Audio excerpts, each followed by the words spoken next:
this shit. Cut my fucking stomach in, never eat a fucking again. Better pray for all my sin, I don't feel no pain again. Fucking quit, cut my fucking stomach in, I don't need a fucking again. Suffer now for all my sin, never feel no pain again. If I'm what I eat, then I must be nothing. If I'm what I eat, then I must be nothing. If I'm what I eat, then I must be nothing. If I'm what I eat, then I must be nothing.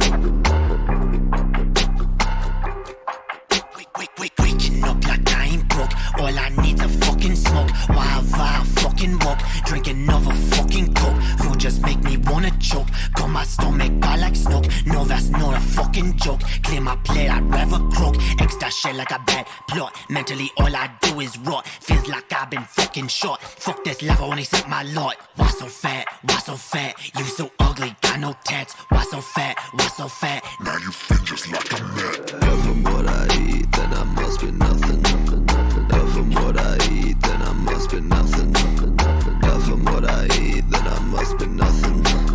If I'm what I eat, then I must be nothing. Feel so nauseous, I can't eat. All I want's a fucking sleep. Caught it out, that's not a leap.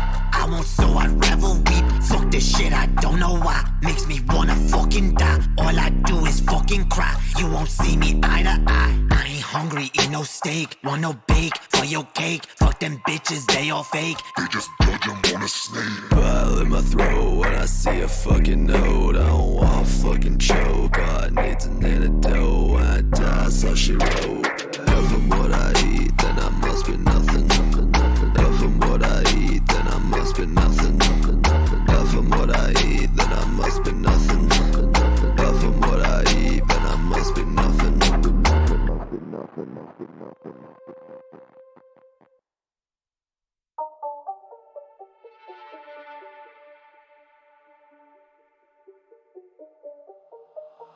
I'm a son of a bitch. I'm a son of a bitch. I'm a son of a bitch. I'm a son of a bitch, yeah. Goddamn your righteous fucking plan, bitch.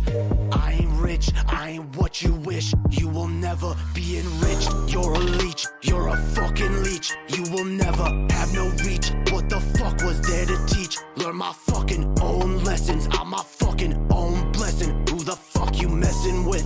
Thought I'd never serve a diss. Mama ain't deserve no kiss. I'ma let her slit her wrist when I'm done. I don't wanna be a bad son, but you fucking made me one. Now I'ma take this fucking knife and my own damn life right here. I don't wanna be my mama. Too much trauma, never saw the damn light. In this tunnel, I won't fight. I won't fight. I'ma fucking lay down, let myself drown. No one will save me anyway. No one will save me anyway. No one will save me anyway, cause I'm a son of a bitch. I'm a son of a bitch. I'm a son of a bitch. I'm a son of a bitch, yeah. I'm a son of a bitch. I'm a son of a bitch. I'm a son of a bitch. I'm a son of a bitch, yeah. I know angel bitch. I'm the devil you feared.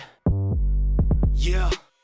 Why in the fuck did I leave? Why in my absence you grieve? Why can't my pain you perceive? Cause your own lies you believe. Didn't know you would conceive. The son of Satan deceived. I'ma take my fucking cleaver at your stomach fall. Make that shit mine, for that shit you fucking stole. I'ma take back my control. Dig me out a fucking hole. What the fuck, I got no goal. Getting high, pay the toll. Like my mama gave her soul. For them pills and these demons, I can't even see my veins. Kids are driving me insane. I'ma cut this damn pain. With my baby in my arms, won't be sounding no alarms. Slip my wrist and I'm gone. Yeah, no one will save me anyway. No one will save me anyway. No one will save me anyway. No one will save me anyway, cause I'm a son of a bitch. I'm a son of a bitch. I'm a son of a bitch. I'm a son of a bitch, yeah. I'm a son of a bitch. I'm a son of a bitch. I'm a son of a bitch. I'm a son of a bitch, yeah.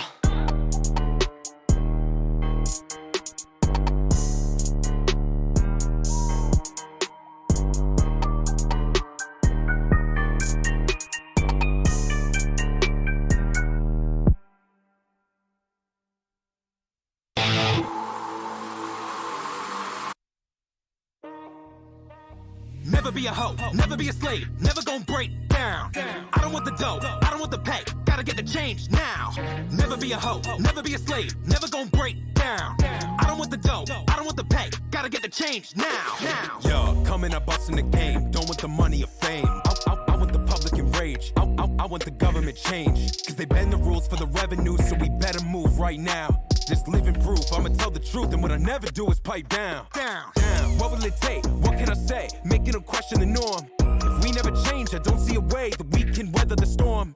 We buy what they sell in stores, and accept what they tell us is for. You ready for war? Let's settle the score. The world of the rich is the hell of the poor. Yeah. This ain't right, we don't fight, cause it's normalized. Overhyped, underpriced, it's a corporate lie. It's a corporate lie. Money's glorified. Overhyped, underpriced, it's a corporate lie. Never be a hoe. Never gon' break down. I don't want the dough. Gotta get the change now. Never be a hoe. Never gon' break down. I don't want the dough. Gotta get the change now. What is the difference between pro-life and misogyny? Free trade and monopoly. Sweatshops and robbery. What is the difference between capitalism and poverty? Freedom and worker democracy? Nothing, obviously. What will it take? What can I say? Making them question the norm. If we never change, I don't see a way that we can weather the storm. We buy what they sell in stores, and accept what they tell us is for. You ready for war? Let's settle the score. The world of the rich is the hell of the poor. Yeah. This ain't right, we don't fight, cause it's normalized. Overhyped, underpriced, it's a corporate lie. It's a corporate lie. Money's glorified. Overhyped, underpriced, it's a corporate lie. Never be a hoe. Never gon' break down. I don't want the dough. Gotta get the change now. Never be a hoe. Never gon' break down. I don't want the dough. Gotta get the change now.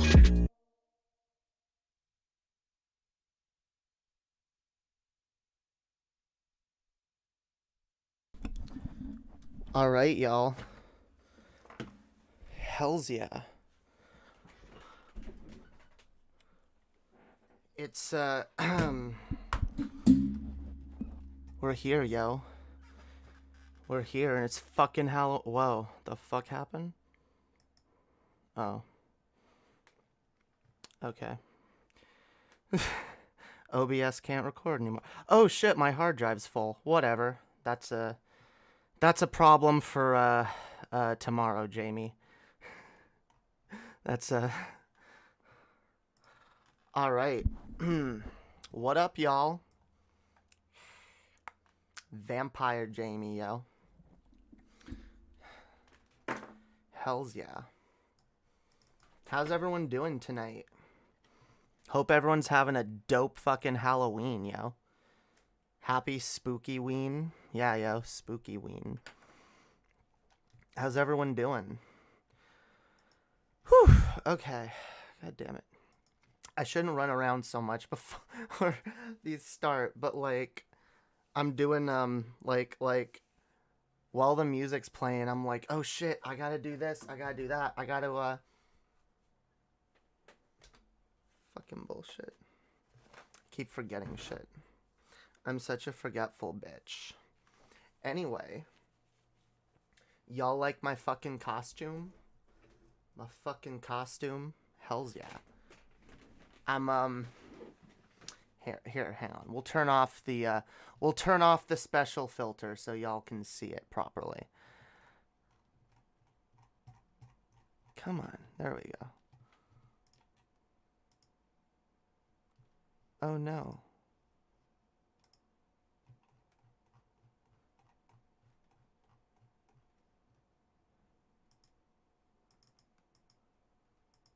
There we go. There we go. Yo. That's right. I'm, what's her name? Ada. The bitch in the red dress, okay?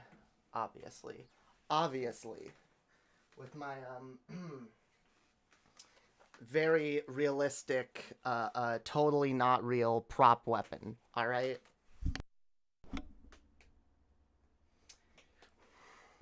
Yeah, I'm a badass bitch. I'm a kick ass and, shoot people. Zombies. I shoot zombies, okay? Not people. Holy fuck. I was gonna wear a different dress, but I couldn't get it on, and I was sad. So I went with this one instead.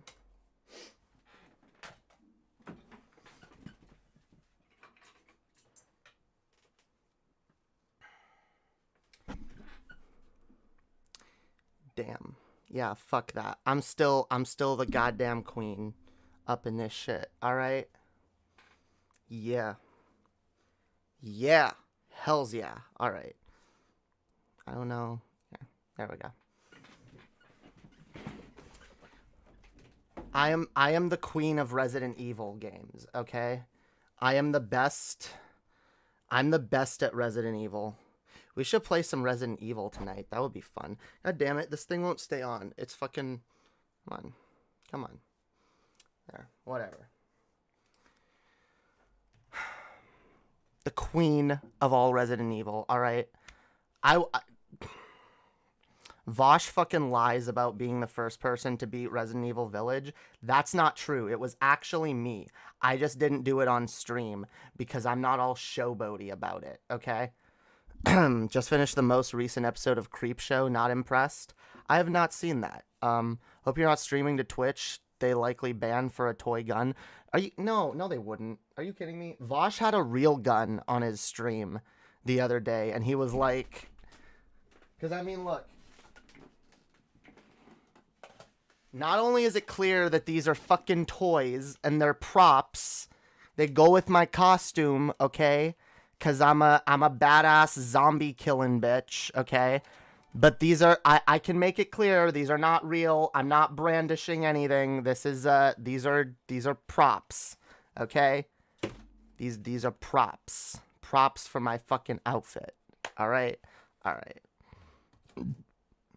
How are you doing, comrade? The blind programmer. Hells yeah. How are all my comrades?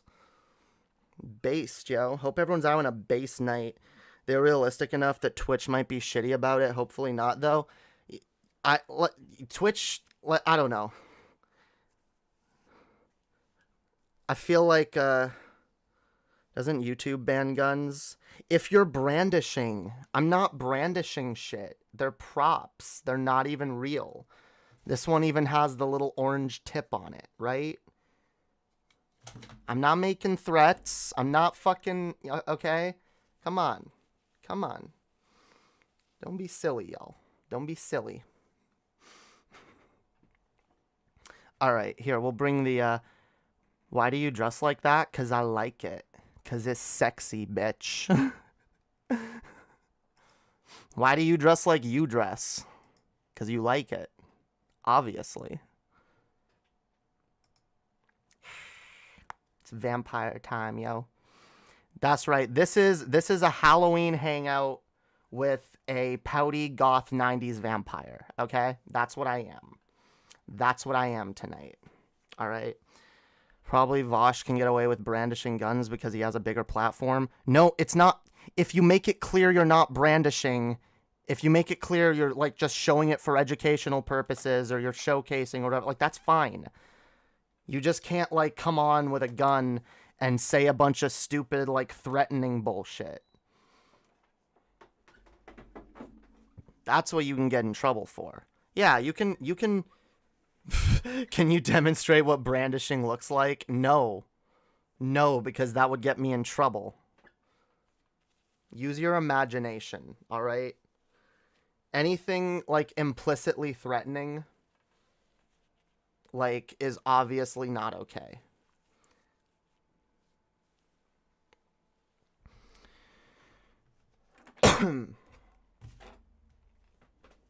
Anyway. Enough with the guns, all right? I shouldn't have even brought them on. They're not that integral to the costume. But yeah, yo.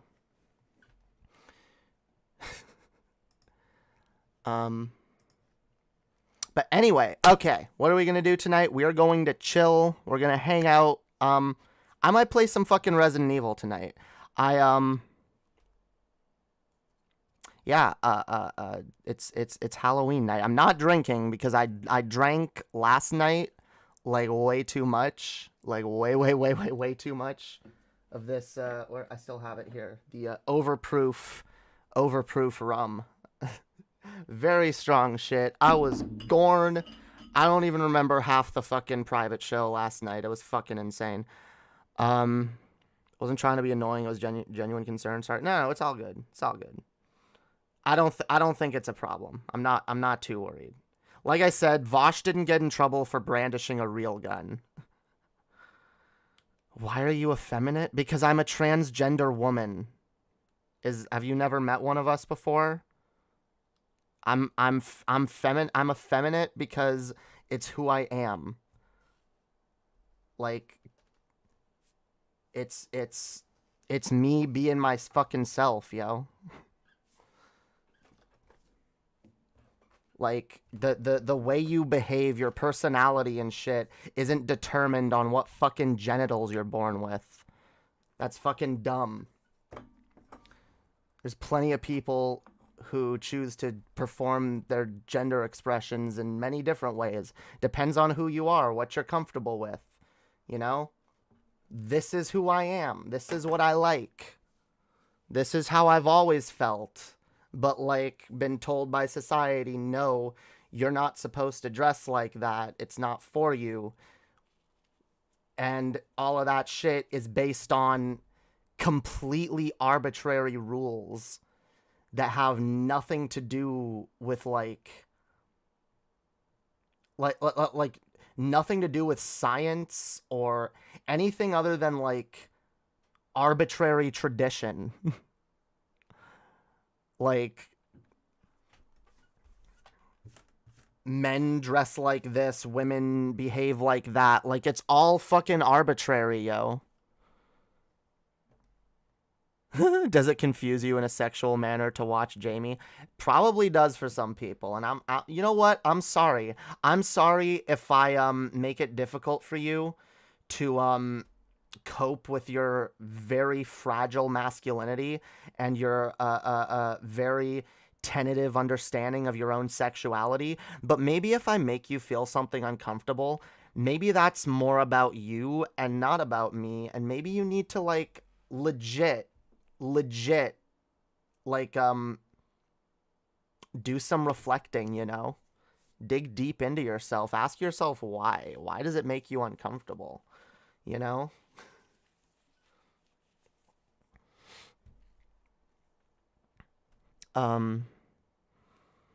Now the cues in chat for what? Who's doing what? Malcolm, does it confuse? Oh, all the questions for. Oh yeah, someone banned them already. Like, whatever. I'm usually willing to give people an opportunity to, like, you know. I think it's pretty clear though when, like, someone's just acting in bad faith, where it's just like, why are you effeminate? Why do you dress like that? I don't understand.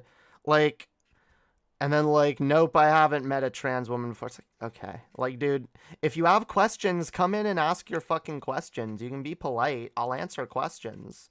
But, like, come on. You gotta be polite about it, yo. You gotta be polite. You gotta act in good faith. Yeah, it's a black pill profile pic. Okay, well, that probably... I don't know. Like I said, I'm willing to engage with most people, but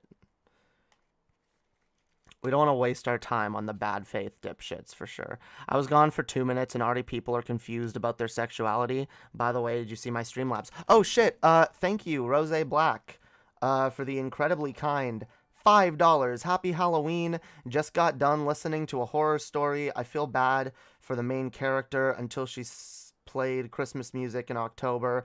Am I justified for wishing death upon her? A fictional horror story character who played Christmas music in October? I guess. Yeah. Sure. I guess that's justified enough. I mean, as justified as anything could be, right?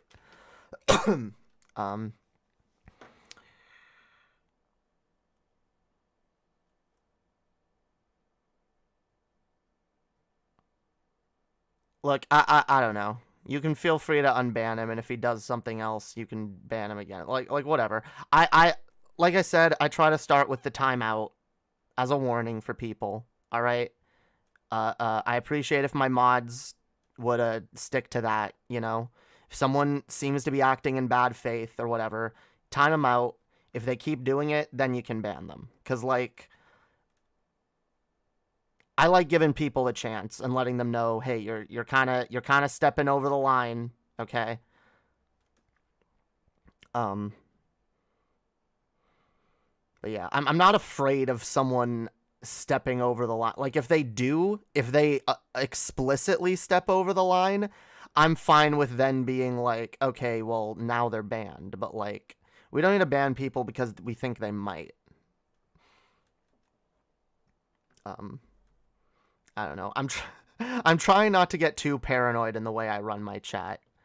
I know we've had a lot of trolls in here recently, and it's been a little annoying, but like people are still people, you know? I'm still willing to interact with people. Yeah, it's all good. It's all good. I overextended my left elbow. The other chopping up the buckhorn. What? The other day, chopping up the buckthorn with a hatchet and a 4-pound splitting hatchet. I didn't know this happened until yesterday. Hopefully it gets better soon. Damn. Yeah. Hopefully you get better. Yo, what up, Galen? How's it going? We got Galen in the chat. I wouldn't be too ban happy. This isn't ideology. Yeah, this isn't ideology. Like I said, if people are making it clear that they're here in bad faith, they're trying to be a dipshit, then yeah, we can ban them. But like, I always give people an opportunity to apologize or to walk back or to be like, "Oh, I didn't mean it that way," or whatever. But then if you come up in my fucking DMs and start fucking whatever, we're all good. We're all good. All right. We're not feeding the trolls anymore. Is this a forbidden hot tub stream? I guess. That's what this has become. The hot tub stream. Yeah, this is like, it's some weird vampire effect. I like it. I like it. I look like a pouty goth 90s vampire. I do. I look like I could be from like Buffy the Vampire Slayer or some shit. I like Buffy. I gotta watch Buffy again. I miss that show. Drinking the red liquid from the hot tub in the sarcophagus. Yes, that's what this is. This is the hot tub in the sarcophagus.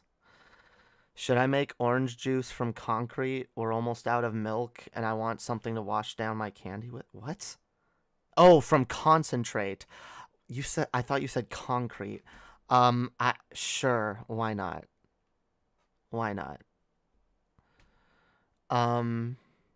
Orange juice and chocolate don't really mix. That is true. That is fucking true. Friends or Seinfeld? Definitely Seinfeld. I don't think I could ever sit through Friends again. There was a time when I enjoyed that show. I think I've binged it twice before, and honestly, once was enough, because watching it my second time, I started getting, like, bored of it, and being like, I actually kind of don't really like these characters very much, and I mean, it's funny from time to time, but a lot of it is just not very good, not very funny. Seinfeld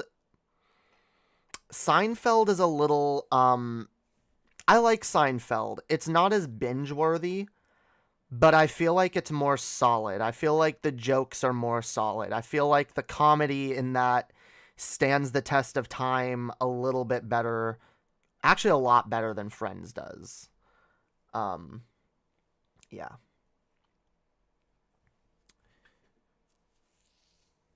The second time I watched Friends, it was because I was watching the show Episodes, which is actually really good. It stars Matt LeBlanc, who plays Joey on Friends, basically playing himself. He's like he's an actor that gets it's about this British couple that moves to America to have a remake of their TV show made in America, kind of like The Office or Shameless. And they move to Hollywood, and they're trying to start their show, and Matt LeBlanc gets cast as their main character, even though it's supposed to be like an old, like a grandfatherly sort of dude. The studio starts making a ton of changes, beginning with like, yeah, this is like a comedy. This is like a slapstick comedy now, and the main character isn't a professor anymore. He's a hockey coach. And it just kind of goes to shit. But it's a really funny show. It's a really good show. It's honestly a million times better than Friends could ever hope to be. But like I was watching it, and like, I don't know, they reference Friends a little bit. It's definitely not the kind of show that like you have to have seen Friends at all. Yeah, go watch Episodes. It's fucking good. It's actually really good. And it's honestly all the like that's as close as Friends as I ever need to get to watching again. All right, is that show. The few references about Matt LeBlanc within the show is as much as I care to engage with the Friends fandom ever again. Because yeah, fuck Friends. Not into sitcoms and bad movies. I mean, I like sitcoms. I like funny shit. I like stuff that makes me laugh. I'm not really into movies in general, though. That's the thing. Like, I'm not, like, a movie person. I try. But, like, I have to be in the right kind of mood for a movie, and I almost never am. So, like, there's a shit ton of movies that I haven't seen yet. Never saw Friends? Good. You spared yourself. Don't do it. Don't do it. Don't even... Knowing it, like, I would not. I don't doubt that you would hate Friends and find it extremely pedantic and insufferable.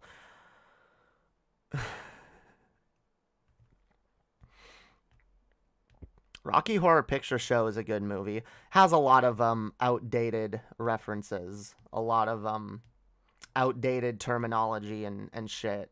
But no, it's a fun movie. Yeah, it's fun.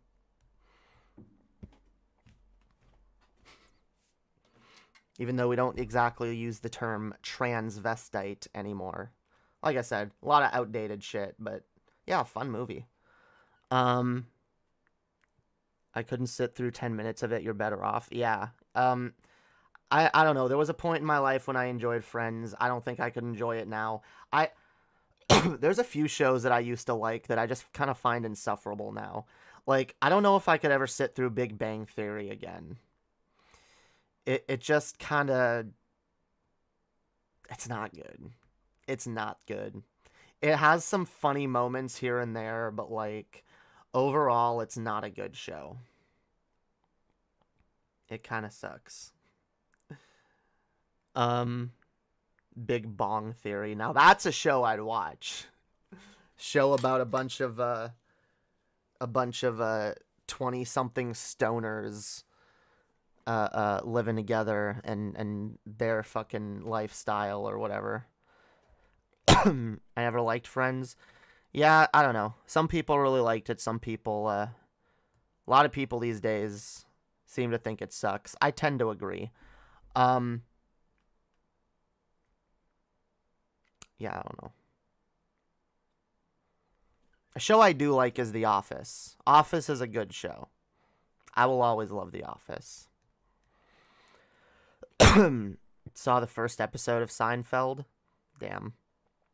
I'll be honest, like, Seinfeld is a little rough to, like, go back and watch, at least for me, because it is very much a product of its time, and it feels... It feels very much like it's an old show, but like it's a million times funnier than Friends could ever hope to be. Friends is a Gen X show. Yeah, probably. Fuck Gen Xers. Wait, am I Gen X? I don't know. I don't fucking know. You should go down the Mondo Media animated rabbit hole. I don't know what the fuck that is. Fucking rabbit holes. How the fuck was Big Bang Theory so popular it has a spin-off? I don't know. Dude, I think that's the minute I lost all interest in Big Bang Theory, is when they announced Young Sheldon. I was like, I can't with this franchise anymore. Like, it was already really starting to piss me off. Like, the more they started, like, pairing off the main characters and getting them all married and shit, the more boring the show got. But, like, the minute they have a spin-off where it's like, here's a younger version of Sheldon, this show is way too far up its own ass. It's not that good. It's not good enough to have earned as many seasons as it did, let alone a fucking spin-off. That show should have ended in, like, season 5, maybe 6. Maybe 6. It has, like, what, 10 seasons? Breaking Bad or The Wire? I've never seen The Wire, but I really do enjoy Breaking Bad. The Young Sheldon's commercials all take themselves so fucking seriously, too. Like, they're billing it as a drama instead of a half-rate comedy. Yeah, that is also what turned me off of it. And it was just like, what is this? They're not even trying to be funny anymore? Whatever. There's better shit worth watching. Like fucking Doctor Who, yo. New episode of Doctor Who just dropped today. And if anyone spoils it, you are fucking permabanned from this chat. I swear to Christ. I swear to the vampire goddess. Okay?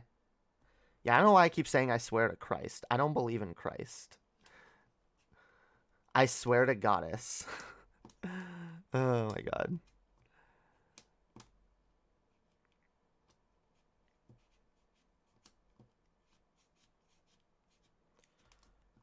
Better Call Saul is pretty decent. Yeah, no, it is. Actually, Better Call Saul is even better than Breaking Bad, I think.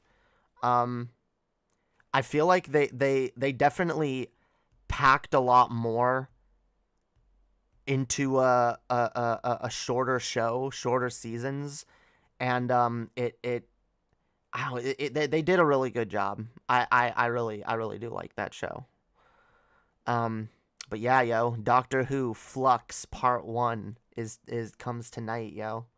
I recorded it, so I'm gonna watch it later tonight, and maybe I'll do a review of it. Maybe I'll do a review and let y'all know what I think. I'd spoil it, but I haven't seen it. Fuck you, Galen. trying to spoil my shit, yo. Saul is superior, but only for those who have watched the entire series. Understand that? Yeah. There's a lot of people who watched Breaking Bad and then were just like, I don't know about Better Call Saul, but it's like, no, like, everything that I wanted more of in Breaking Bad is in Better Call Saul. Because one of the biggest things that I wanted was more Mike. Mike is fucking awesome. He's a great character. Very well written, very well acted. I fucking love Mike. And getting to see more of him is fucking amazing. Now, the weirdness with his granddaughter does kind of take me out of it. Because, oh my god. I don't know why they didn't just pick a different kid, right? It would have been fine. No, they have to use the same kid that they used in Breaking Bad, even though she's visibly like 3 or 4 years older now. No, stop. Don't. Why? It's one, like, everything else about that show is so well done, but that is like the most the most jarring part of the show. It's all one story. It is. I actually think it's probably it might even be better, like, for people who've never seen either show to probably start with Better Call Saul, because it is the better show, and I think it does a good job of setting up the world and shit in Breaking Bad, you know. I would start the story there, yo. If I could go back. I haven't even seen the newest season of Better Call Saul. I gotta find it. Have you seen El Camino? Yeah, I did. El Camino felt really weird because they called it a movie, but it did not feel like a movie. What it felt like was the true finale. It felt like a special, right? Like you know, like how Doctor Who has like Christmas specials or New Year's specials, you know? And a lot of the time, the special acts as the finale for the last season before that special. That's really what that feels like to me. El Camino is not a movie. It's Breaking Bad season 8B or whatever, you know? It's the finale we should have gotten. Or I don't know, I don't remember how many seasons Breaking Bad had at this point. But whatever season was the last one, it's like a little add-on to that season. That's how I view it. And that's how it should be watched. Because it did not feel like a movie. They did not film it like a movie. Yeah, it just felt like a long episode. It's going to end in the future and conclude Walt's story. Better Call Saul. Is Better Call Saul not over yet? Have they not even finished it? El Camino is just part 1 of the wrap-up on Jesse. Oh, there's more coming? Seriously? Damn, okay.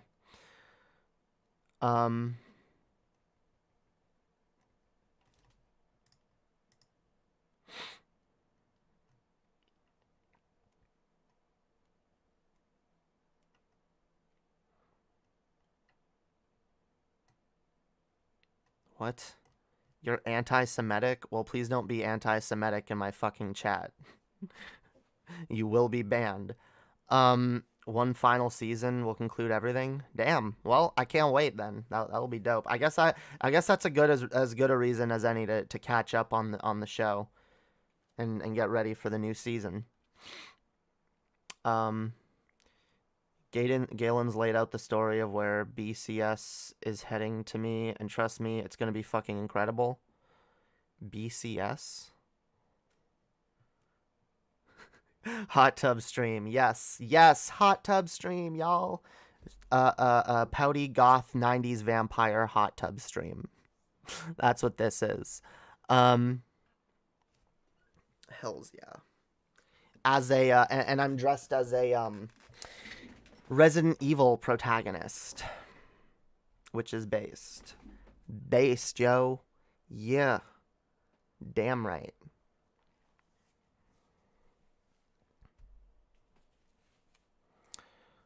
Better Call Saul is better in some ways, and Breaking Bad is better in other ways.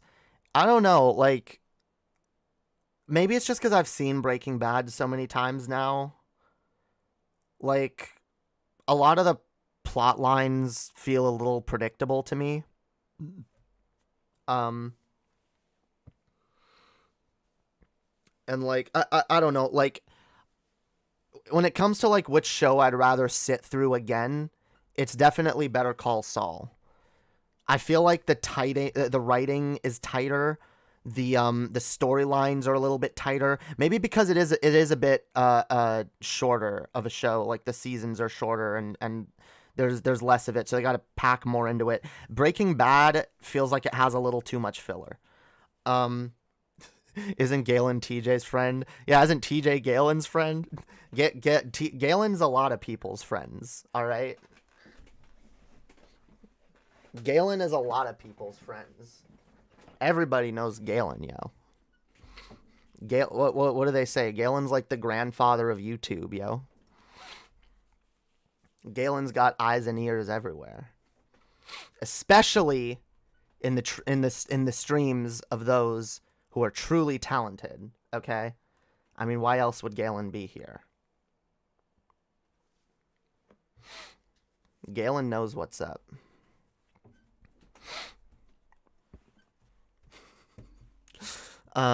Was never interested in Resident Evil. Always found Silent Hill more intriguing. Yeah, that's I don't know. I like the gameplay of Resident Evil way more, but I can see how the story of Silent Hill is a little more interesting. But yeah, yo. Sure, if you've already watched Breaking Bad more than once, that's not saying much. I don't know. I just feel like Better Call Saul has the better writing. Maybe it's because there's less Walt, and I'll be honest, I kind of get sick of Walt after like 3 or 4 seasons of his bullshit, you know? Like, the longer the show goes on, the more I get tired of being stuck with Walt as the main protagonist. 'Cause the fucked up shit he does, like, becomes just like way less and less defensible.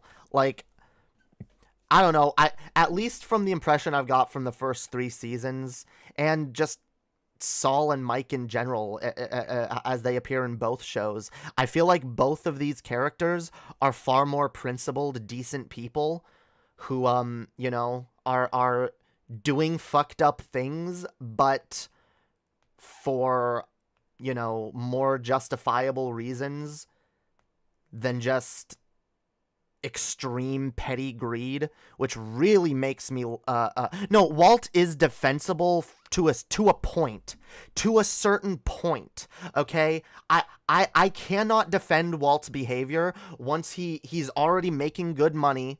He has a good thing going, and he has to fuck it up by being too overambitious, by wanting to control everything, by wanting to make more money, when he already is making more fucking money than he ever fucking could, than he ever could fucking dream of. Walt is motivated by greed. He admits it at the end. He literally admits it. He started off from a good place. He started off just being like, look, I don't want to burden my family with this fucking medical debt for the rest of their lives. But, like, after a certain point, he had more than he ever needed to fucking pay for that shit. He had more than he needed to pay for his child's college and everything. But he wanted more and more and more. He wanted to be on top. He wanted to be in control. And he fucked it over for himself. He fucked it over for everyone.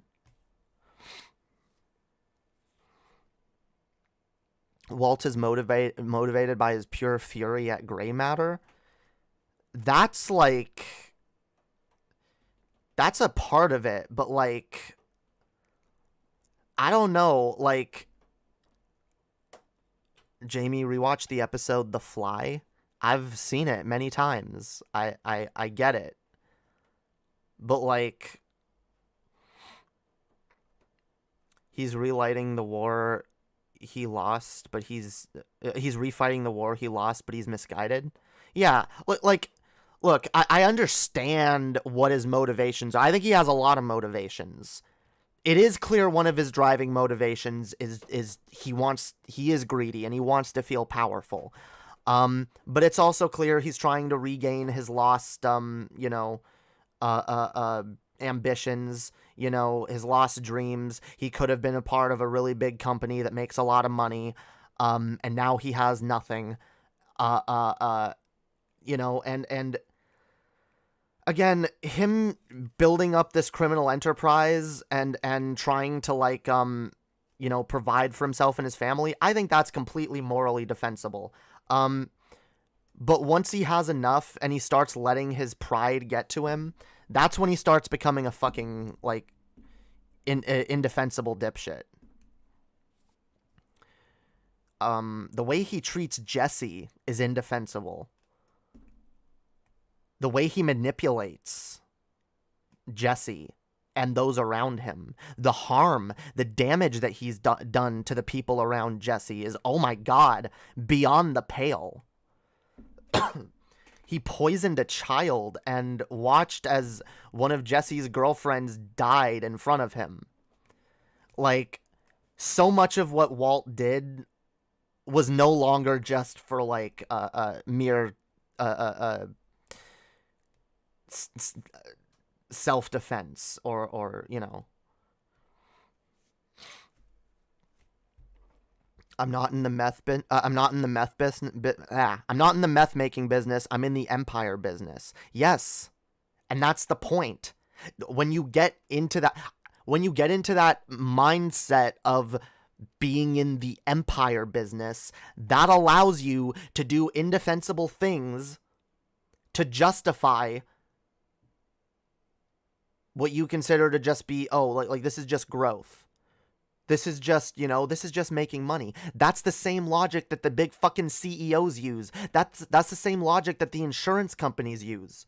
Well, it's all about business, you know, we got to expand, we got to make money, we got to be profitable.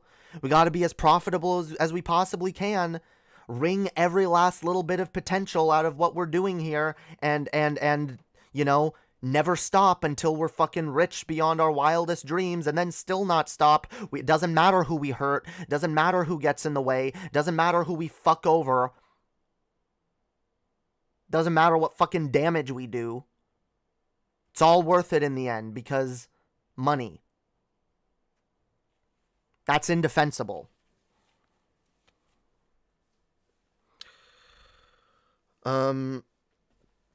He's not upset at Gray Matter about the money. He's angry for 3 reasons. 1, what they did to Science. 2, what they did to Walt Jr.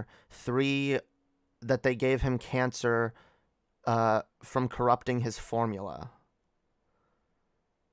Gray Matter gave him cancer? I don't know. Maybe I gotta pay closer attention because Galen pays attention to media on like a 4D chess level. Okay, maybe I need to have Galen just explain to me the show. Look, like I said, like you can dig into his motivations and shit and all these little minute details all you want. Okay. He's still behaving negatively. He's still not handling his rage, his anger at these people and at the system and whatnot. He's not handling it properly. He's not treating his family well. He put fucking Skylar through a nightmare situation, and the kids. Like, he's not a good person. I can see the shit that happened to him that led him to making the decisions he made, and it's all fucked up. But at some point, like, it's Walter's own choices that led to his downfall.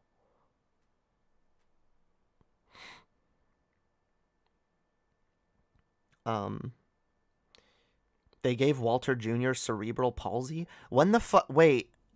When is that revealed? Where does that come from? Because I've never... Is this like some fan theory shit? Or is this like explicitly stated in the show? Because I don't remember that. And I've seen this show quite a few times. I also really liked the antagonist of Breaking Bad. Gustavo Fring is probably my favorite, but there's also Tuco and Todd. They both have T names. Yeah, I know. There's a lot of good good villains in the show. You should pay attention more. I do pay attention. I try to. I do my best. I don't always catch everything, but I like to think I'm usually pretty good at catching most shit in a show, especially when I've watched it multiple times. I'm on Team Walter. Well, okay.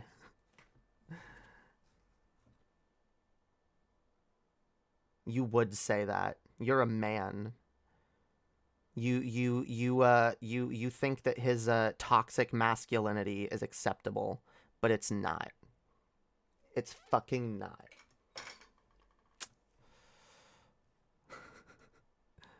Look, I feel bad for Walt. Don't get me wrong.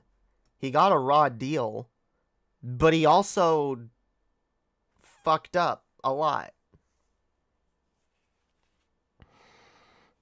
Anyway, I'll do a rewatch of Breaking Bad eventually. Right now I'm rewatching Orange is the New Black, which is also a really good fucking show. Like, really fucking good. I don't know who Christy Esposito is. Yeah, I don't know. Anyway. Yeah, yo, Orange is the New Black is dope. Really interesting, you know, look into the bullshit of the prison industrial complex. Also really, really well written. I like how they go into the backgrounds of all these women in prison, the shit that led them there. I like how they humanize pretty much everyone. Especially Crazy Eyes, yo. I know some people don't like Crazy Eyes, but I can really relate to her. She's got it rough, yo. That show is so good. That show is really fucking good. Yeah, also lot of lesbian energy if you're into that, right? It's not a bad reason to check it out. BLE, yo. Big lesbian energy.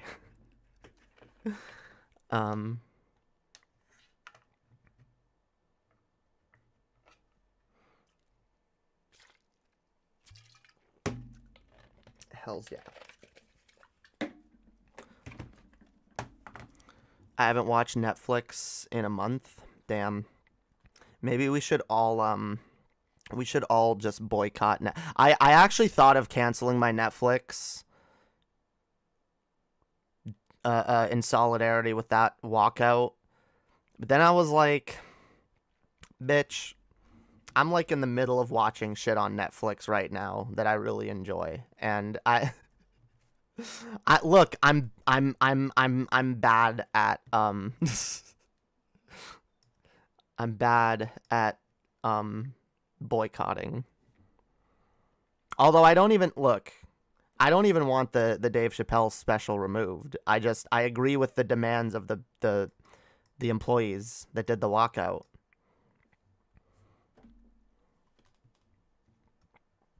They have reasonable demands, yo. Feminism and godlessness led them to prison. Uh-huh. I'm sure they did. Feminism, dude.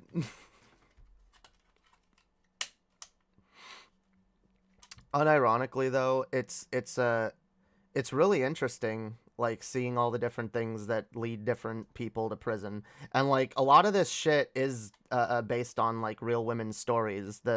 The main character, Piper, is based on a real woman that went to prison, and her story about being in prison.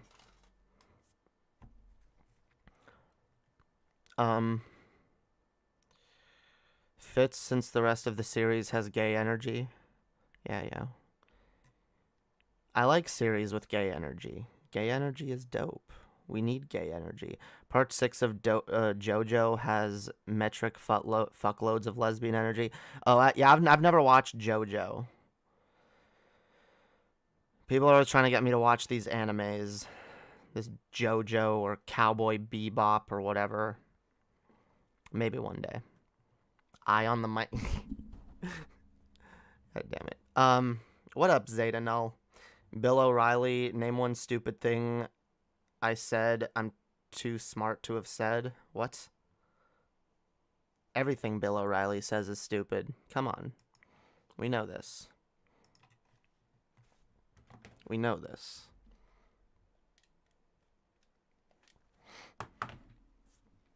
Alright.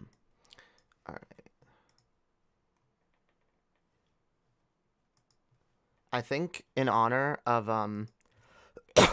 Halloween and the fact that I am, well, if I turn off the filter, I am dressed as a Resident Evil character. Watch Evangelion first. Make sure to watch all the Rebuild movies, or it won't be nearly as good as an experience. See, this is the fucking problem. Getting into anime is such a fucking chore. It's a chore. Like, I just want to watch a series that's fun and not have to, oh, you have to watch this movie first or that thing first or whatever. It's like, just give me the goddamn,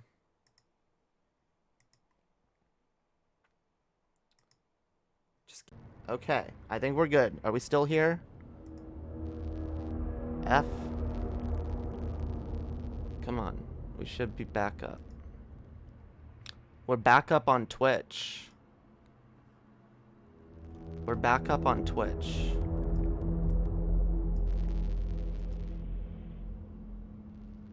This is why, yo. Y'all gotta watch on Twitch. Twitch beta.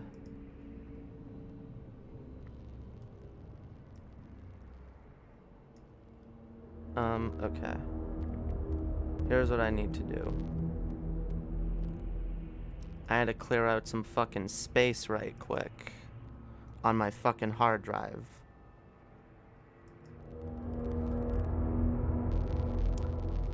I'm back. I'm 18 minutes behind and watching this on 2x. That's always a good way to catch up. Is it back up? Can y'all see me? You can't see me.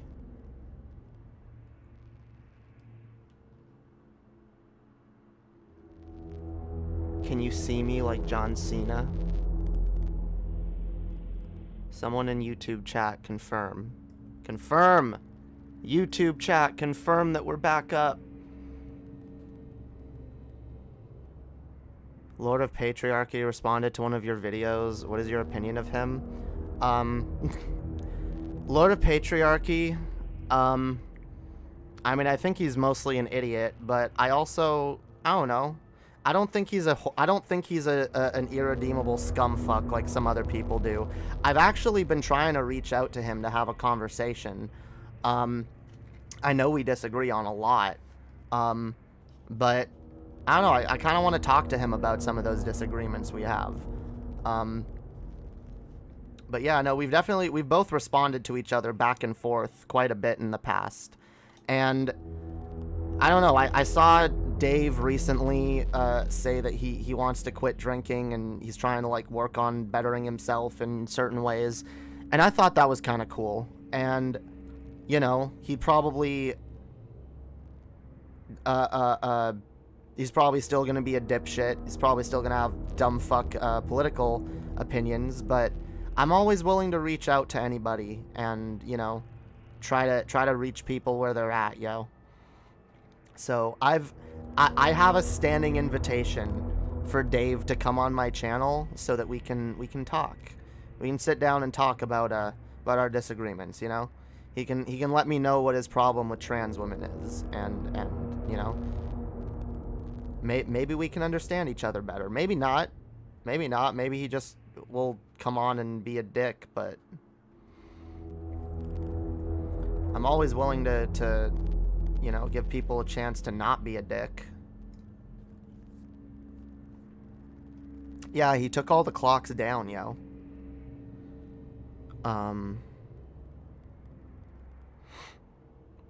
Yeah, yo, he got rid of the clocks. He's moved beyond it. I'll tell him you want a conversation. I've told him, and he's like, because like we've responded to him on Underhaven a few times, and he got, because I was in that conversation that he had on the Geek Room a few months back. I was one of the people that was there that didn't really say anything, but Dave still counts me as one of the 7 or 8 people, he changes it every once in a while, that was there who, you know, it was 7-on-1, it wasn't fair. Even though, like I said, I barely got to speak. And he was like, you know, I bet you guys are all too scared to talk to me one-on-one. And I said, no, I'm not. I will talk to you one-on-one any fucking time. And he kept being like, you're not going to do it. You're too scared. And I said, I'll do it. Hit me up on Discord or whatever. I commented on a couple of his streams where he challenged me. I commented in his comment section and said, yeah, I'll debate you. And he never got back to me. Then my co-host Annie went in his chat a few times just to say hi, and Dave was basically like, oh, just come on right now. And so Annie has talked to him a couple times, but every time I say that I want to talk to him, he's like, oh, you have to email me.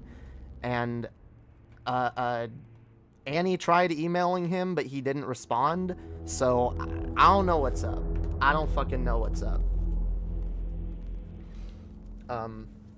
But Dave doesn't seem like the easiest person to get a hold of, which is why I told him to just fucking come to me. I'm very easy to get a hold of. My DMs are open on Twitter and Discord. It's not hard to contact me. But whatever. It'll happen eventually. Right now,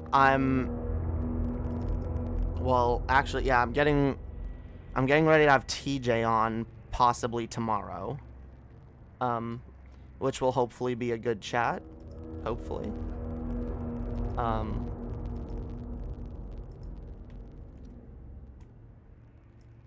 Yeah, I've been wanting to sit down with TJ about some of our disagreements for a while.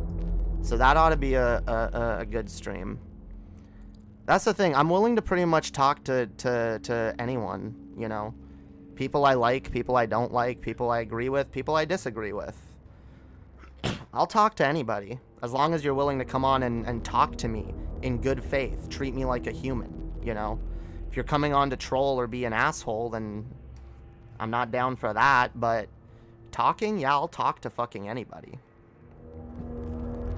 TJ on for a debate. I don't know if it's going to be much of a debate. Maybe a little bit. Because we, like I said, we do have some disagreements. We're going to talk about that thing that, who is TJ? The Amazing Atheist. We're going to talk about the transphobic thing that he said about me and Hannah. We're gonna talk about our differences and opinions on NEETs. We're going to talk about, what else are we going to talk about? I don't know, we're going to talk about a few things. We're also going to talk about his presidential run. Because, that's actually something that he did that I felt was actually kind of based, you know. Actually kind of fucking based.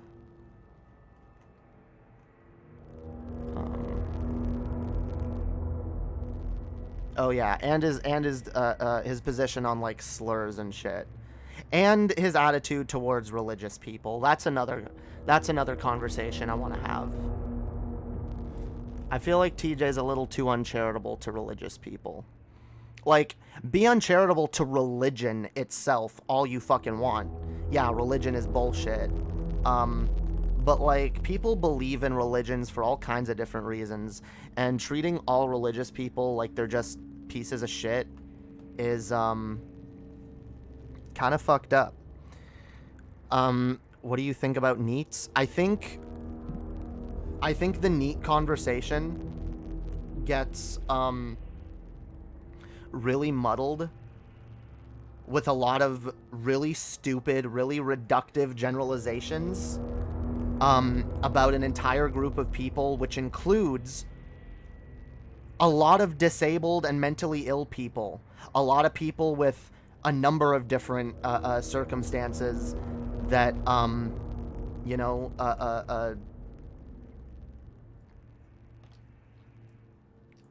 like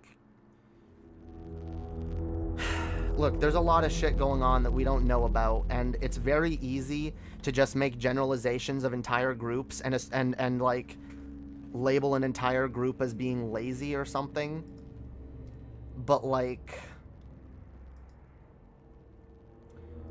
come on. I really... Are there some lazy NEETs? Sure. I'm sure there are. I'm sure there are lazy people who don't want to work, who just live with their parents and, you know, don't try to make anything of themselves. I'm sure those people exist, but painting the entire group as if they are that is really uncharitable, really lazy, really reductive, and yeah, a little bit ableist. And extremely short-sighted.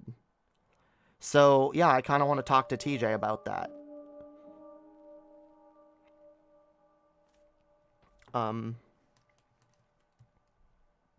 Because I think his attitude... I think their attitudes... All their attitudes in that episode were a little bit, yeah, a little bit short-sighted and uncharitable.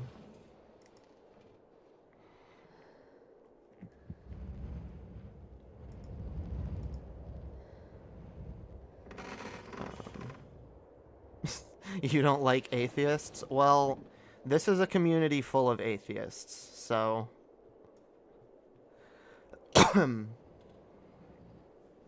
Most people here don't believe in God.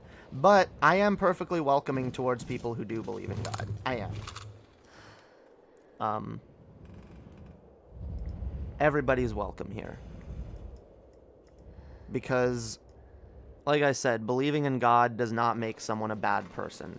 I think it makes them short-sighted and, you know, a little bit delusional. But, like... a bad person? No. Not worthy of respect? No. Okay.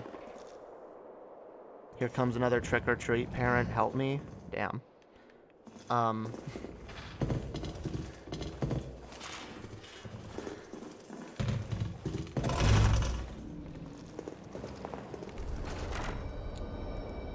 Maybe I should...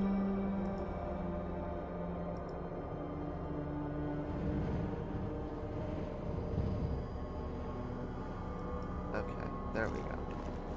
We'll do 720p.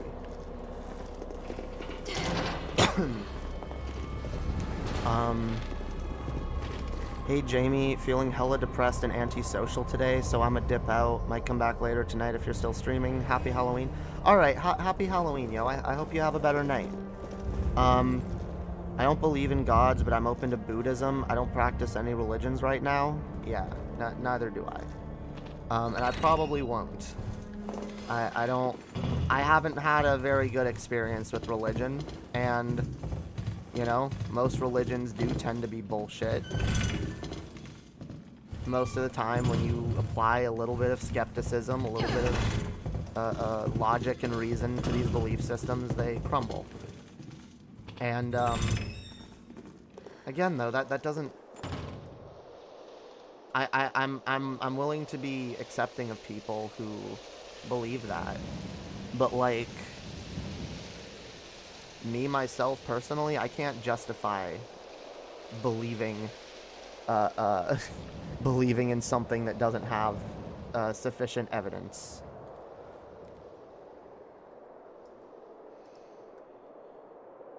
I guess it's kind of weird, like, cause my channel used to be an atheist channel. I mean, my whole thing back in the day was that I was ripping off TJ, right? So...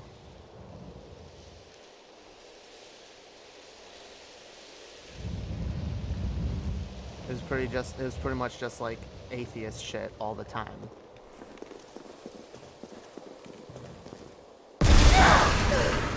Oh.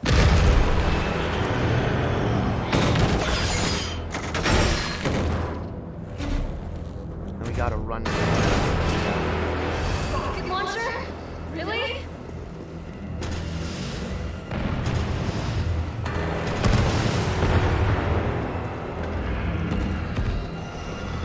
Are you into Satanism? No. Satanism is just as ridiculous as any other. What is this like? Oh, with the vampire shit? No, it's Halloween. I'm having fun.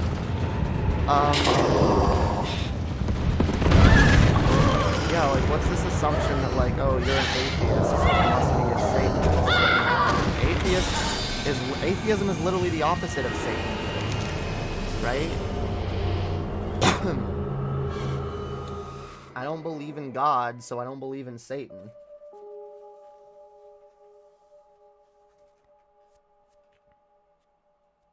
God, fucking shit. Okay.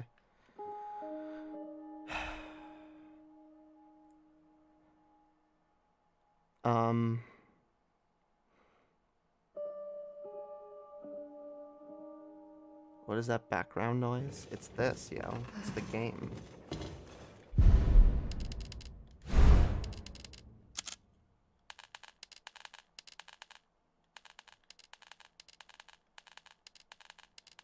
Yeah, that's fine.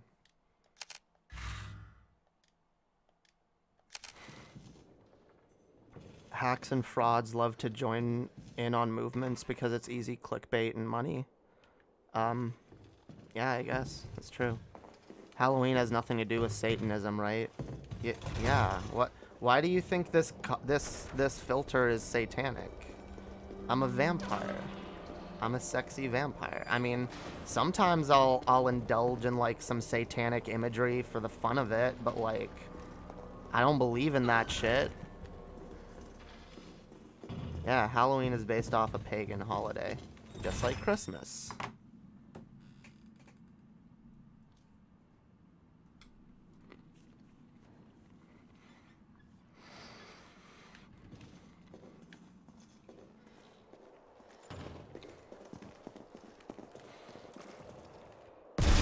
Unfortunately, Christians have a very Christian-centric worldview of society, of the world, you know? Christmas is the good holiday, and it's about Jesus. Really? Halloween's the bad holiday, and it's about Satan.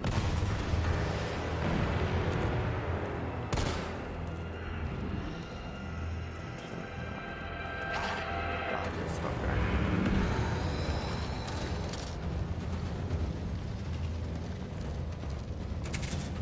Holy shit. Yeah, I've been trying to beat this game for a while. I just started it over recently. It's a lot of fun, you know? But Nemesis is a fucking asshole. He fucking follows you throughout the entire fucking game, trying to kill you. You gotta escape him. And you can never kill him. But at certain points, if you do damage to him, you can like get a weapon from him. And there's also boss fights with him.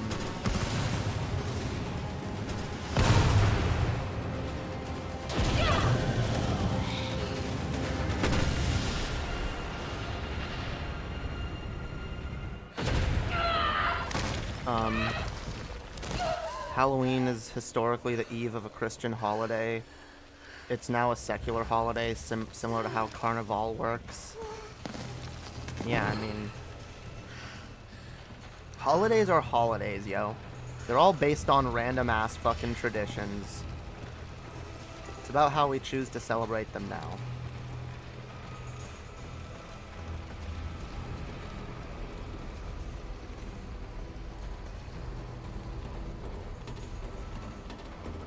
Yeah, they do define anything non-Christian as satanic. I mean, my parents would think this video game I'm playing right now is satanic. And lead him right to you? This stream is satanic. My little fairy demon avatar is satanic. Everything's satanic. Hail Satan, motherfuckers. Okay. Is he coming back? He's gonna come back. I know he is. Luckily, I've 100% in this area. I got all the shit. I got all the shit that you can find here.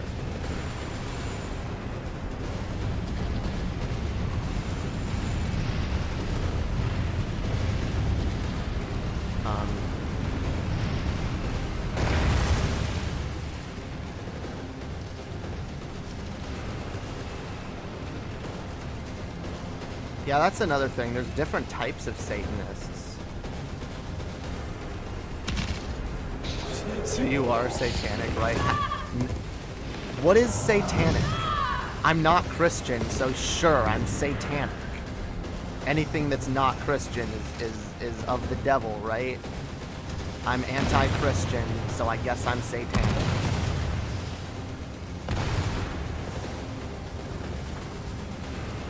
God, fuck, do I need to... Okay.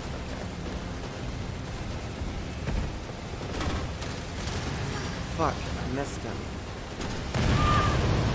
I missed him, now I gotta kiss him.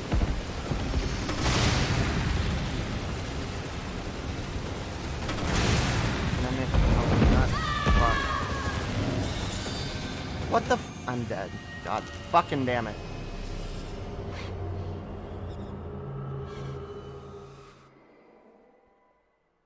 Yeah, if you're here to have a religious argument, this is... It's not really my thing anymore. Satan isn't even in the Bible. Try telling that to Christians.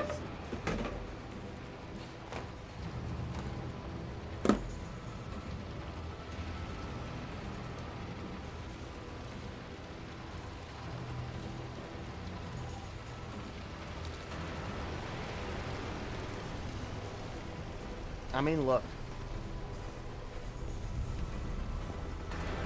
All in all, I unironically view myself to be a better follower of Jesus than actual Christians. Alright?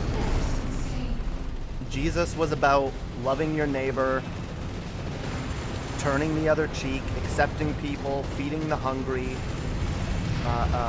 educating people, healing the sick, feeding the poor. Like, Jesus was for all of that shit, alright? And, most Christians these days are simps of capitalism, which is something that Jesus literally did not like. He literally overturned the tables of the moneylenders in the temple. But yet I grew up going to a church that, I grew up going to a church that had a little Christian bookstore. What the, why can't I throw this grenade? What the fuck? Oh my god, what the actual fuck? Let me throw this. It won't let me, oh my god. What am I doing? Okay.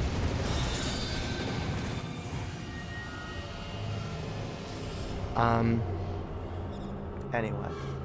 Yeah, I'm not interested in having a Christian, an argument with a Christian right now. Jesus was killed centuries before capitalism, Jamie. Sure. But, like, he didn't like the idea of like, he literally said it's harder for a rich man to get into heaven than for a camel to go through the eye of a needle, okay? He wasn't about amassing riches here on Earth, okay? He wasn't about rampant consumerism, okay? Absolutely not.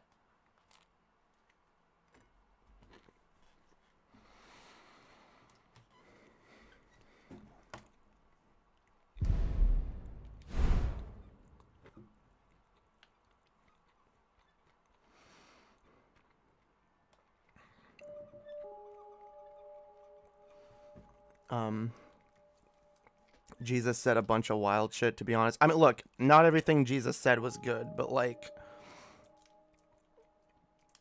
the shit that I do like that Jesus teaches is, it's ironic that no Christians actually follow it. That's my only point.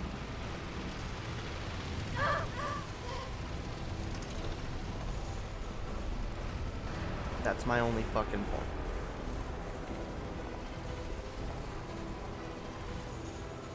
I wish I had fucking Resident Evil 8.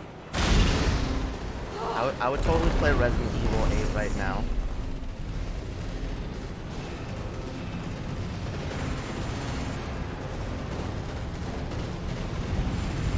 I'm sad, it's just like on sale right now, but I like totally should.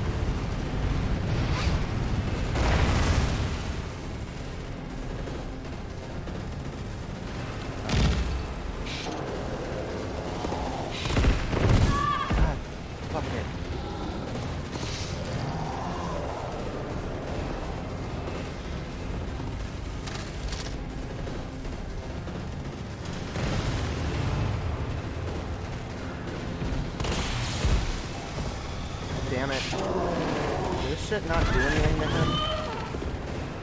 Do I just need to run? I think I just need to run. I was trying to get a weapon from him. Because if you can, like, if you hit him with a grenade or something, you can get him to drop a weapon. But I need to just stop doing that and run.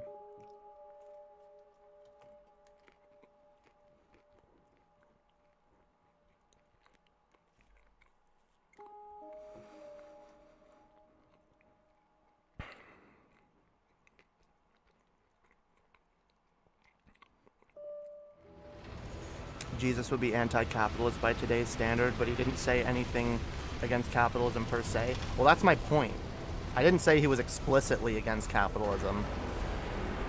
But it's very clear based on a lot of the shit he said and a lot of the shit he did and his attitudes that I don't think Jesus would have been I don't think Jesus would have stood for the spirit of capitalism. Okay. That's my point.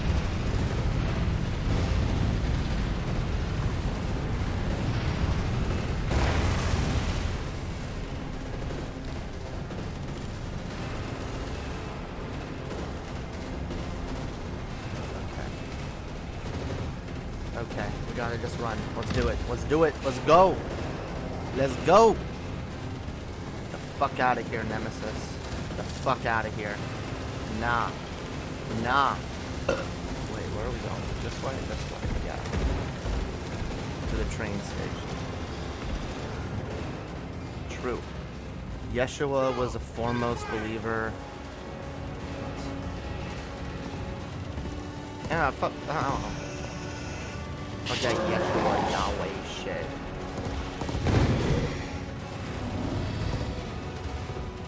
Fuck, wait. Where am I supposed to... Wait, fuck me. Where am I supposed to go?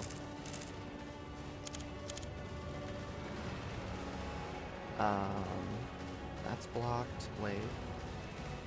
Oh, do I gotta go up there? I gotta... God, fuck. Okay.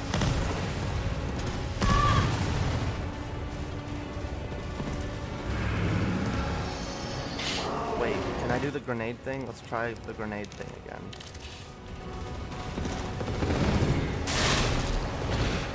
Oh, it worked. He dropped something. Yeah. What do we got? It doesn't matter. Let's just run. Let's just go. Fuck away from here. What's over there? Can I go? Oh no, this is where I'm... Okay. That is where I'm supposed to go. Base, and I got a special thingy. Raccoon City looks kind of like shit. Okay. Does it? I don't know. Go! Go! I think this game looks cool. I enjoy this game.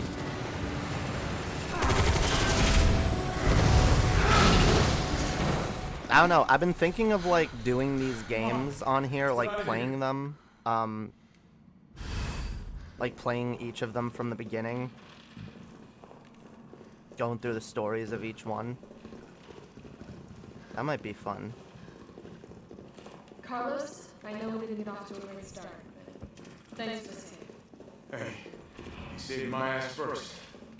You're a hell of a lot braver than me. Yeah, if we can get like a bunch more donos tonight, maybe we'll play Resident Evil 8 next time.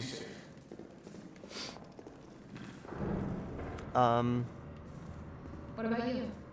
From the sound. The Holy Ghost is the specter of communism. Damn. Damn. Yours. Probably true. If it means I can help save the city, it's fine by me. On my way, bitch.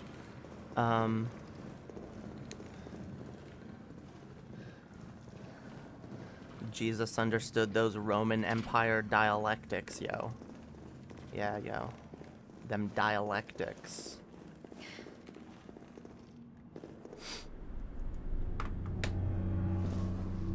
Good work! Your reputation is well deserved. Get inside, the subway's about to leave. Here comes racist stereotype number 1 and racist stereotype number 2. Find Nathaniel park. This game is so progressive, This guys. is the last bit of town, right? Do not worry. Once the civilians are safe, the train will be back. The Russian guy Alright, go ahead. is totally I'm not gonna die. not I'm trustworthy. in a cold, cruel Carlos's world. Okay. You need to find this scientist. His vaccine research could save us all. Ultimately, Paul's theory won out in the dialectic between Yeshua's. Damn. Good luck. Fuck Paul, yo. Let's go. Paul sucks. Fucking worst apostle. Paul is the worst apostle of them all, yo.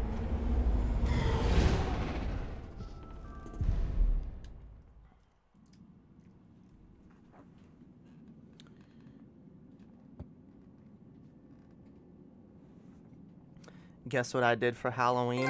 I don't know. What did you do, Limp Brisket 08? Ooh, we got Escape from the City. Follow me, set me free. Trust me and we will escape from the city. I'll make it through. Follow me. Yeah. Escape from the city. Oh shit, it's this part. Okay. We gotta be this guy. Alright, keep your hands clean. We gotta be this guy. Alright. You sure? First things first, Looks like a cemetery to me. I guess. Make sure we don't leave anything behind. I had fun with my GF and watched Nightmare on Elm Street with her. That's dope, yo. That sounds fun. I've just been streaming and playing Resident Evil. And earlier I handed out candy to children. Brad, stop! There were not many children, but there were a few.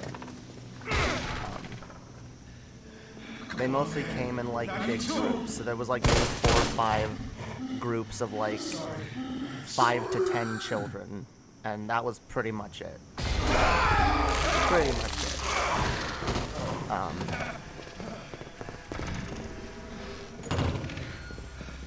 Thanks for letting me borrow your TV. Damn. Shit! Whose TV did you steal? Jada, no. Jamie, I am a children. Would you give me candy? I mean, if you came to the door wearing a costume.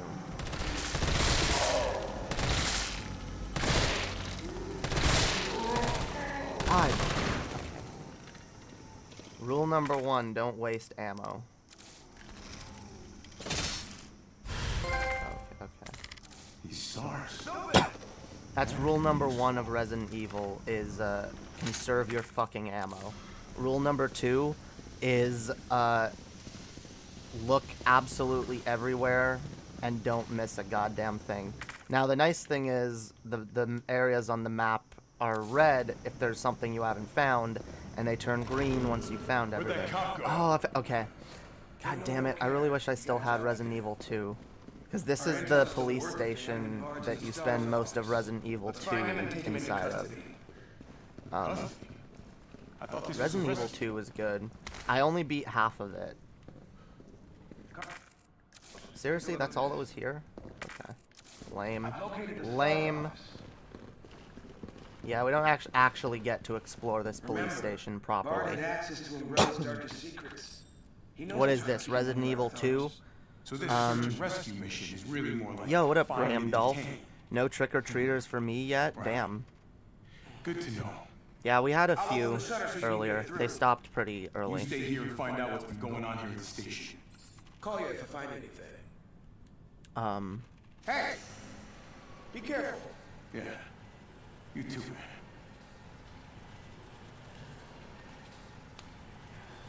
Hot take, debt is useful for unequal systems? Probably.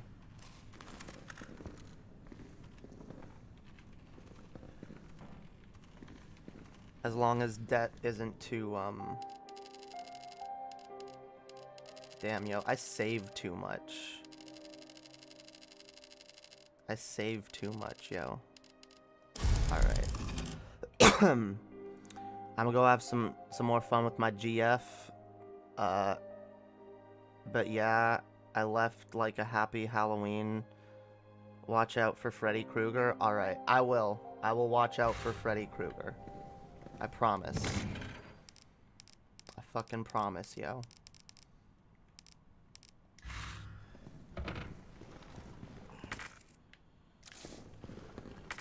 Alright, so I think we do explore a bit of this police station, actually.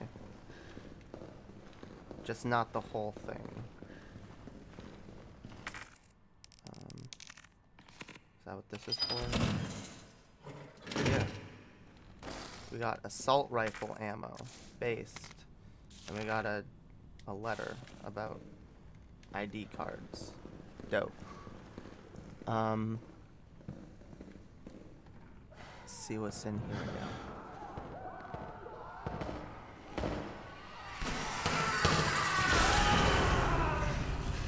Oh shit, yo. What the hell was that thing? There's monsters up in this shit.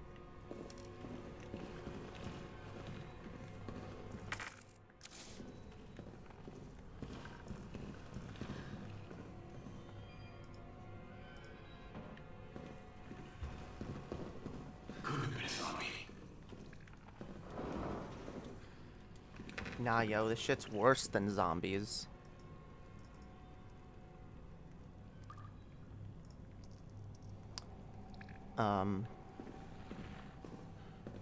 What about greed?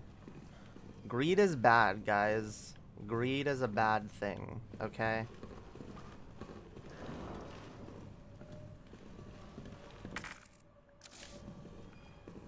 I mean, look out for yourself. Make sure you got what you need in life. Didn't stick around. But don't be greedy. Alright. Here we go. What the fuck is this shit? Doesn't even line up properly. Come on.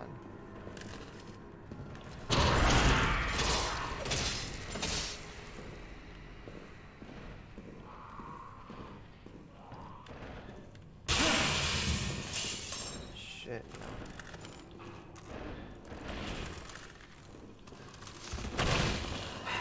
Damn it. Damn it, there's two of them.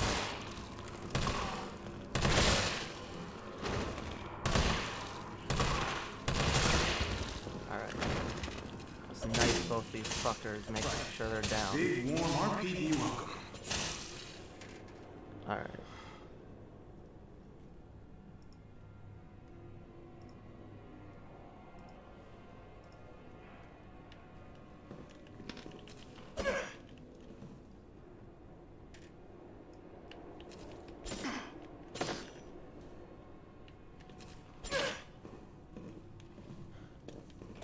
Audio's all weird. Whatever. Let's see. Wealth inequality greater than even the French Revolution. Greed, medicine that bankrupts the needy.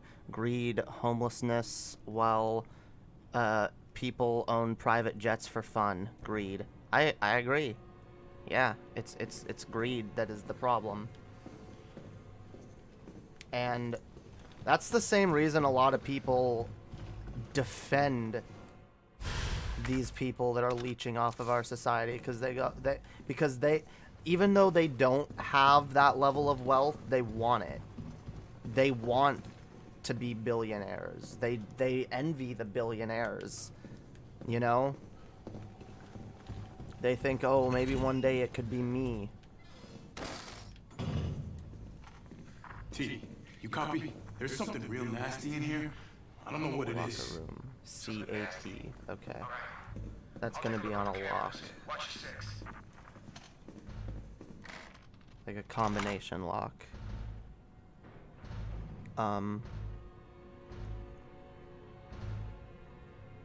That's even worse, because that means y'all are really not giving me anything to work with. You're just talking to each other.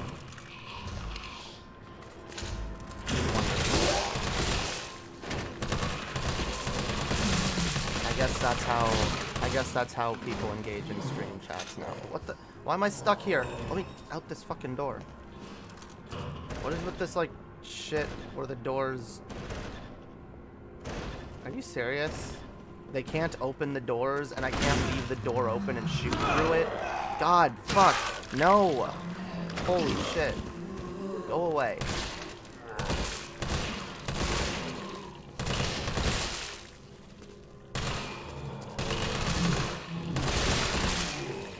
Holy shit. Okay.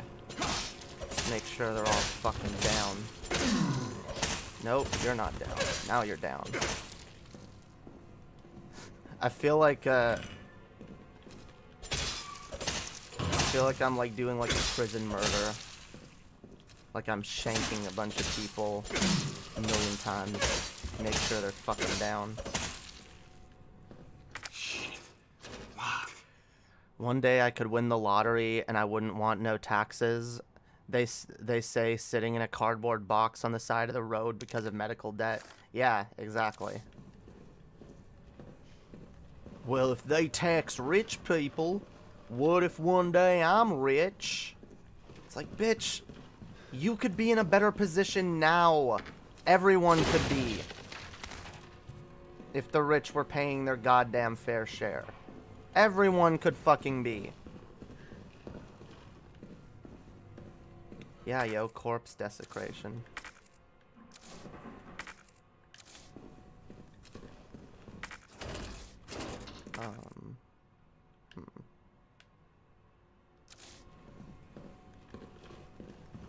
Oh no.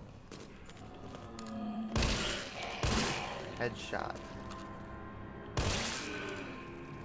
Why do I still hear the audio fucking twice?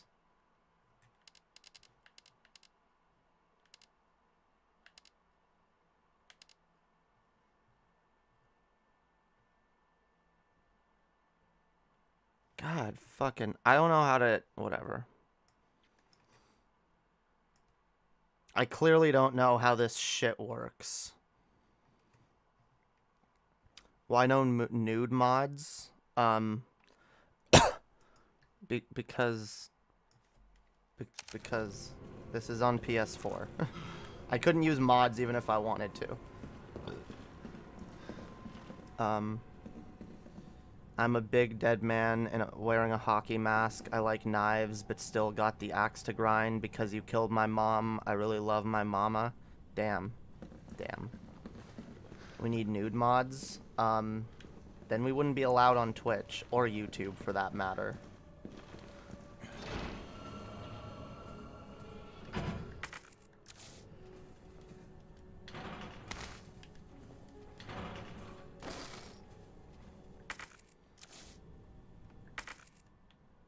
No, wait, I thought you meant mods as in moderators. Never mind then. I mean, if you want to be a nude mod, feel free. If my mods want to go nude, they can do that all day. It's not like they're on camera.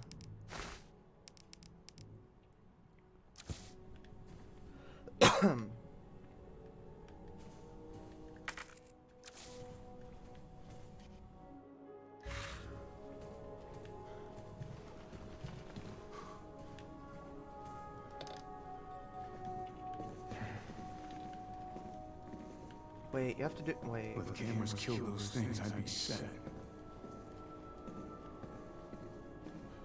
you have to do the film shit in this game, or is that only in the other one? I think that's only in the other game.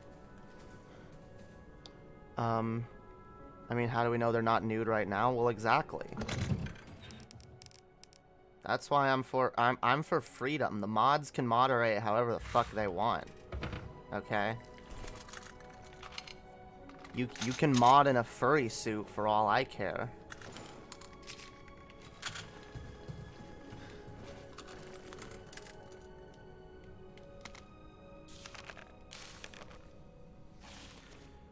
Okay. I remember this for the safe.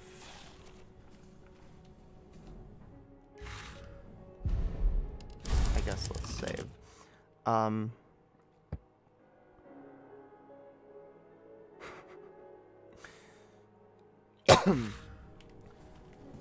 Look, you know what would be dope? A Resident Evil 8 nude mod. Got that Lady D, yo. Yeah, yo, I really want to get, Copy that. Resident Evil Village. Y'all should donate so I can afford Resident Evil Village. Or don't, whatever.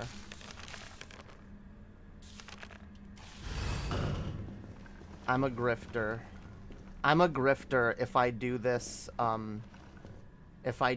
job and, get paid for it and then spend my money how I see fit. Better not. Wait, what do you mean better not? What's in there?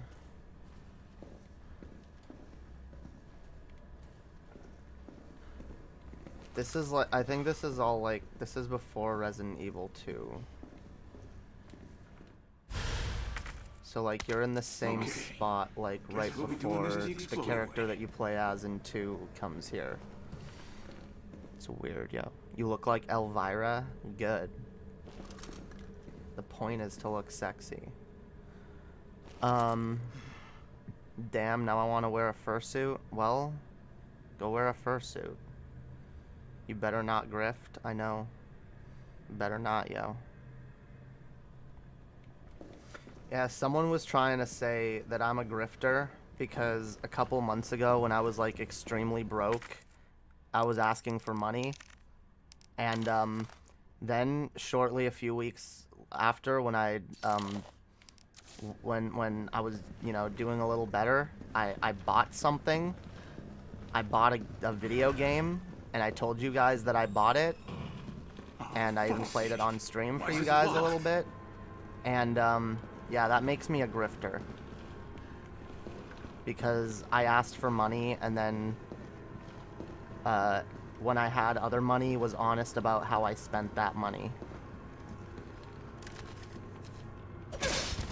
I just thought I should let you guys know in case you want to cancel me for that. What the fuck? Okay.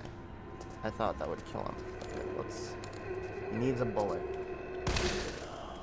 At least one, right? Okay.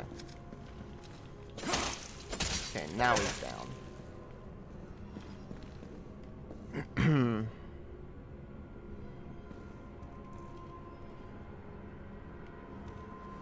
I can donate if you got a Venmo. I only have a debit card, so I don't want it on any more than the absolute minimum of websites.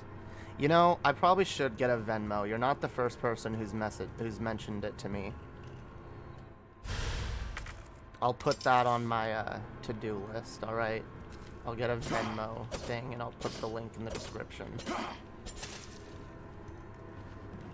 I think someone's also asked me one point about, like, if I have a crypto wallet, which I don't. But maybe I should do that as well.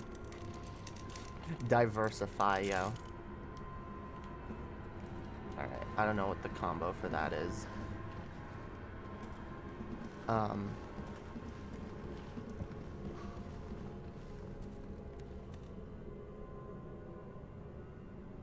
Jamie, would you say that you are polite? I am very polite. When people deserve it.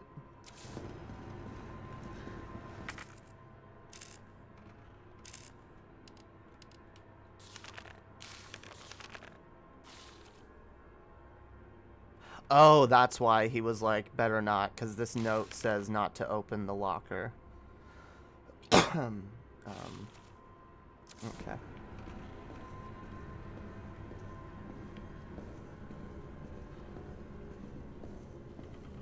Polite? I don't know what that means. I don't know what y'all are on about. Jamie is just like he who shall not be named. I am. I'm Voldemort, guys. I'm an evil fucking monster. I bought a video game with money that I earned and didn't even lie about it.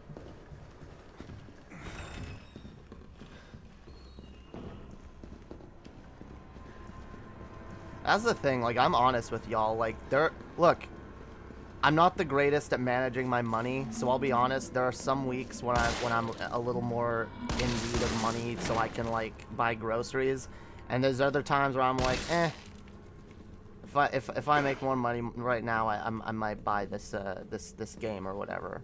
But like, I'm by no means swimming in money, or donos for that matter. Like, grifter implies that, like, I don't know, you got like a shit ton of money that you're grifting from people. I'll be honest, guys, if this was a grift, I would not be wasting my time anymore, okay? Because this is, like, anyone who thinks YouTube is like a way to get rich quick is fucking dumb.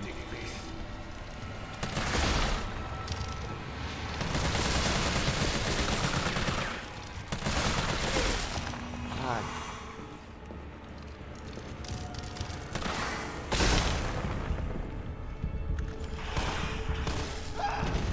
Fuck. Damn this fucking thing, yo.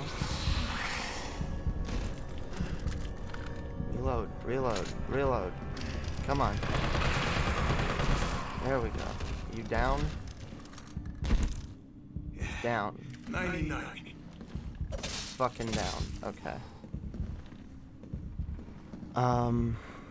You should definitely be more frugal, Jamie. I'm usually frugal. Oh, you're talking about what Paul said? No, Paul would not be dumb enough to call me a grifter for that reason. Paul's not a moron, okay?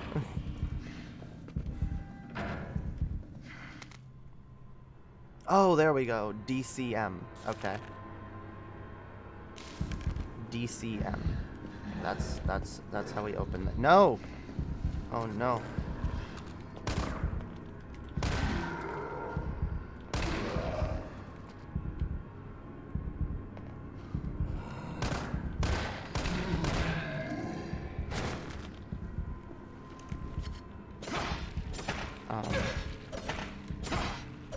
I beg to differ about what? What do you beg to differ on, Galen? Am I a grifter? Oh, you beg to differ that Paul's not that stupid? Look, I have my disagreements with Paul, and I think he's definitely an idiot on some things, but, like, he's not that much of an idiot.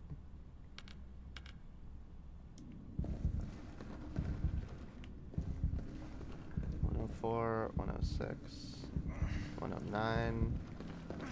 Is there anything in these? No. Okay. 104.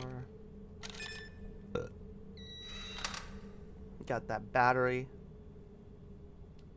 Got 106. We got ammo.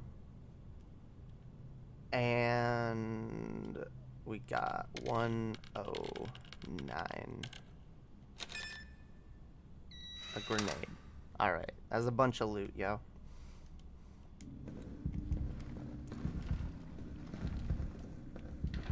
Gimme. Okay. 9-volt battery. Fine. Based. Now we got a detonator. Mine now. Oh.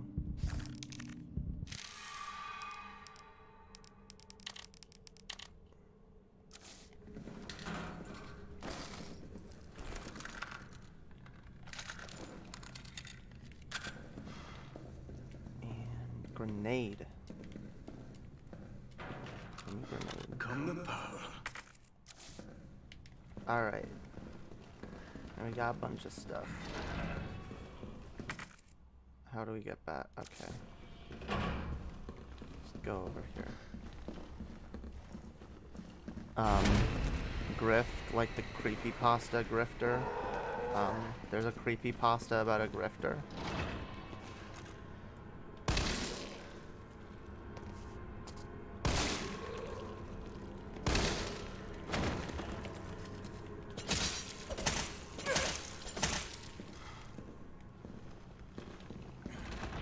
I'm just saying, I think I don't think Paul is dumb enough to be like, you make money, you're a grifter. Maybe he is. I don't know. I haven't seen him make that argument. I don't know where he comes down on the whole Hassan thing.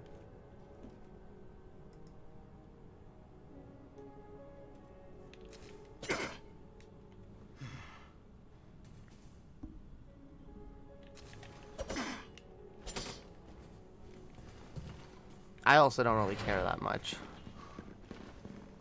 I was just making the point. No, that was not a reference to Paul. Anyway.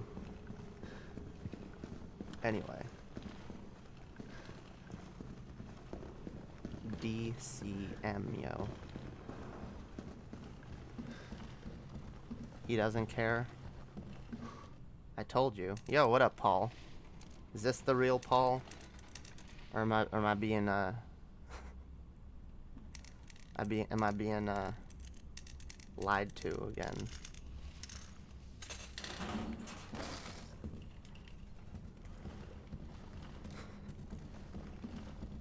We gotta get Paul on for another conversation, yo. Maybe at some point after we talk to TJ. I want to see Paul talk to Demon Mama, yo. That would be a fun convo. The Demon Mama Ideology crossover. When, Paul? Demon Mama Ideology crossover when, Paul?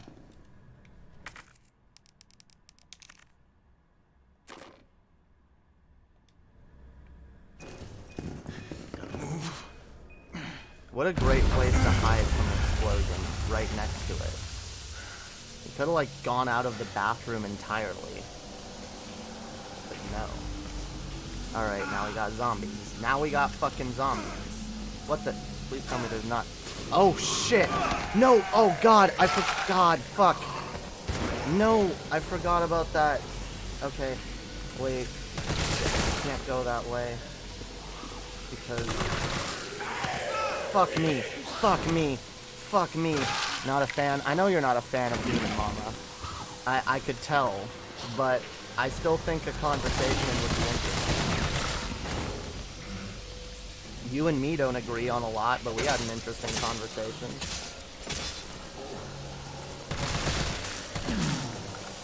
Fuck. Holy shit.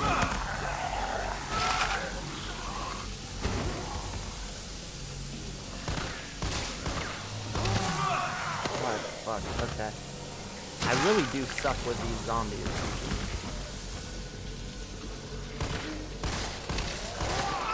God. No. Oh, God. I should have used a grenade. That would have been smart. Fuck me. This motherfucker will not die. Okay. That's it.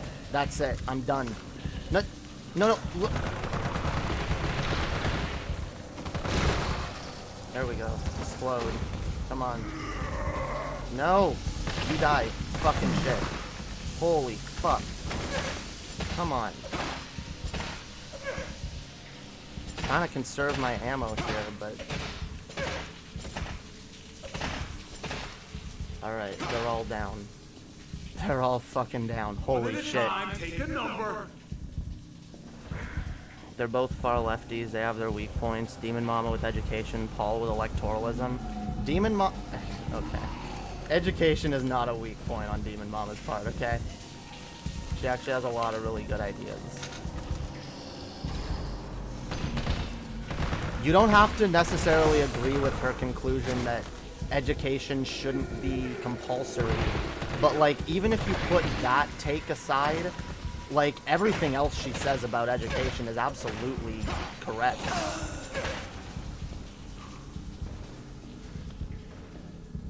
It doesn't fucking work. And it, like, the system that we have now is so fucked. I agree. I see why she has a problem, like, forcing people into the current school system that we have now. But I do agree that in order to make it not compulsory anymore, we need a good, or like either way. See, my stance is either way, we need to overhaul the entire fucking system. We need to completely rethink the way education works. And the question of whether or not it's compulsory is, honestly, I think a lot of people get distracted by that point. Because I think it's a far more... Oh, shit. I should have healed. I think it's a far more interesting conversation about, like, what we can do to fix that system. What the holes in the system are, you know? Ways that we can better it.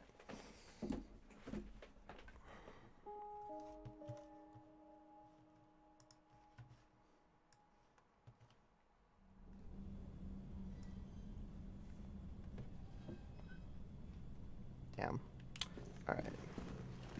Oh shit, it put me all the way back here. Seriously? Okay. Well then...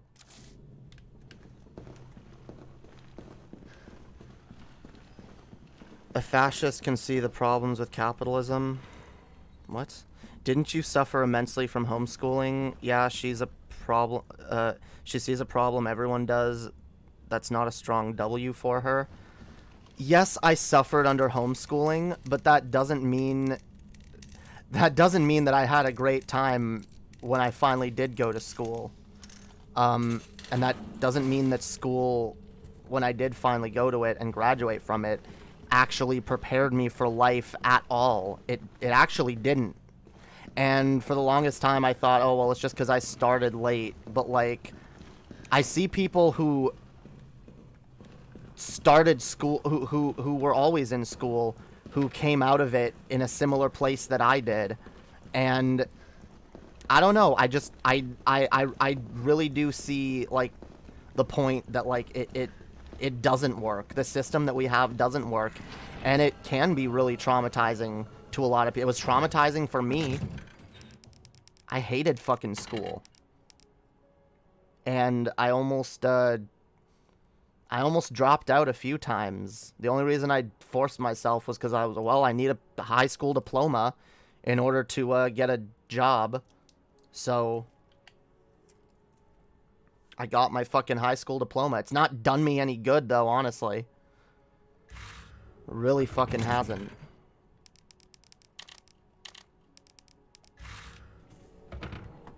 So we repair it? I agree, we repair it. We repair it in a number of ways by completely overhauling the system and having several options. Like, kids need options. There needs to be, like, different paths you can take, depending on your skill set, your interests. Forcing everyone down the same path, that's where I have a problem with it. And that seems to be, like, Demon Mama's biggest problem with it, is that we have this one-size-fits-all approach that we try to force everyone into, and whether they're suited for it or not. And yeah, a lot of the time it leads to bad outcomes. God damn it, what am I...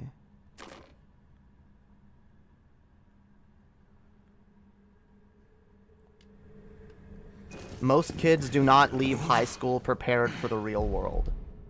High school does not prepare you for the real world. If it did, maybe I could see making it compulsory. What the fuck? Oh, it's a fucking flash grenade. What's even the point?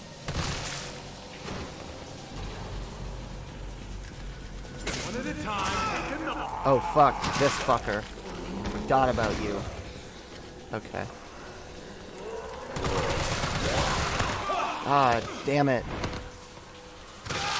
Oh my god, I hate these zombies. That fucking grenade did shit. That grenade did jack shit. What's the point of them?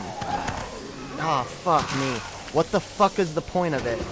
I thought, oh, that's why I fucked up this section so bad earlier.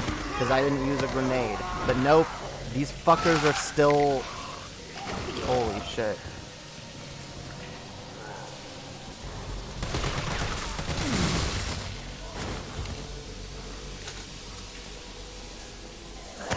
God damn it.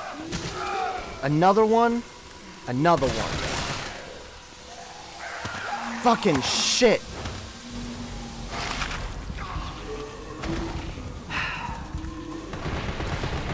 Shoot him in the fucking dick. I don't care. Where are they going? What the fuck? Oh god. Another one. Another one. Another one. Another one. God. God, I hate zombies.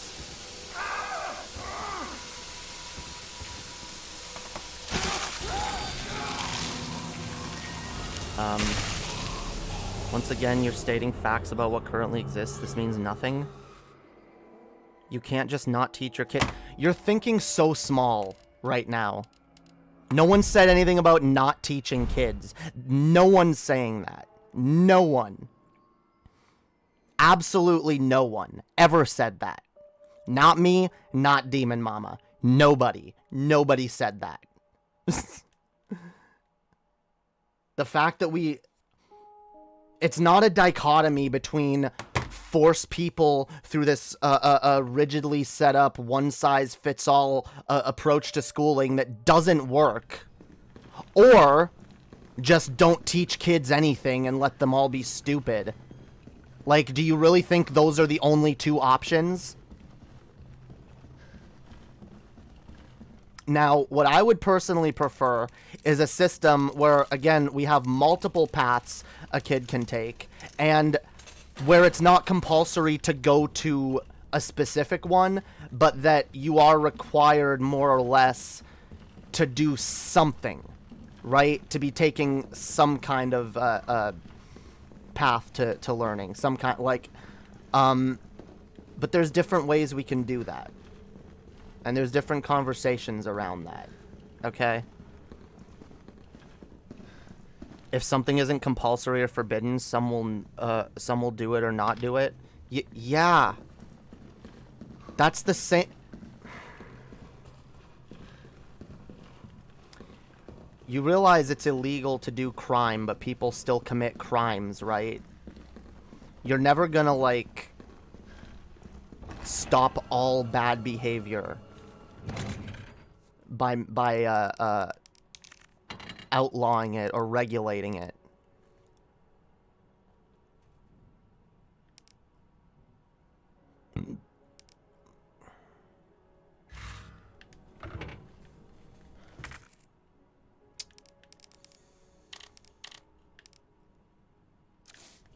Yeah, fuck those flash grenades. They're fucking useless. I guess they're for, like, distracting enemies, but, like, they do jack shit for fucking, when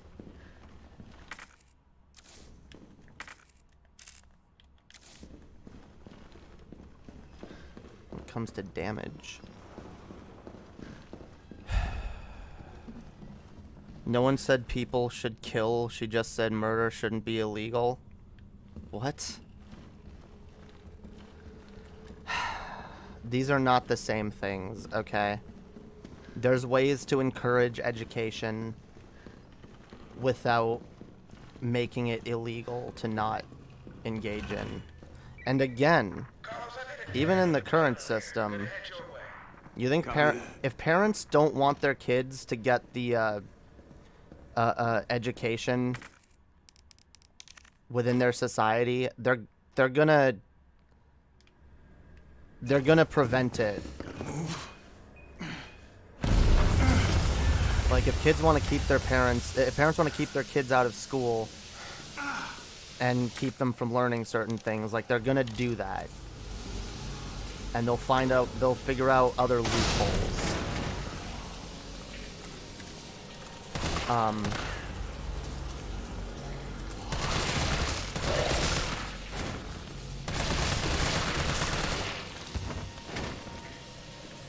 I don't know, Jacob. You seem to get really hung up on this when I'm not a strong proponent for let's make sure that school is never compulsory. I never said that. If you want to go argue with Demon Mama, you can go argue with Demon Mama. My position is that the current system we have now doesn't work, and I do think it's immoral to force kids through the current system that we have right now that we call school. I do agree with that. Now, I don't know, like, again, I'm not the expert on this. I'm not the one with all the ideas. But do I like the idea of a non-compulsory education system that is more robust and more, you know, well thought out? Like, yeah. That doesn't mean I know what it looks like. So I don't know why you're expecting me to defend this. I just said I like where Demon Mama's head's at, and she makes a lot of good points. You're comparing her to a fascist, saying that, like, there's like, oh yeah, the elites, everything's corrupt, you know. Yeah, we need to fight the system. But then their solution is getting rid of the Jews. That Demon Mama's position is not tantamount to that, okay? You might think it's misguided or whatever, but, like, it's hardly... Don't pull that shit on me. Oh, well, as a utilitarian, you should not... No. Utilitarianism is about making your own calculations for what you believe is best and worst in a society. And I do think that the current system of schooling that we have does a lot of harm. And I honestly am at a point where I cannot tell you whether I believe it does more harm or more good at this point. I don't know. But it does a lot of harm, and there's a lot of areas where it does not do good. God damn it, these fucking doors. What is with these doors? Like, doors are your worst enemy in this fucking game. It's not even Nemesis. It's the doors.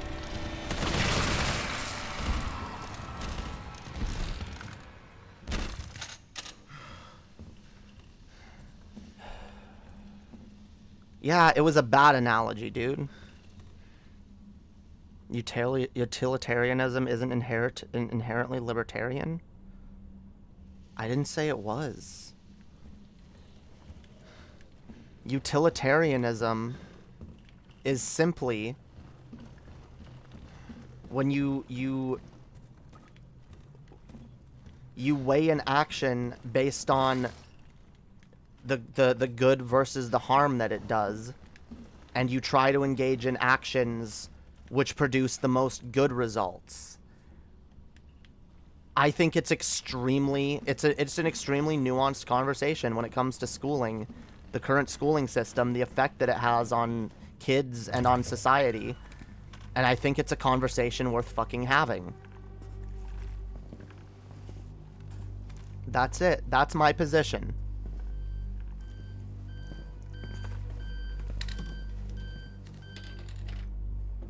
Dr. Bard.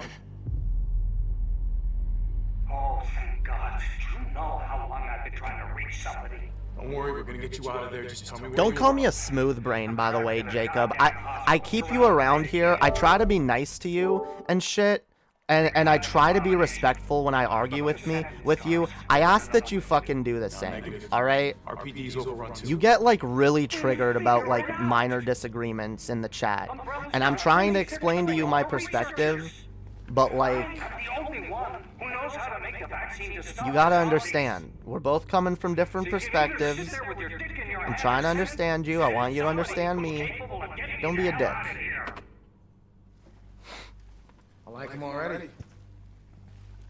And the only reason I choose to defend Demon Mama's position is because, like I said, I don't know enough to be 100% on board with everything she says, but I think her heart's in the right place, and I think she raises a lot of good points, and she has a lot of good arguments. This will take some time.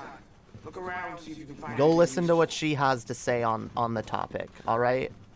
This isn't my take.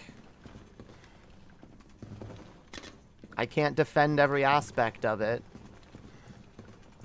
Nor should I be able to necessarily to say that I see merit in it.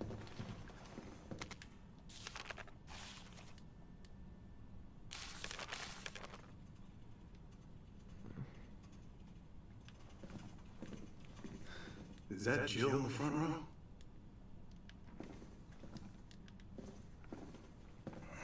Anyway.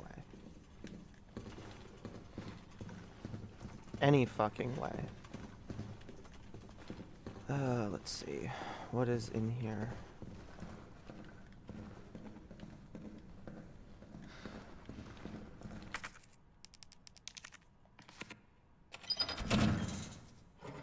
Ammo, yo.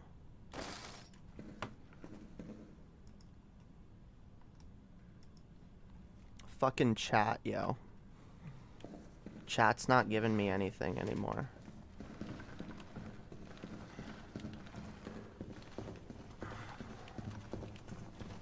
Quiet ass motherfuckers.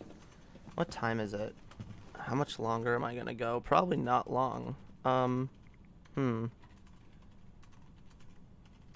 What? I have not just been streaming for an hour. Oh, OBS crashed. Okay. I'll go a little bit longer.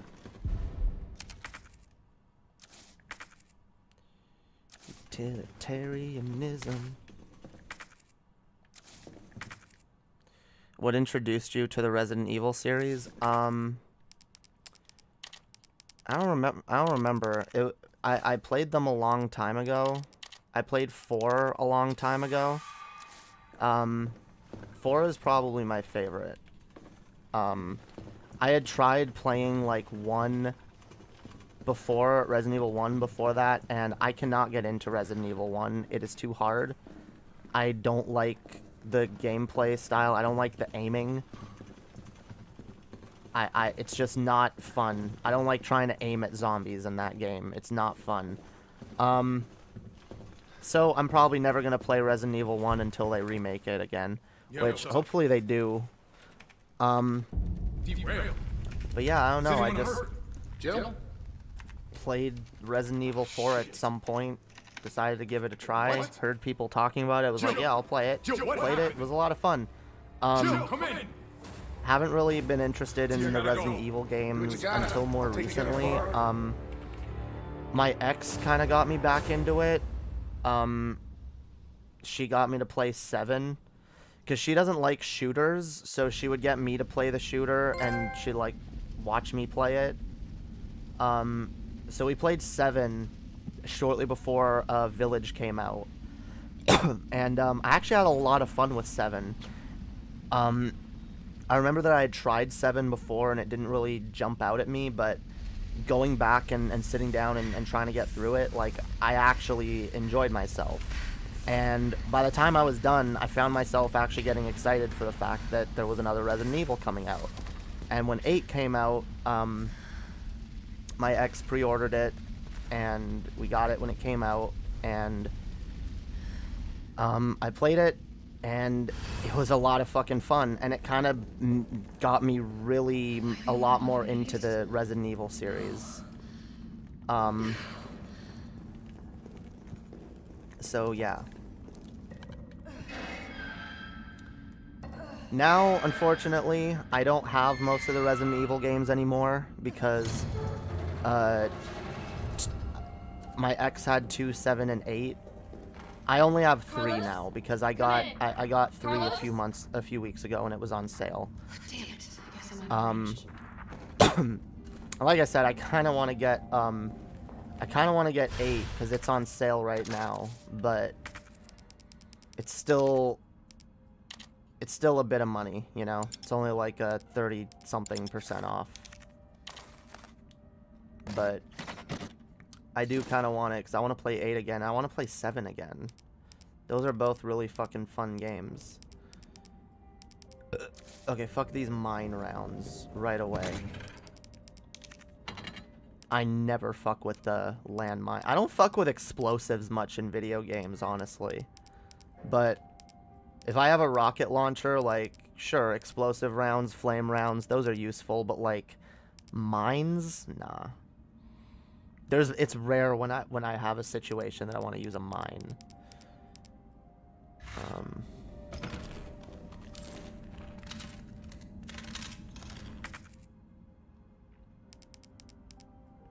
I also rarely use grenades as well, though. You kind of have to in this game if you want to stun Nemesis temporarily.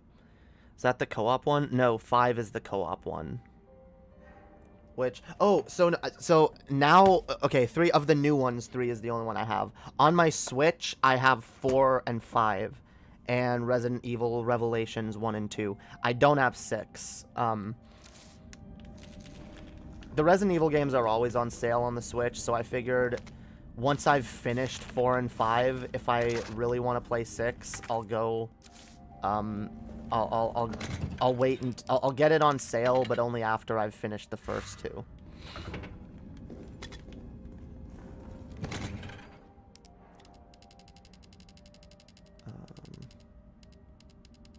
Damn. Okay.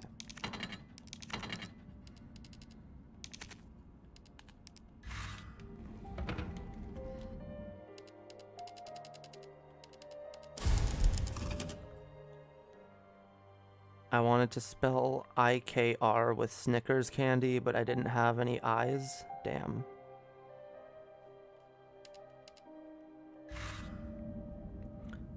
Weird so many are on the Switch. It's actually pretty dope.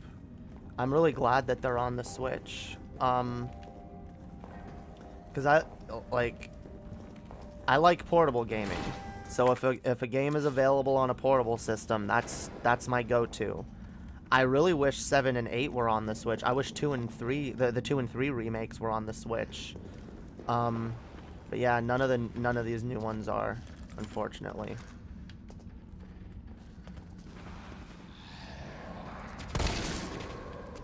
Hopefully they'll come to the Switch eventually. Although I doubt we'll see that until we get like a Switch Pro.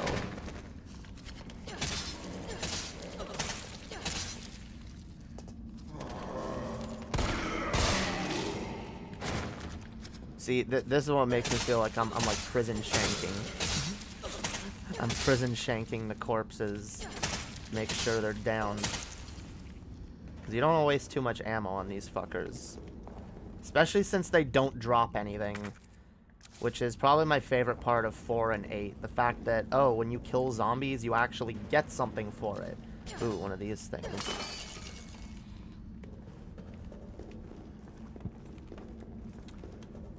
8 is really my favorite. Like, I really love Resident Evil Village.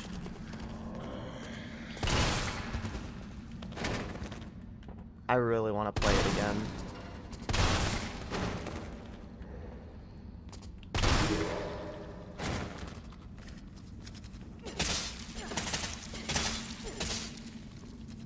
I actually have the Resident Evil games that I'm missing on like my Amazon wishlist. If anyone wants to send them to me. But yeah, yo, for the meantime, I'ma finish 3. I'ma finish 3. I'm gonna do it. I'm gonna make Nemesis my bitch. It's gonna happen. I can't stay here. He's always alive. Oh shit, it's this area. Okay.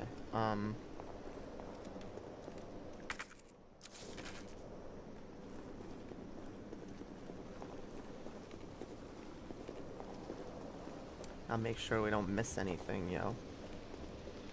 That's the thing. When you get the area, when you get the freedom to explore an area freely, it's always best to like explore that area, pick up everything you need to pick up, because almost definitely next time you come back here, it'll be chased by Nemesis.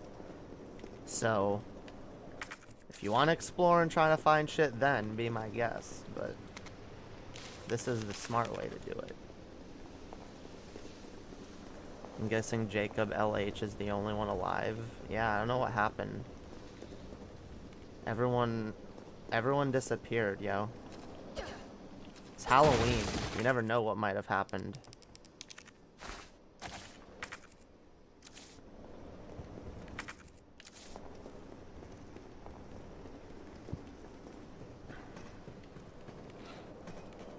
Maybe there was a zombie attack.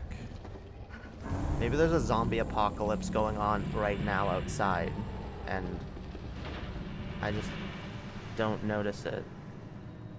So what's the thing with Nemesis? Why is he trying to kill you? He just is. I think his mission is to kill all the STARS members, which is basically like all the people who were in the mansion in Resident Evil 1. Where they found the zombies in the first game.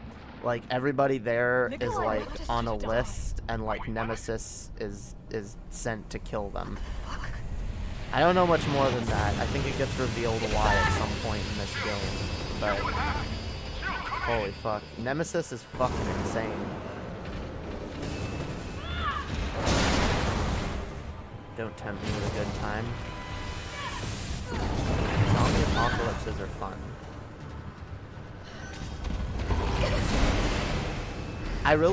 I'm not a fan of shooters at all, but I like survival horror shooters.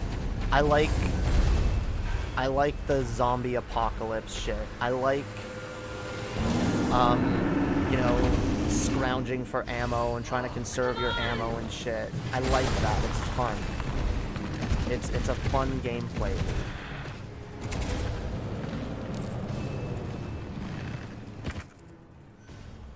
Oh fuck me. Yeah, my ammo is super. Oh, my inventory is super full.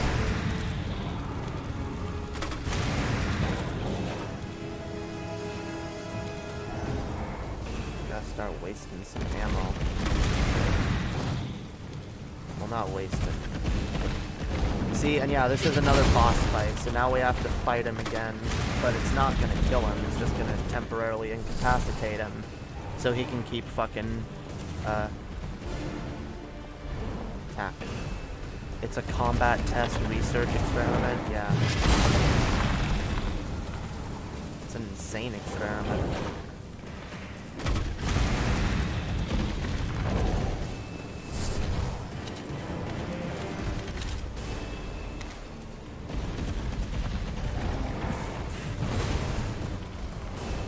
Break this. Nope, don't need that. God.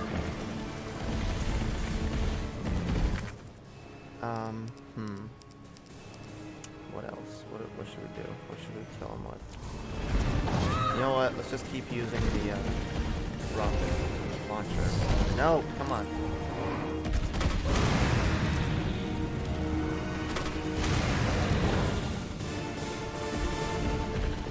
You played Outlast, right? No, I have not. I've heard of it. Is it a shooter?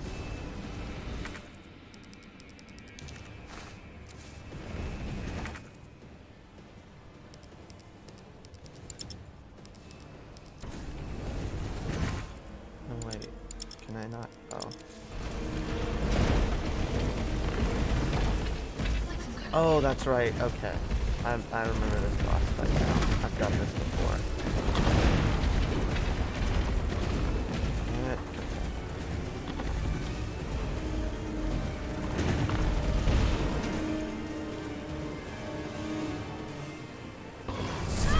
Oh fuck! I know you're supposed to hit him at a certain point. Damn. Damn. Damn. What an asshole.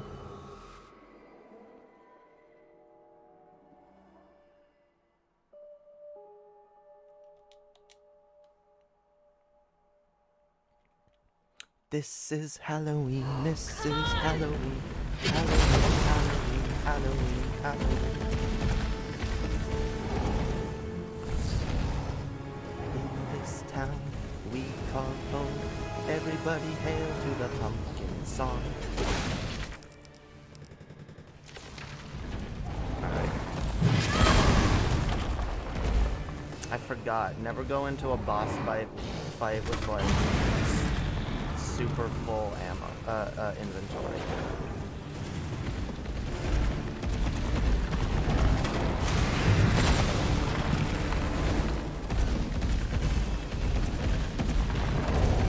Wait, I think this is actually, fuck. I probably should have kept the mines, because that probably would have helped for this boss fight.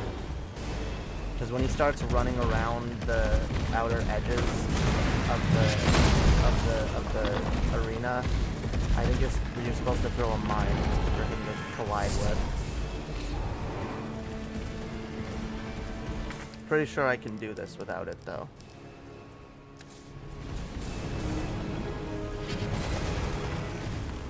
Who am I, someone who's afraid to let me go? You decide if you're ever gonna let me know. Suicide if you ever try to let go. I'm sad, I know ya. I'm sad, I know ya.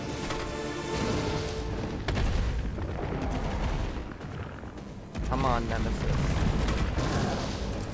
Go Roblox yourself already. I don't like you. I don't want to be friends. I don't want to be friends.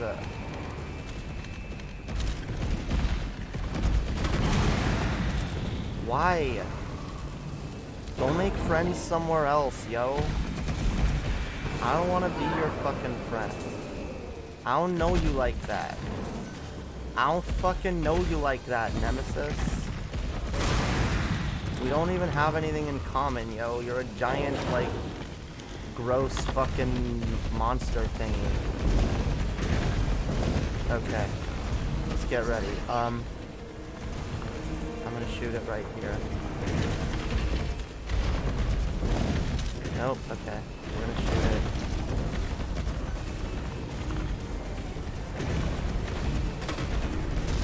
Yeah, damn it.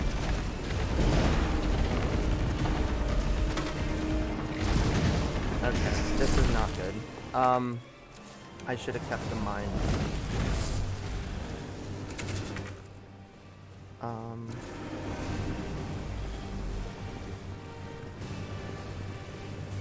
Should have kept the fucking mines, yo. No!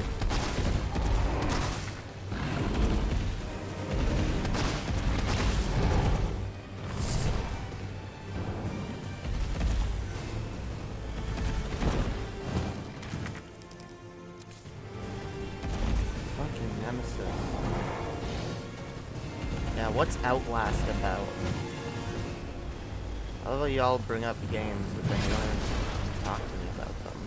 What the fuck is Outlast? Why should I care about Outlast? Tell me. Tell me! I love how the word grifter just becomes the go-to word these days. Is charlatan no longer useful? Look, people like, I don't know. People like trendy words, okay? Oh, I got him. I did it.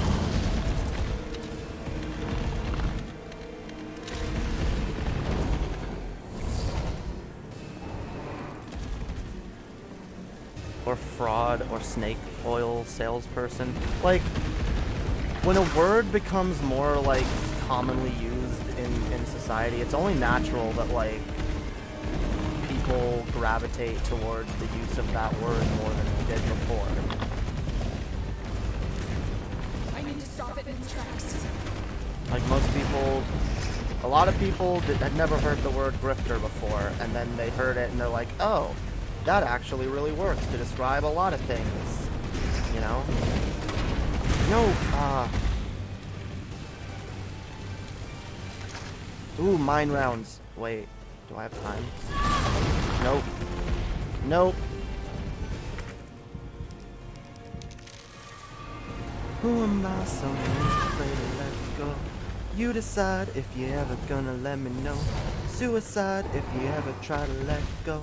I'm sad to know ya. I'm sad to know ya.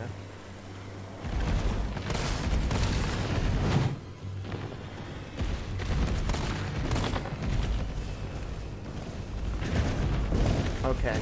Wait. Alright. Alright. Here we go. Mine rounds. Let's do it. Come on. Come on. What? Yes. Alright. We got him.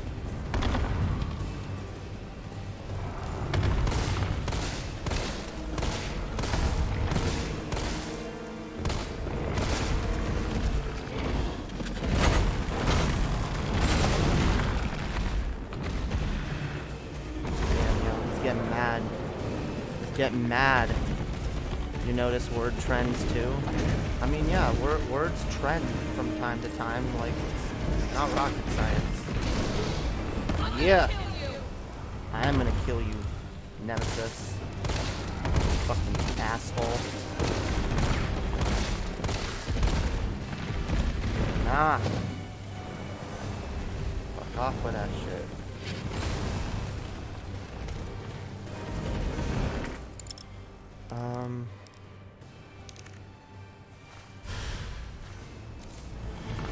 Got too many fucking herbs. Too many green herbs, yo.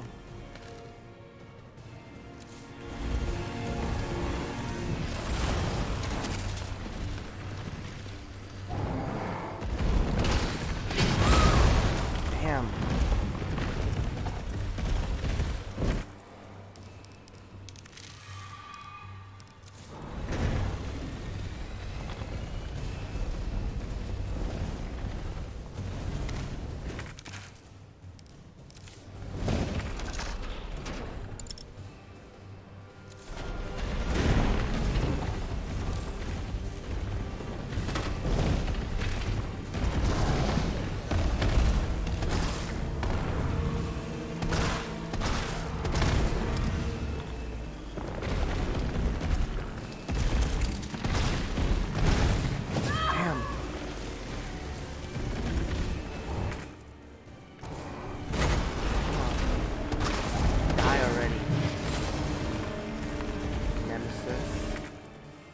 More shit is here. There's 2 things of ammo. How much space do I have?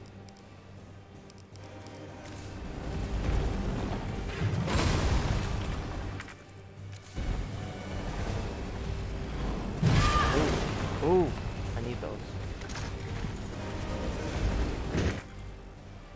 I love how I always leave behind the shit that I need, you know?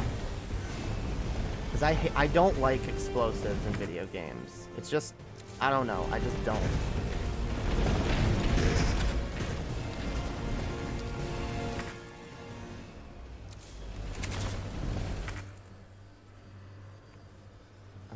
Okay.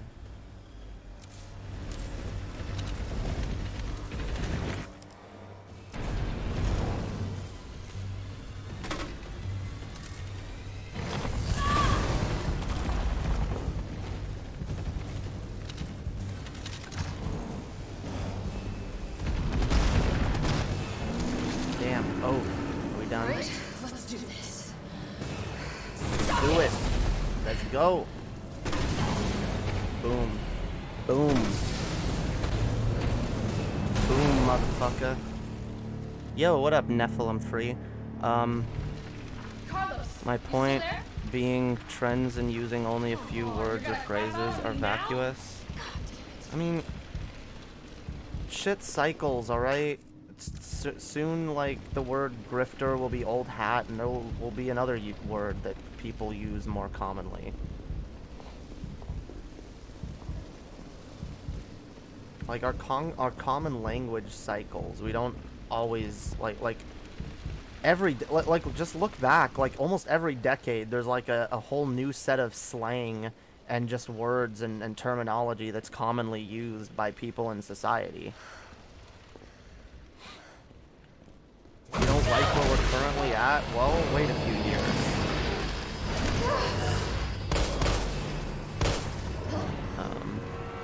I think it's automatic. If people hear a better word, they would probably be more inclined to use them. Yeah, exactly. Like, charlatan is a good word, so is fraud, but, like, grifter has that, like, I don't know, grifter has more of, like, a malicious connotation to it that I think a lot of people like.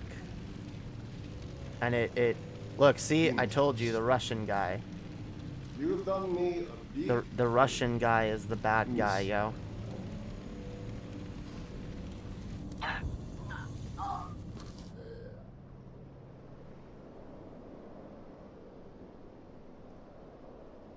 The only thing that annoys me personally is gaslighting. That's only because people are using it improperly. Yeah, but the thing about gaslighting, it's actually... It's a really common thing. And before before our general society started noticing it and pointing it out, gaslighting is a thing that people would do constantly. And it would never get called out. Like, never. Now people have gone the other way where they call things gaslighting a little too much, but I do believe it's honestly better than the alternative, because gaslighting is such a fucking dishonest fucking tactic that a lot of people use to like fuck with people, push their fucking narrative, make people think that you know, things are a certain way when they're not. Like, gaslighting is a really big fucking problem in our society. Mentally ill people get gaslit. People in shitty relationships get gaslit. Fucking... We all get gaslit to some extent. By the powers that be, politicians, capitalists in general. Gaslighting is so fucking prevalent in our culture. It's no wonder that once our collective society finally found a word for it, we're obsessed with pointing it out. Because it's a fucking problem. Huge. So yeah, I get it. Oh, 100%. It's a good thing people are more aware of it. I agree. It's just better than the alternative. I agree that it's better than the alternative. I just wish people would use it more properly. I mean, I think if your concern is that, we just gotta start, like, calling people out when they use a term improperly and be like, hey, just so you know, that's not actually what that means. And I think one of the problems is because... you know, like, people don't understand the distinction between just lying and gaslighting someone. Or a lot of the time someone will interpret something as gaslighting when the intent isn't necessarily there. So I think we just need to work at, like, helping people understand the meanings of these words better, rather than admonishing them for using a word, you know? Give people constructive criticism. Be like, yo, I think you meant to say this, because that actually means that. And then people will use the words more accurately. Alright, fuck flash grenades, because I am convinced... Look, I thought that the fucking mines were useless. I was wrong. And I'm willing to admit that I was wrong. But I am absolutely correct. Flash grenades are garbage. They're useless. They're a waste of money, waste of time, waste of inventory space. They shouldn't be in this fucking game. Religion does gaslight people, yes. Religion gaslights people all the fucking time. That's the thing. A lot of people, that's the thing, like, it's cathartic for a lot of people who have been gaslit. Like, holy fuck, my entire childhood was gaslighting. My dad gaslit me constantly. He did that to everyone in my family constantly. Being emotionally manipulative, making us feel like we're crazy, you know? Like, that shit happens so fucking much. And once you finally have a word to describe it, it feels good to be able to call out something for what it is. Especially, again, when it's caused you so much harm, you know? Some people have been gaslit really bad in shitty relationships. Some people have been gaslit by shitty parents or by shitty religious figures. We've all experienced it. Again, our society, capitalism, gaslights us into thinking that, oh, we should do these things because it's totally in our best interest when it's not. They tell us we're lazy and we don't want to work when what we're really sick of is just being treated like fucking garbage.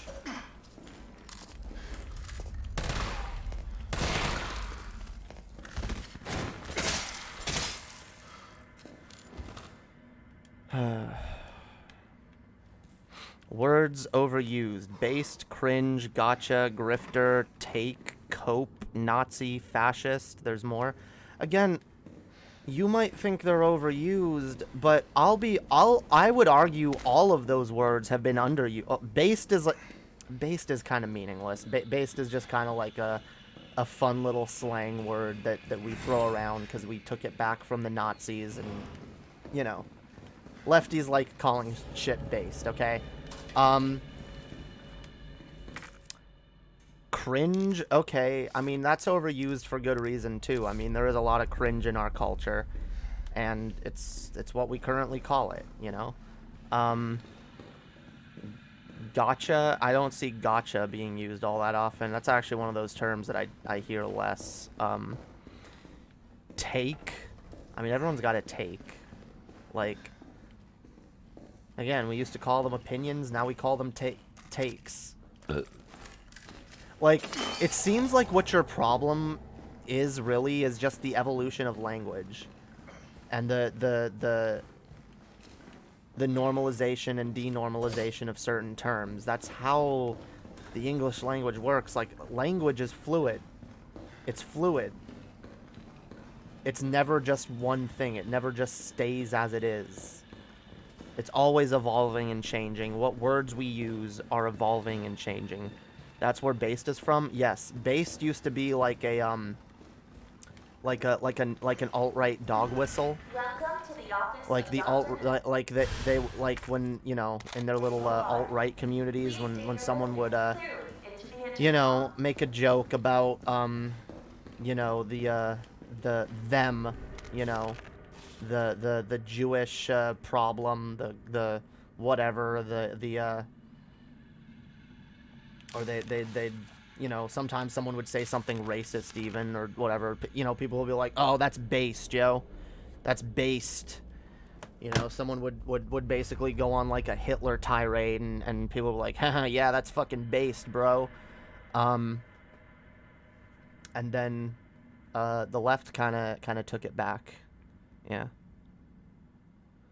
Every time someone says based, I have the urge to say, on what? It's just based, yo. It's based.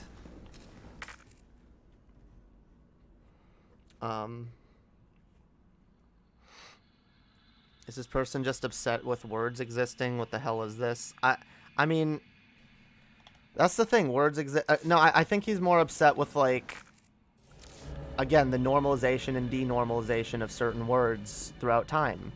When you were growing up, certain words were more common. Now, other words are more common. You know? Shit changes. And you can sit around and be an old man and be like, oh, I don't understand these words that these kids these days use. You know, it's, back in my day, we used to speak proper English. Like, whatever. Like, there is no such thing as proper English or any language. It all evolves. I'm here to rescue you. Open the door. No voice match found. Voice match? What's worst about the word based now is that people will retweet something and simply say based as if that constructs an argument at all. Well, it's not supposed to construct an argument. It's supposed to be like it's a way to convey approval. You're like, yeah, I agree with this statement. I approve of this political take. This is based. You know? It's basically like saying here, here. You know? Some people used to probably tweet or respond to something they agreed with by saying here, here. Now they say based. And that's just the culture we're living in right now. If you don't like the slang terms that are being used, I mean, you're free to invent your own. Everyone is free to do that. We're always free to, like, come up with new ways to describe things, you know? Use new terms for different things. But, like, we can never just erase words that are commonly used in our society. We're never going to get rid of them. So, again, we can either use them, engage in them ourselves, or try to find replacements, you know? If you don't like a word that's used, then come up with something better. Because it's real easy to be like, oh, why does everyone use these words all the time? Usually the reason is because the word is the best way to describe something, and if you have a better way to describe it, people will usually switch to that. But you gotta provide people those alternatives, you know? Otherwise, you can't get mad at people for using words. We're devolving into newspeak as we know it. No, you're literally not listening to what I'm saying, fam. Newspeak doesn't exist. This thing that people call newspeak. I'm sorry. Language has always evolved. We've always changed what certain terms mean. Always. There is no such thing as newspeak. That's like thinking that, like, oh, what's this new view on gender, or this new way of looking at society or whatever. Like, fam, these are all based on fucking social constructs. This is all based on, like, society is fucking changing all the time. Common phrases are changing all the time. What you call newspeak today, or no, what you call normal speak today, I promise you, 10, 20, 30 years ago, people were calling that newspeak. There's no such thing as newspeak. It's just the ever-changing evolution of language. It's always changing. No, this type of simplification just makes it all more limited-minded in how to use language. How? It's not simplification. No, I disagree. We're not dumbing things down. We're not. You're seeing patterns that literally don't exist. We have always used slang terms. We have always, our society has always had different words that we use as a shorthand to describe something, or to make it easier to understand complex ideas. That has always been, that's literally a function of language. That is literally a function of language, and I find it hilarious that someone with the name Origin of Language would be so ignorant on this front. It's actually a little funny, because I really don't know how you don't see the pattern, how you don't see that this has always been a thing. Always. This is nothing new. We've always come up with new words to simplify things. That's what language does. We evolve language, we create languages, we invent words to describe simple, to simply describe complex ideas. That's what words are for. But then you don't believe in using words that simplify more complex ideas, do you? That's why you can't explain to me what your fucking political ideology is. Because I'm sorry, you can say, oh, it takes away the nuance or whatever, but the fact is, words make it easier for people to understand things. That's what language is for. And if you can't come up with words to describe your thoughts and feelings, then I don't know what you're bothering using words for in the first place. This is like arguing with no, this is like watching a kindergarten teacher arguing with a toddler. Yeah, it kind of is. Like, whatever. Have any of you even read 1984 by Orwell? and know how newspeak, the dumbing down and losing complexity and nuance in language works. I haven't read 1984 myself, no, but I am familiar with many of the concepts within the book, and I reject the premise of newspeak. I do. I think anyone who buys into the idea of newspeak is simply ignorant to the ongoing evolution of language. That I believe that, yeah. That doesn't. That's not to say that there's not some poignant messaging in 1984 and that it doesn't make some good points. But oh my God, has that shit been like completely twisted by a lot of people to mean something that it doesn't even resemble what it originally meant. Newspeak, like, again, it just sounds like, it literally just sounds like the paranoid delusion of someone who has, like, old man syndrome and is like, they're coming up with new language to describe words. Okay, well, that you'd maybe have a point if it was, like, the state imposing these words on us, but you cannot prove to me that the state has imposed words like based, or gaslighting, or whatever. The state does not impose these words at all. These words come up naturally, organically in society. They become more commonly used the way any word does. Someone hears a word, they use it, and someone else hears it, and they use it, and it goes on and on and on and on. Someone says a word in a fucking movie or a TV show or a really big YouTube channel, it grows even further. And then more people hear the word, more people think, yeah, this describes a thought that I'm familiar with. This describes an idea that I had trouble describing before. Like, I'm sorry, but, like, what's the negative utility?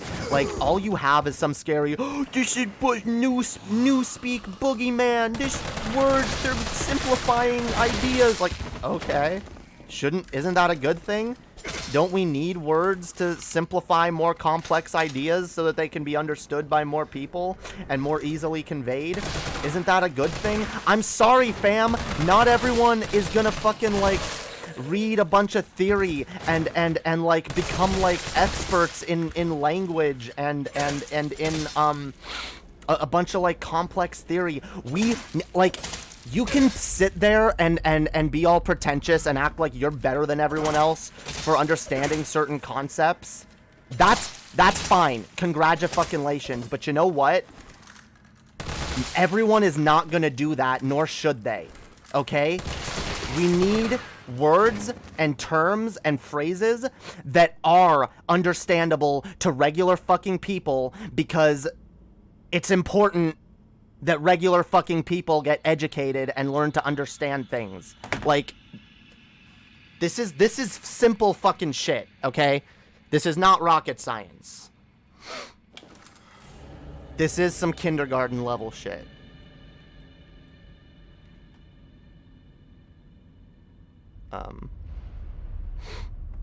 Here's a better question. Would you let a student, what?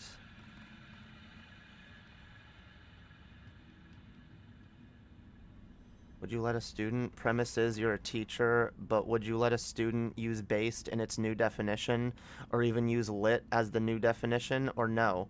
Yeah, I probably would, because these words are more commonly used in our society. We all know what they mean now. You can say you don't like them, you don't have to use them, but we know what they mean.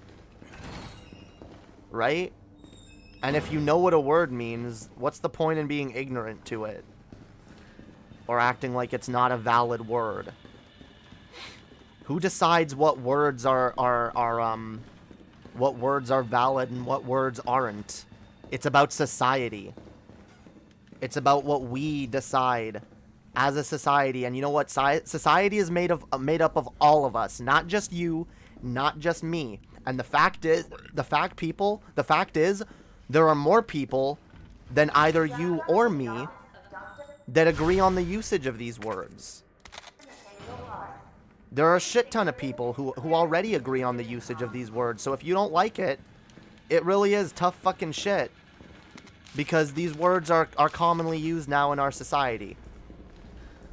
Alright? They are. That's how it is.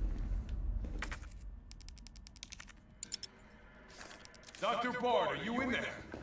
I'm here to rescue you. Open the door. No voice match found. Don't you see that the... Oh my god. What? No! No! Who is narrowing the range of thought? Who is imposing these words on us, motherfucker? Show me who's forcing us to use words like based. Who is forcing these words? The only way for your newspeak premise to hold any water is you have to prove that these words are being imposed on us. Alright? Holy fuck. No, that's so fucking stupid. That is so fucking stupid.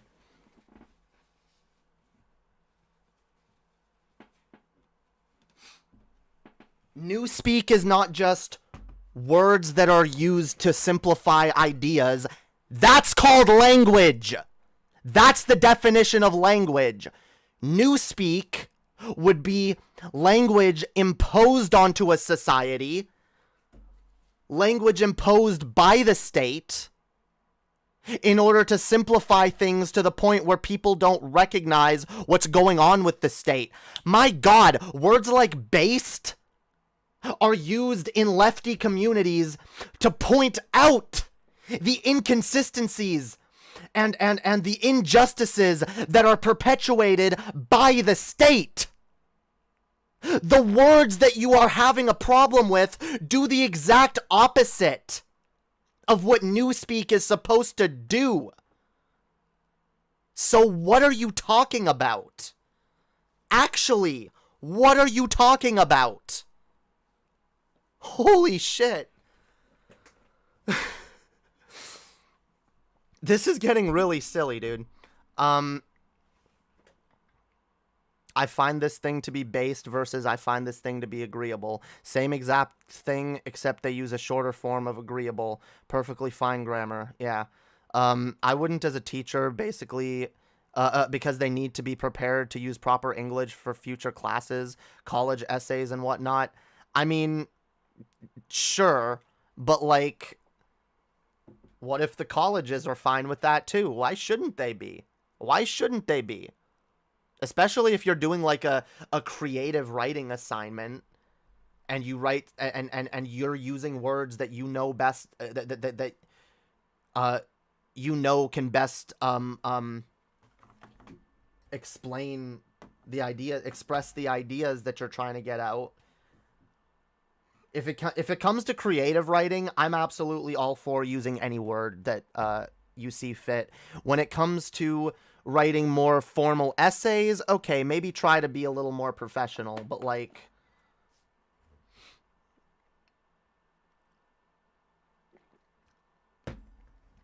I wouldn't see using a word like lit in anything but a creative writing context. Merriam-Webster, Webster and Merriam decides, then again, these words are being put into it yearly.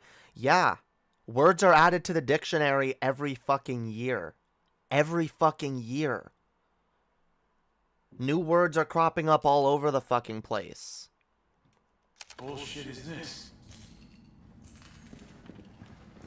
Also, I'm gonna say this.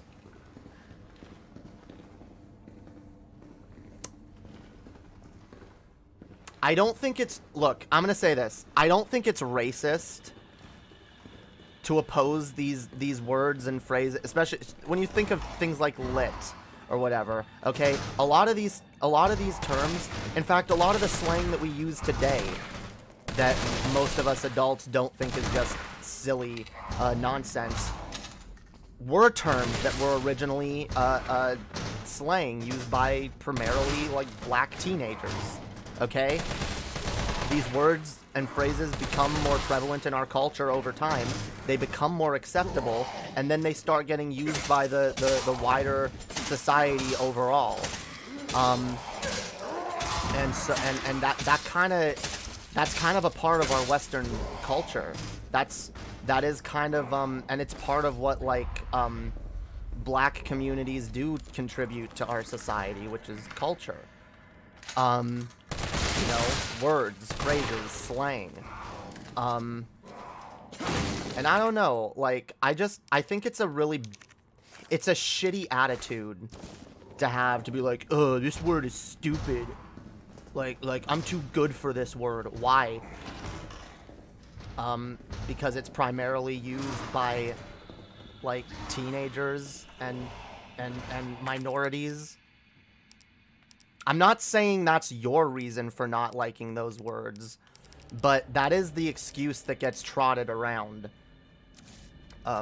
traditionally, you know, where it's like, ugh, like, look at these, kids, these people, these whatever, making up these slang terms, you know? But the fact is, there's a reason why slang, stands the test of time. There's a reason why it doesn't just go away. Because it's a part of our culture. It's a part of how we evolve as a culture.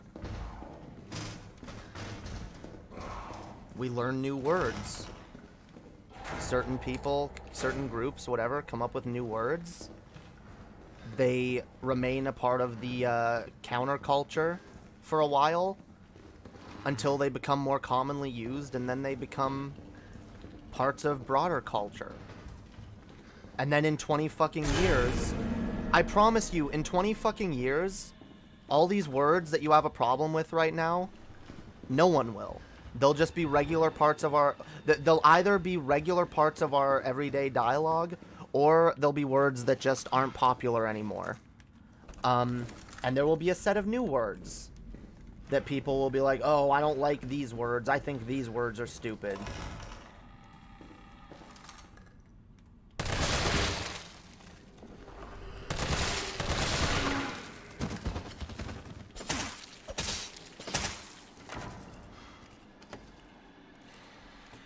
It could be considered racist or at least classist to judge, grade, and employ people based on usage of language more commonly used by the affluent. Yes, that is kind of my point. That's my point, is that, like, look, it's one thing to not use words yourself, but to judge people for the language they use. Alright? Yeah, a lot of people come from different cultures, different societies, different places, and, you know... Yeah, it is a little bit classist to be like, I'm better than you because I use proper language. Why? Because you didn't grow up on the streets? You didn't grow up around... It's simply because you didn't grow up around people who use that language. Okay. Not this way. That's pretty much the biggest reason that people don't use slang or certain words. It's simply because you didn't grow up around it. People that do grow up around it, or that spend a lot of time around it, those people are going to be more likely to use those words. And yeah, it does tend, at least for certain words, for certain types of slang, it does tend to be, you know, poorer communities or more racially diverse communities or whatever. I know you disagree, Origin. All you do is disagree. Cool has a range of different uses and can be used in many different contexts. Also, I don't hear the word cool as overused in the way based is. Because cool is yesterday's word, yo. Cool was a big part of, like, it is still used, but, like, it's not as popular anymore. It's just not as popular anymore. There was you realize there was a time when cool was absolutely viewed as, like, ghetto slang. You do realize that, right? You do realize cool was not always a regularly accepted word. That's new. That's fucking new. Relatively new. But 100 years ago? No one was calling shit cool. People were like, cool? What is't doth thou mean? Cool? What, is't thou chilly?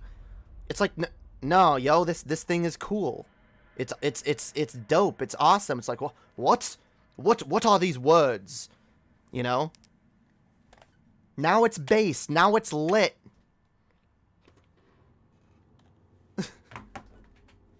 Based also didn't technically replace cool, no. But it does in some contexts. And like I said, other words have replaced it, like dope or lit, you know? Or fire, yo. That shit's fire, yo. Literally, yeah, we used to call things...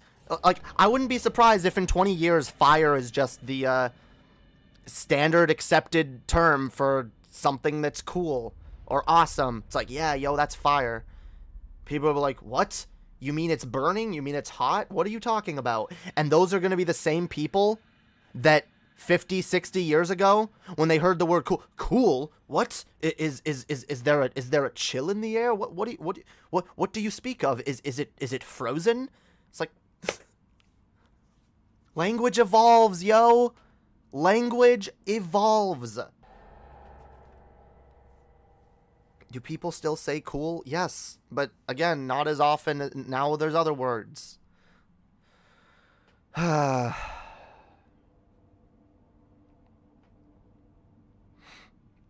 lots of words replace other words. There doesn't have to be just one word for cool anymore. Now there's multiple. It's dope, it's lit, it's fire, it's Gucci, it's based. Call it whatever. I use a bunch of different words.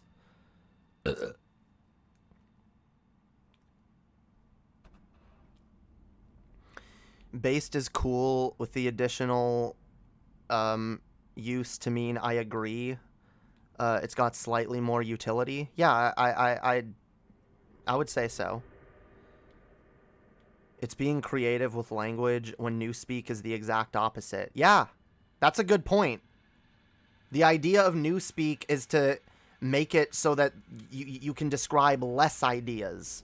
We're coming up with more creative ways to explain shit. Oh, fuck me. I forgot there were zombies behind me. Oh, no, no, no. Oh, no, no, no. Please don't die. Oh, no. Am I dying? Am I dying? Wait. Heal, heal, heal, heal. Okay. I'm fine.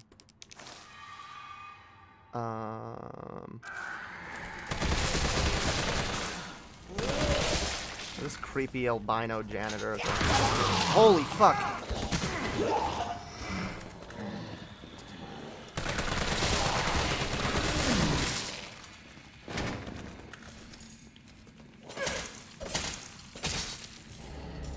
Oh shit.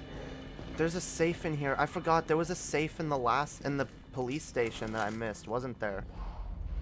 Or is that what, because I got a note for it. Is that for this safe? It might be.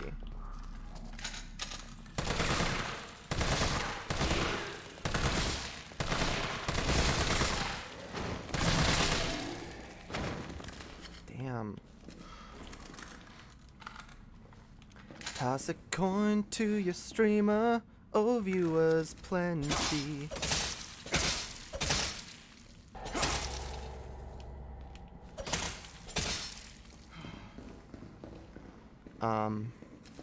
Usually when people talk about newspeak, they're talking about political language that is based in premises they consider to defy or oversimplifying reality. Orwell was not talking about slang. No, I know he wasn't. That's why this whole entire thing is ridiculous. Anyone who thinks newspeak is that's what I said. It's political language. It's imposed by the state. Slang is never imposed by the state. Never. Slang is used by, you know, honestly, usually a bunch of young people. A bunch of creative young people.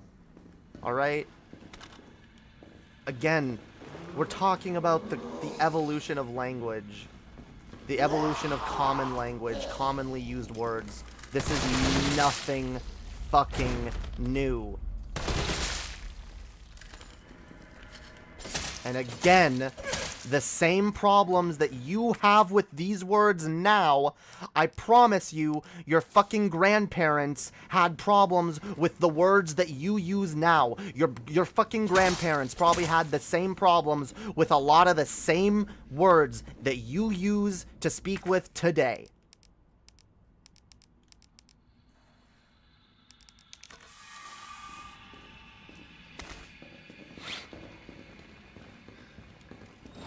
Every fucking generation wants to look back on the or look forward to the new generation, be like, ah, these dumb kids, these stupid kids and their new words and their new ideas. It's fucking old man syndrome is what it is, yo. Yeah, you're the one who should be face palming right now. Uh-huh. Using a term which is overused and doesn't express anything complex or distinct, though it's in thought isn't expanding. What? Just because a word is overused doesn't mean it doesn't express anything complex. What are you talking about? And by the way, overused is your subjective standard. You think it's overused.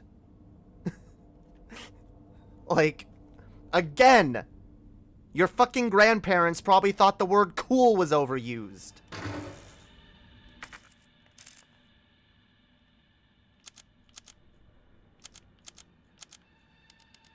Oh no.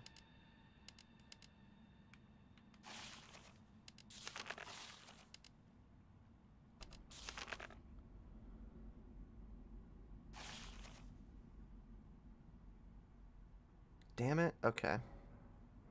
Yeah, that's not for this. That's for the I missed a safe in the police station. God damn it. Okay. Yeah, I don't know how to open this one.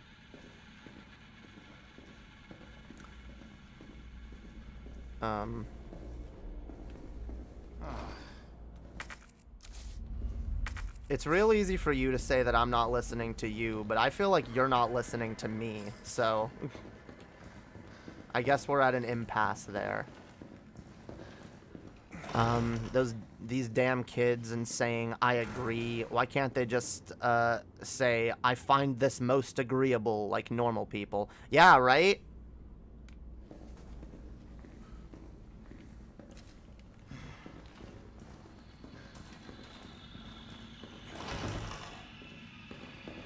Look, if you're gonna assume some kind of sinister intent behind something, you need some level of evidence. Something to be like, this is where this is coming from. This is why this is sinister. You have shown zero proof that these words are sinister or part of any sort of sinister attempt to cull our language, okay? Most of these words, most of these terms were invented by random people on the internet, random kids on the street hanging out with their fucking friends, fucking random ass high school kids coming up with new terms that their teachers won't understand or whatever.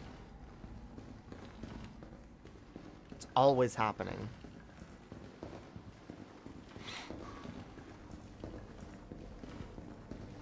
All right, Origin.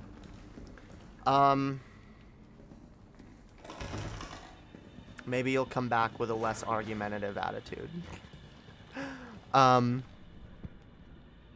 It expresses that the thing is good and we like it and we invented. Yeah. I'm sick of this conversation. Yeah, there's so many.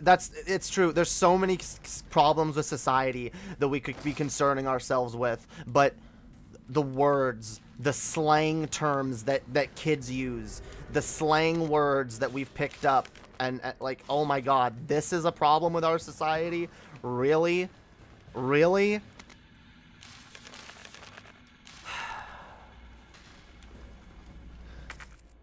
God damn it. I wish I had the lockpick, yo. You know what sucks? Jill is lying in the fucking ER, and I know she's got a fucking lockpick in her pocket. But I'm stuck as what, Carlos? What's this dude's name? Whatever the fuck this dude's name is.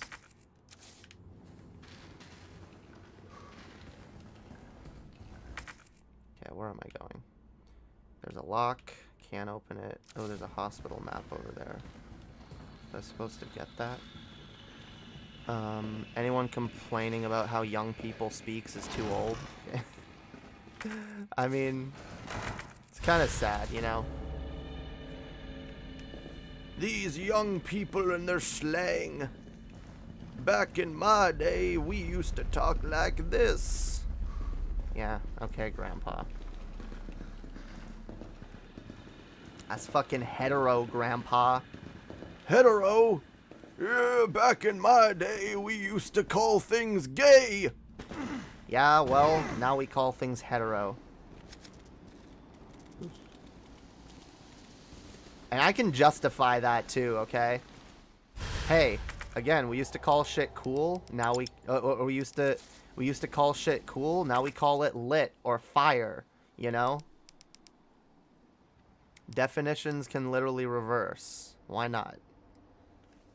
Jamie, make that a thing. I am making it a thing.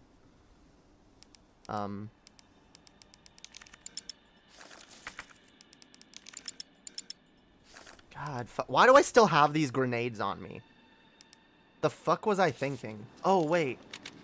Why haven't I loaded this gun? No! Oh, fuck. No. I didn't mean to jump over that. God damn it. Oh, look, a key. Alright, well, now I've definitely got to go drop shit off. Can I combine this with something? Yeah. Damn. Vosh and Mama will be saying it next year. Hopefully. Everyone needs to get on board, alright? And anyone who says it's heterophobic can go fuck themselves, alright? My god, for fucking years we've had to live with, gay being used as a term for bad. And, like, every time someone's like, that's kind of homophobic, we have to hear, no, it's not. I'm not saying gay is bad. This is just what I say. Yeah, well, you know what? Fuck you. I'm doing the reverse. And I can get away with it because I'm fucking gay and trans. And I've been oppressed by the opposite usage for many years. So I absolutely have the right to call shit hetero. Especially when, like, I'm very clearly being playful. Like, I don't hate hetero people, obviously. You know? And I barely use hetero to describe someone that's, like, irredeemable. It's like, you know, I use it the same way most people use gay. Where it's like, oh, that's kind of gay. That's kind of dumb. That's kind of weird. That's kind of whatever. You know? Yeah, that's kind of hetero. Now, if I call you super straight, you can be offended. Because I am trying to offend you if I call you super straight. Yes. That is meant to be offensive. Because super straight is bad. Like, okay? But hetero? What? What? If you're hetero, you're just a little queer. That's not a problem, right?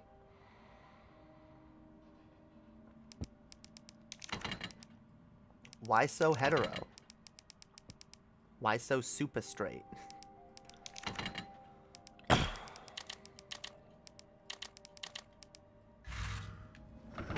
Why so hetero? Why so hetero? Why so hetero? Why so hetero? Damn it. Jill, give me your fucking lockpick, bitch. I know you've got one.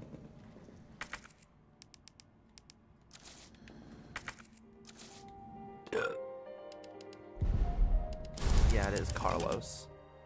I'm glad the super straight meme is dead. Yeah, yo. It was terrible.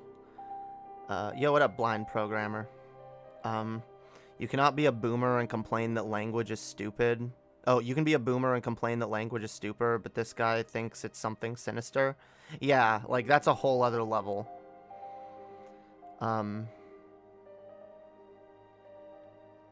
Day, what the fuck? Are you referring to a single rotation of the Earth around the sun?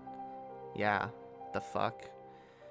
Invite either Paul or TJ to play with this game. You guys think I have, like... You guys think I have, like, more pull on Paul and TJ than I do.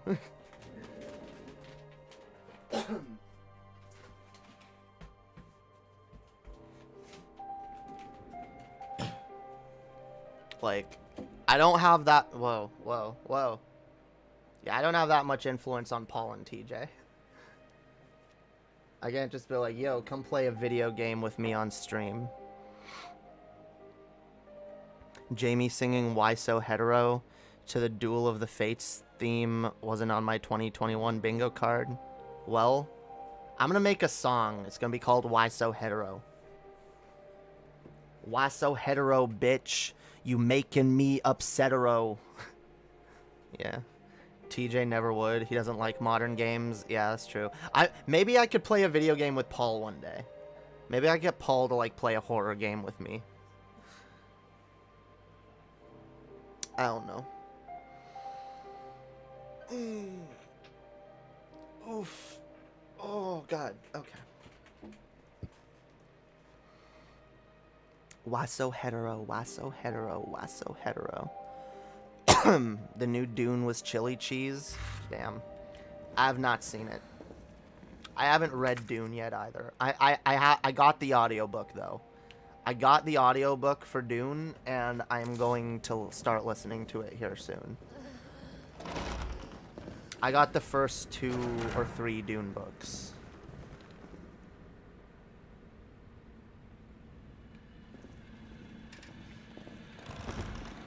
Jamie has a red phone that can summon TJ and Paul.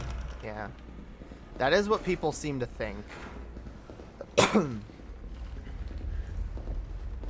Honestly, I'm lucky I got Paul to agree to come. I'm lucky I got TJ to agree to come on and stream with me tomorrow. I'll be lucky if he doesn't cancel on me.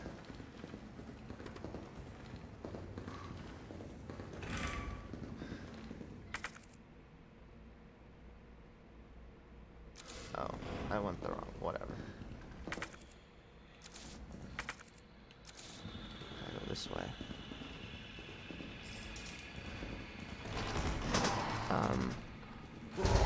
Don't you remember him losing his mind playing Alien? I don't know if I watched that. Alien's good. I have Alien Isolation. I could play that on stream sometime. That might be fun.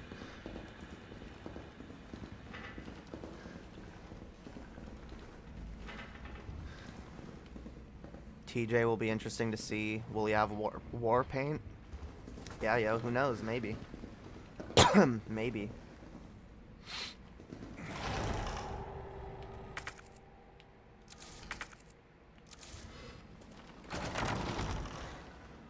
Fuck these doors.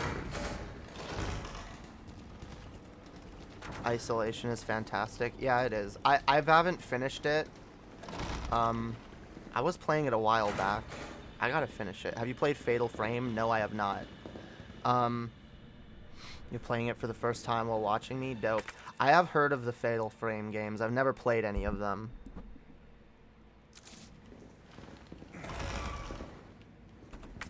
I believe it's like a horror game that involves taking pictures of ghosts. Caught my hair on fire today. Luckily, I just singed it. Damn. Well, yeah, I'm glad you didn't, I'm glad you didn't go full Hades, you know? Have you played Dead by Daylight? No, I have not. I'll say this. When it comes to horror games, like, and I don't know anything about, like, okay. When it comes to most games in general, I don't know. Oh, fuck me. Yeah, I'm not really a huge fan of shooters or horror games unless they're really good. I like the survival horror shooter genre, like Resident Evil type games. I don't like horror games that are walking simulators. So if it's just like walk around and like, yeah, I don't like that. If it's too action heavy, I probably don't like it either. Resident Evil, I feel, strikes the right balance of action, horror, puzzles, and weapon scrounging. ammo conservation, shit like that. Alright, I guess I'm just gonna throw away this key. I always have the instinct to, like, put items that I'm no longer using in the box. Even though it's like, okay, you can delete this item now. Like, I don't want to delete it. I'm a hoarder. I want to save it. Dead by Daylight is the most tense game I've ever played, to be honest. Is it... Okay, because if it's a horror game... Is it the kind of horror game where you can actually fight back? Or is it the kind of horror game where you just have a bunch of fucked up shit happen to you? Like, that's why I hate the Silent Hill games, because in most of the Silent Hill games you can barely even fight back, and, like, enemies are basically only there just as an annoyance. And it's really, like... It makes it feel like you're just going along, trying to get to the next part of the story. You're not actually, you don't have any, you're not actually controlling what's happening, you know? I don't like those games.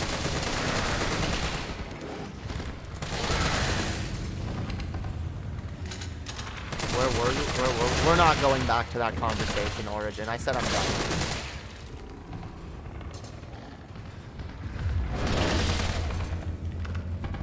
Fuck. No! The fuck?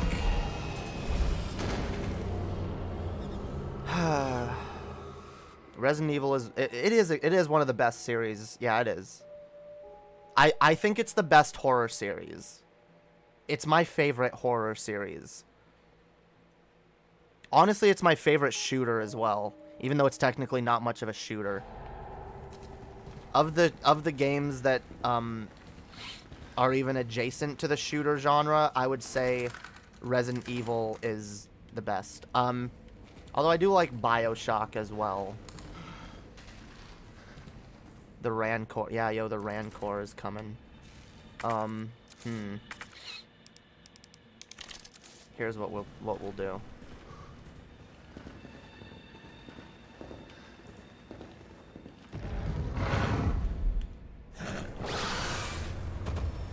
Oh, fuck me. Ah, I hate that. You try to throw a fucking grenade and it, like, hits the fucking ceiling or some shit.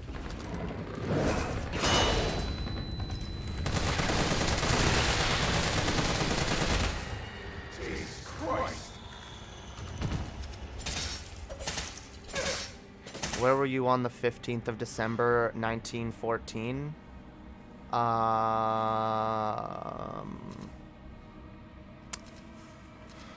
Yeah, I legally can't say. Sorry. Yo, what up, Pixel? How's it going?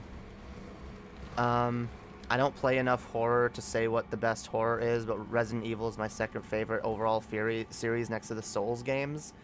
Yeah, I like the Souls games.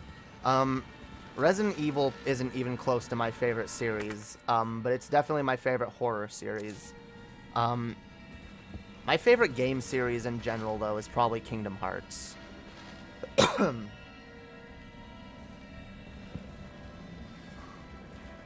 Kingdom Hearts, Zelda, Metroid,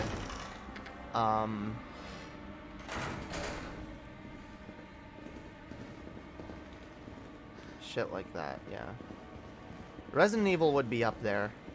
Though I would say Elder Scrolls is higher than Resident Evil.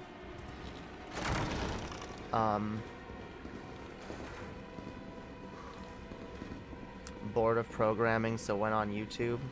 Damn, yo, are you learning to code? Are you doing hashtag learn to code, Pixel? Learn to code. Learn to code already. Like, what the fuck? Oh. Alright, well, we got a fully powered up assault rifle. Yeah, there's no such thing as assault rifles, Jamie. Fuck you. Fuck you. This is an assault rifle. See? It's literally called an assault rifle.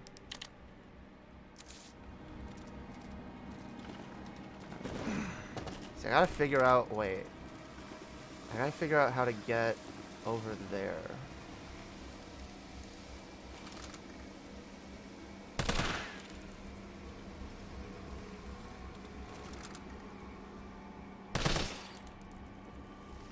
If I can remember... Okay.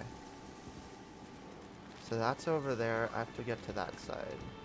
Okay. I remember last time I played this, I was like going crazy trying to figure out how to get over there.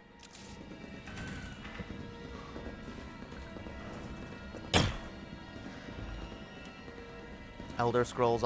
No, Elder Scrolls Online is the worst game in that entire franchise, and it actually makes me hate the entire Elder Scrolls series a little bit more. MMOs are just terrible games. I've tried my hardest to give MMOs a chance, but I really hate them. I just do. Maybe it's because when I was a little fucking kid, I dreamt of the perfect fucking multiplayer online RPG. I dreamt of it, yo. I imagined what it would be like. And like, it seemed like the most awesome type of game in the world. I would see like TV shows where they would like parody World of Warcraft, and it wasn't actually World of Warcraft, but like it was a similar idea, and I thought, oh my god, how fun would it be to have like this giant fantasy world where you can role play and explore and do quests and make friends and go on adventures with people. But then every single game that tries to deliver on that doesn't. Just doesn't. I don't hate Elder Scrolls just because of ESO. It was made by ZeniMax Online Studios, not Bethesda. No, I love the Elder Scrolls games. I love the actual Elder Scrolls games. The numbered ones. Alright? Morrowind, Oblivion, and Skyrim are great fucking games. But Elder Scrolls Online is not an Elder Scrolls game. It just isn't. It just isn't. It just isn't. Alright? Can you not actually get... Wait. I'm confused. Because, yeah, you can't get over there to where that window is. So what the fuck is that yellow tape doing there? Because that should be where you can jump out the window. But it's literally pointing to a spot that's not on the map. So it's like, what? What?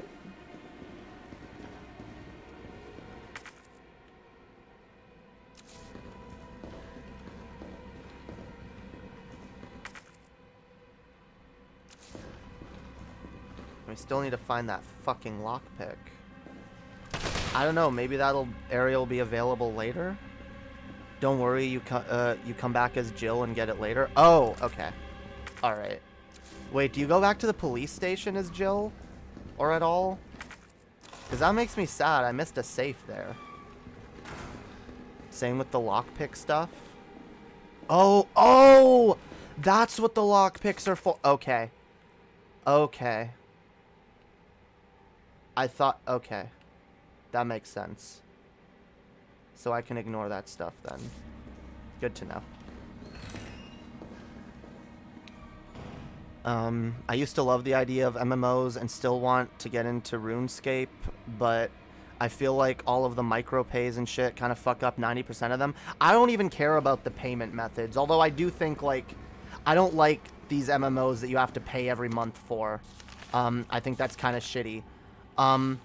But even worse than that, I find, is the measures that are put in place to make these games more balanced.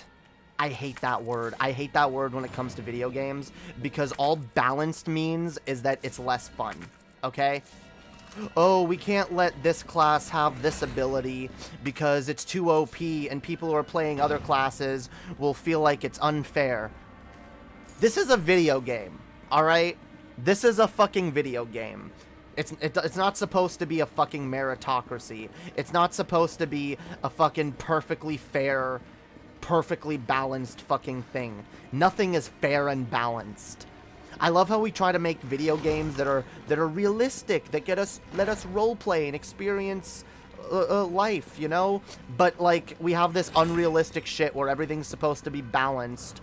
All characters are supposed to have the same rough abilities, and can't, no one can be too powerful than anyone else.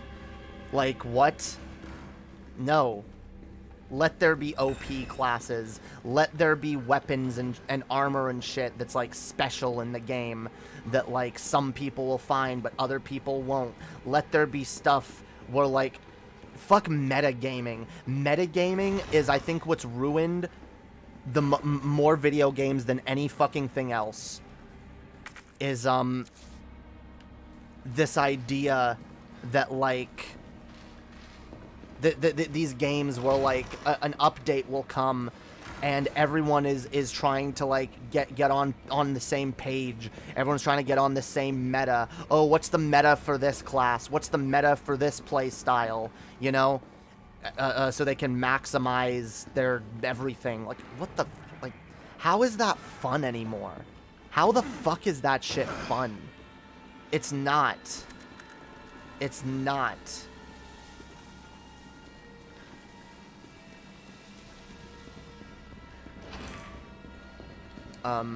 And yeah, I really do. I think it's just adding multiplayer elements that makes it a problem, alright?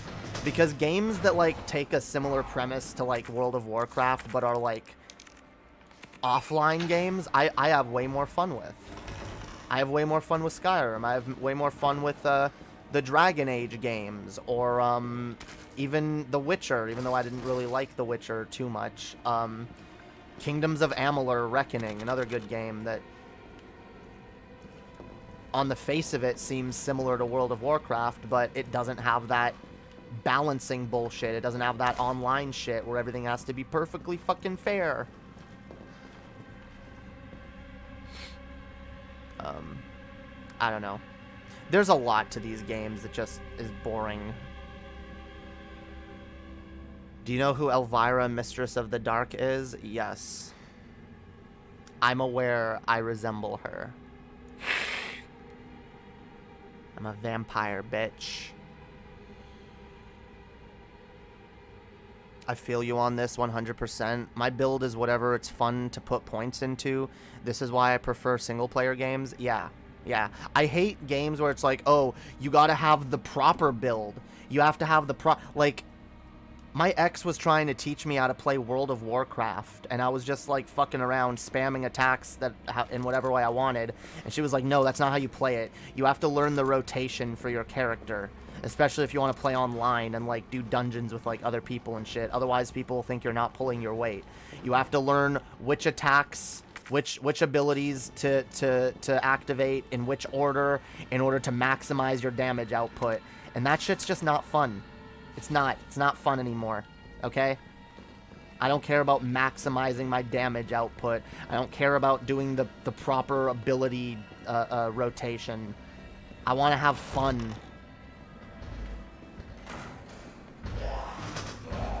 I want to feel like I am this character, and I'm free to explore this world and do whatever the fuck I want. What's still missing in this room? What do I not have yet here? Why is it still red?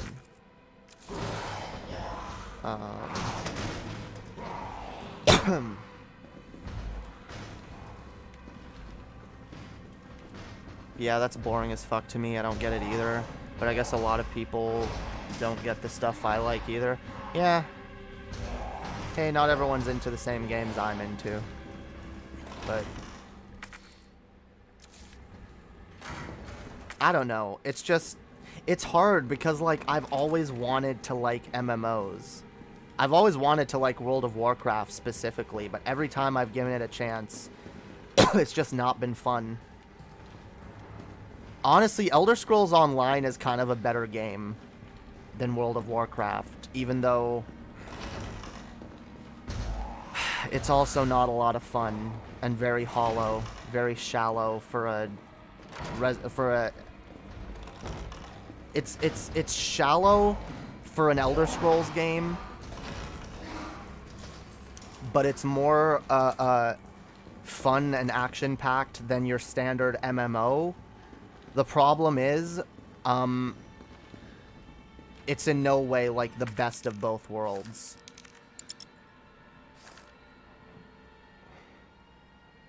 Yo, what up, Randolph Richardson? Happy Halloween. Fuck yeah.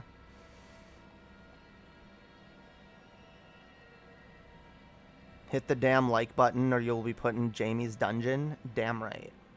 Damn right. I'll let my vampire fledglings at you, alright?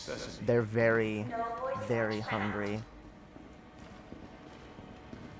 Some of them haven't fed since they turned.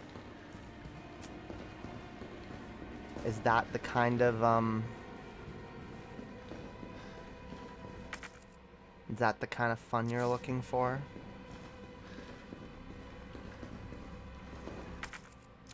What am I doing? Okay, I'm looking for the other door. The other key card door. Where the fuck is the other key card door?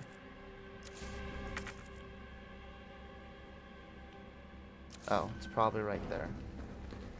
Nope, that's a lockpick door. Damn it. Hungry vampires. Aren't vampires usually thirsty rather than hungry? Same difference.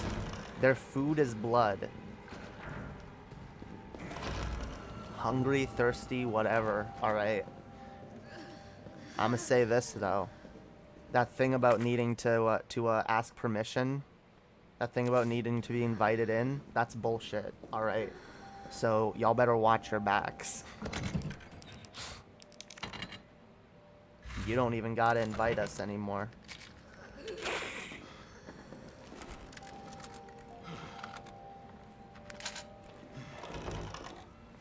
I want a modern Elder Scrolls Oblivion, hoping they go back in that direction. Me too.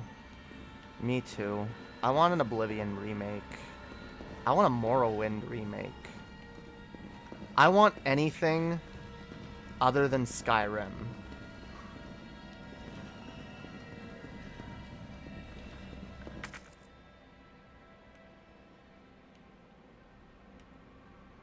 Oh, that's where we're going. Okay. No, that's the voice-locked door. Is there a thing on the second floor? Yes, there is. Electronically locked door. Okay, that's where I'm going. Upstairs, to the nurse's station. Yo, what up, Annie? We're playing some Resident Evil 3.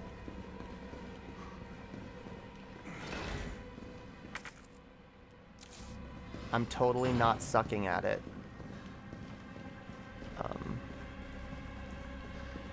God damn it.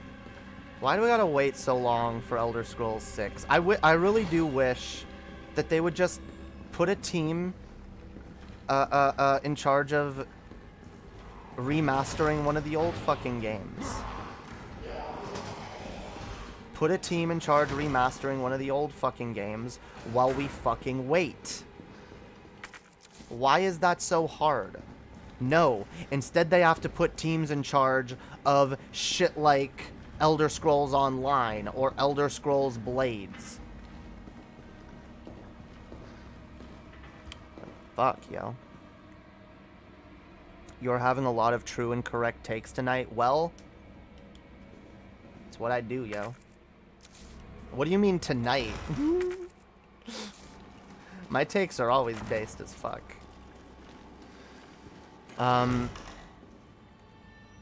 People still buy Elder Scrolls 5. Oh, because people still buy Elder Scrolls 5 for the 8th time? Yeah, even though... Holy fuck. Even though they've not added anything to it in the last 10 fucking years. Still just buying the same fucking game.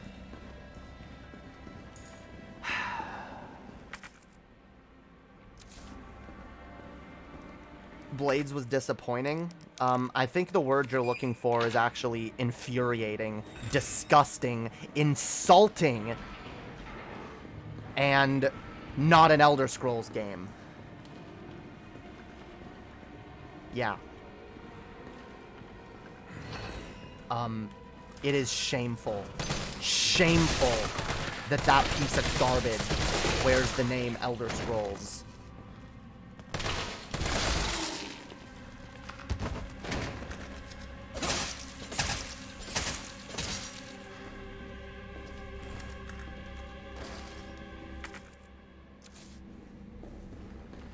Bethesda should be fucking ashamed of themselves for that, like, monstrosity.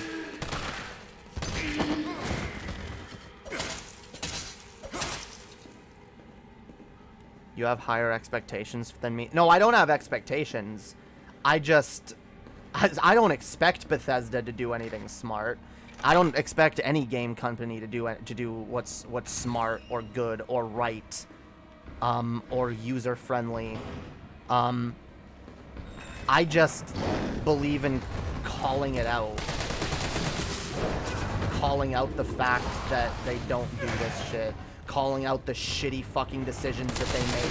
That everyone else just goes, oh, well, whatever. Hey, they have the right to do it. And I'm sitting here being like, whatever. They might have the right to make a shitty fucking insulting ass cash grab mobile game that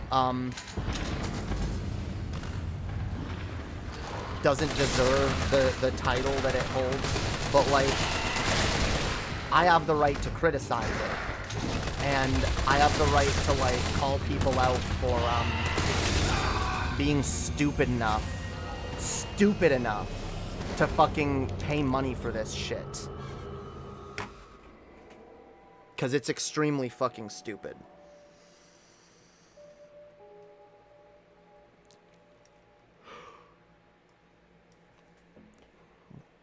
I call it out too, but I don't get mad at him about it anymore because I'm so black-pilled. See, I am pretty black-pilled when it comes to gaming. The thing is, though, like, just because no, I'm not black-pilled on anything, because I always have hope, and part of it is like, well, that's why I call shit out that I have a problem with, because I have a little hope that maybe if there's more criticism out there for stupid shit, that maybe something will change, right?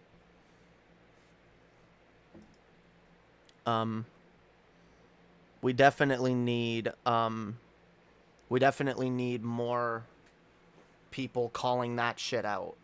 Like, it needs to be the standard. It needs to not just, like, I get annoyed because I'm one of the few channels that has ever called out Nintendo for their bullshit, even though, like, I haven't seen a lot of other people. I watch a lot of other bigger channels that are Nintendo fans or Bethesda fans or whatever, and none of them seem to call out, like, the actual fucking problems, the actual, predatory nature, the disgusting fucking business practices of these companies, or at least not enough, okay? And that's why I call them out, because I want to normalize calling them out. I don't want to be one of the few only people doing that. Like, when a video game company does something that's that anti-consumer, everybody should be losing their shit. Everybody. So that these companies are less likely to do that shit in the future. The scandal right now with Nintendo Online Plus, I'm really actually pissed about that. And, you know, I almost considered upgrading my Nintendo subscription, but then I was like, no, I'm not going to reward Nintendo for this shitty fucking bullshit, alright? I'm not going to reward them for doubling the price of their online service just so they can add N64 games, not even a big library of them, and a bunch of Sega Genesis games that are already on the goddamn system. And some Animal Crossing DLC that not everyone's going to care about. Bullshit. If they maybe add, like, GameCube games at some point, or even Game Boy games or whatever, then maybe I'll consider it. But, like, as it stands right now, I'm not gonna fucking reward that behavior. And I think a lot of people shouldn't. But people will anyway. That's why Nintendo makes money being evil. Because they do something evil, but people still want what Nintendo has. They still want the newest console. They still want the newest Nintendo game. So they fork over their money anyway.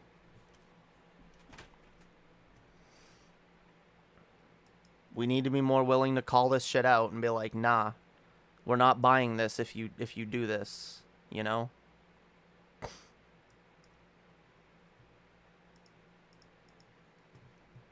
Oh shit, did I not even post this to Facebook? Oops. Well, I'm not even going to be live much longer. Wait, why? You can still pay for the old service, and either one is cheaper than a regular console.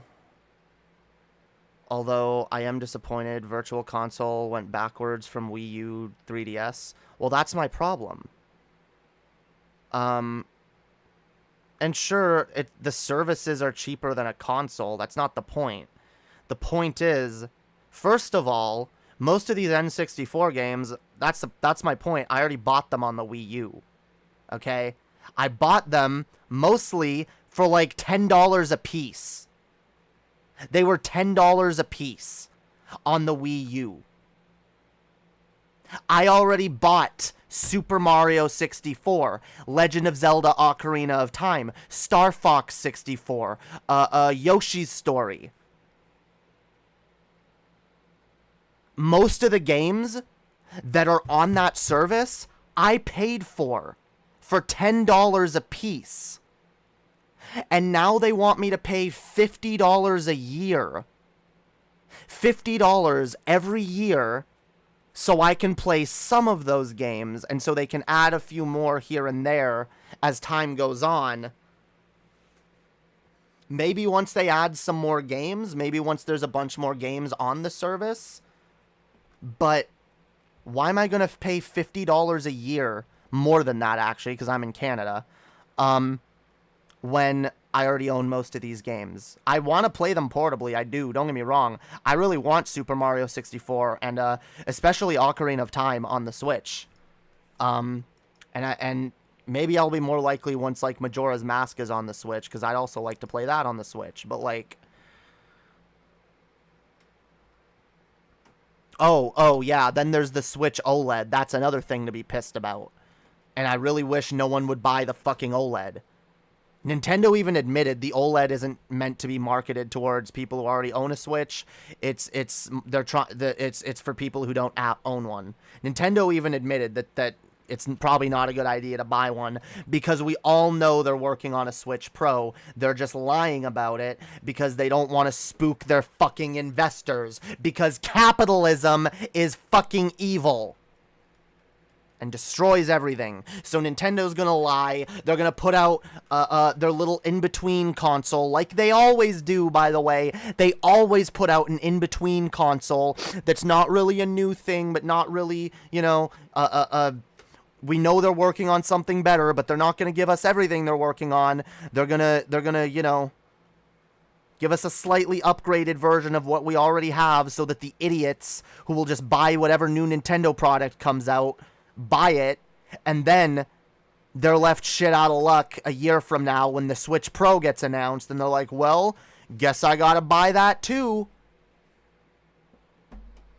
And they're gonna fuck over people who won't be able to afford the Switch Pro, who have been waiting to buy the Switch, and are like, you know what, fine, I'll just get the OLED. And then when the Switch Pro gets announced, those people won't be able to get one because they already spent their money on an OLED. Fuck Nintendo. I don't know, I upgraded, but I get why you didn't. Also forgot we get the Animal Crossing DLC for free, which I was gonna buy anyway, so it works. So for me, it works out. I don't even know anything about this Animal Crossing DLC. I'll be honest, I haven't played Animal Crossing for a while. It's. I really wish I got a digital version of it, because it's never in my Switch. It's a game that I like playing every once in a while. Like, I like checking in once a day into my island, but I haven't done that for a long time, because that means every day I have to switch out the card and put this one in, and then switch back to whatever other game I was playing before. So I don't really fuck with Animal Crossing that much anymore. It's kind of lost its charm for me. Maybe there's some new shit with the DLC that'll be worth checking out. Like I said, I'll upgrade eventually, but right now, I'd rather spend that money elsewhere. Like I said, I'd rather get Resident Evil Village on the PS4. At least that's a game I know I'd have a lot of fun with. They're doing a massive overhaul next week, even just with the free stuff. Next week is the time to get back into it. Well, I might check it out. I do like Animal Crossing. I haven't been buying Nintendo products since the Wii U. I don't blame you. I really don't blame you. But I like Nintendo games. I really fucking do. Nintendo franchises are some of my favorites. I love Zelda games. I always want to be able to play the new Zelda game and the newest Metroid game. Those are two of my favorite franchises of all time. So I kind of have to fuck with the newest Nintendo system. And I mean, well, I also like portability, so it's not like the Switch is a bad system for me. I like it. If you haven't played Resident Evil 8 yet, get it immediately and get in played immediately. The fuck. No, I have played it. I just my ex owned it, so yeah, I gotta get another copy of it.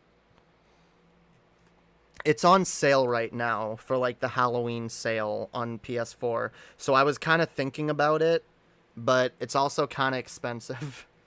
And I probably shouldn't be spending a lot of money on video games right now. That's why I was very strongly encouraging people to donate if they feel like it tonight. Or I have the Resident Evil games that I'm missing on my Amazon wish list if anyone wants to send them. Always a possibility. And Dread is amazing. Oh, Dread is amazing.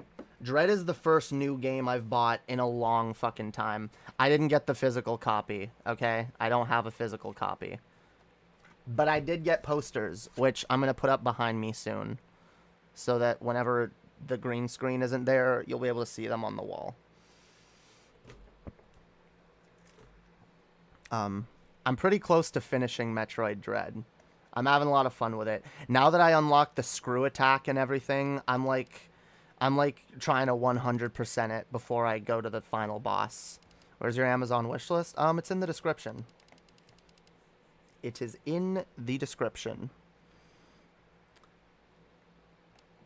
But yeah, yo, Metroid Dread, I like I said, I've not bought a new game in a long time, but like Metroid Dread was absolutely fucking worth it. I love it. I love it. Once I finish it, like, I want to finish it so I can start over, and I almost never do that. But, like, it's one of these games that, like, as I'm playing it, I'm enjoying it so much that I'm like, yeah, the minute I finish this, I'm going to start over. Absolutely. I'm going to have a banger-ass fucking time doing it. That's how I felt about Resident Evil 8. That's why I'm sad I don't have it anymore, because I really want to play it. I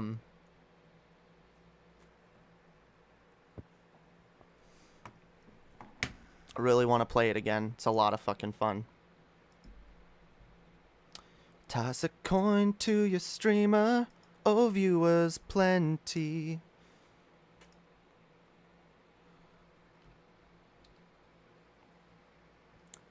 Can I come over and sit in your hot tub?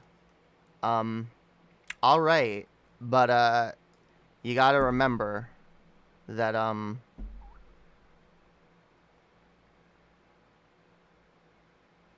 I might get a little bit thirsty. And if you're in my hot tub, it's my rules. My hot tub, my rules. Bitch. Biatch.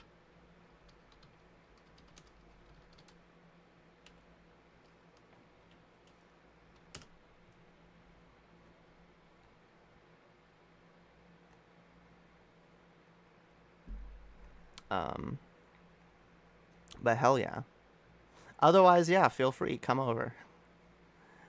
Come fucking over. Toss a coin to your streamer. I'm gonna get it for you. Damn, thank you. I appreciate that. Hells yeah. I will definitely do like a playthrough on stream. I've actually been really wanting to play the game on stream since it came out. And I haven't, but I need to. I want to.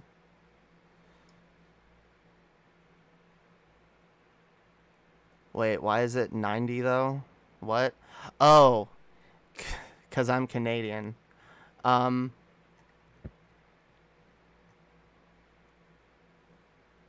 Yeah, it's like the weird. If you're looking at my wish list, it's gonna show you Canadian prices, but like,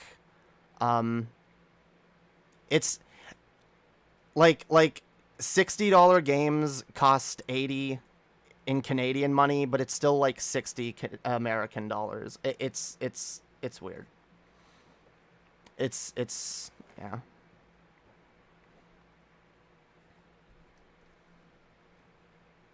I'm not sure if I want to live forever. That might be sad. I'm a night owl though. Well, who says I'm giving you any of my blood? I said I might get thirsty. I said nothing about sharing, though. Alright? Alright? Yeah, yo. Canuck money. Fuck Canuck money. It's so weird being back in Canada, because, like, I had to get used to American prices, and now I have to get used to Canadian prices again.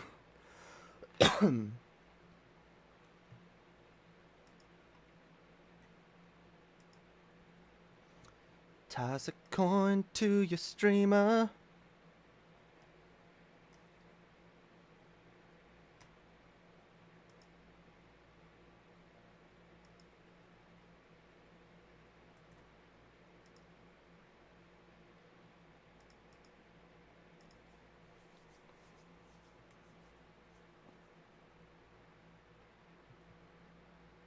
Wait, they're saying delirium.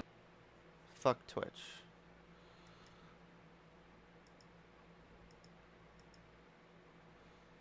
Fucking Twitch.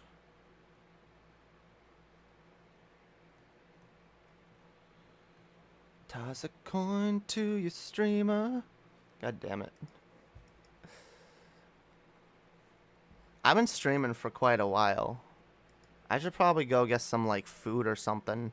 Have you lived in Canada all your life? I've lived in Canada for most of my life.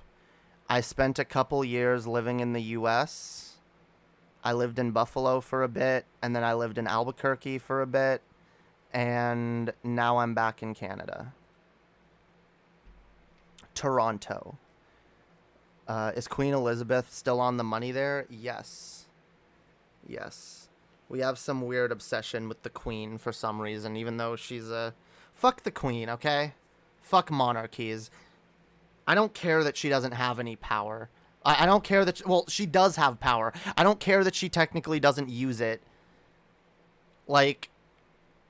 Fuck the Queen. She shouldn't exist, okay? She shouldn't fucking exist. Fuck the royal family. Fuck anything even approaching a monarchy. Not based. Not fucking based. By the way, if y'all are enjoying this shit, remember to like and share. And subscribe. And also follow me on Twitch. And also become a patron. So y'all can see all the patron shows. Do you like...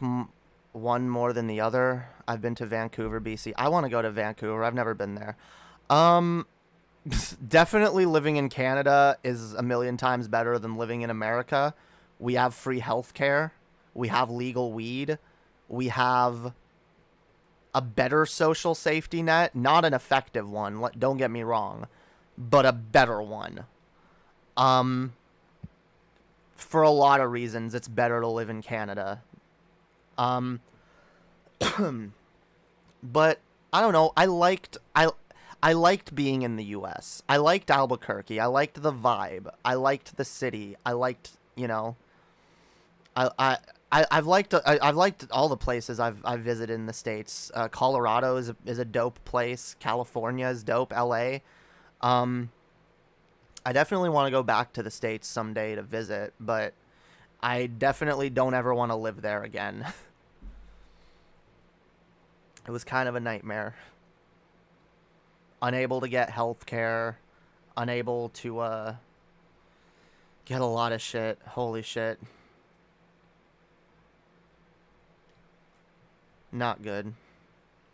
Yeah, the Queen is an old bag. They don't have any power anymore. Just are more for show. I mean, the Queen technically has power. She technically doesn't, but she technically does. She technically does have influence and power. That she shouldn't. That she was just born with.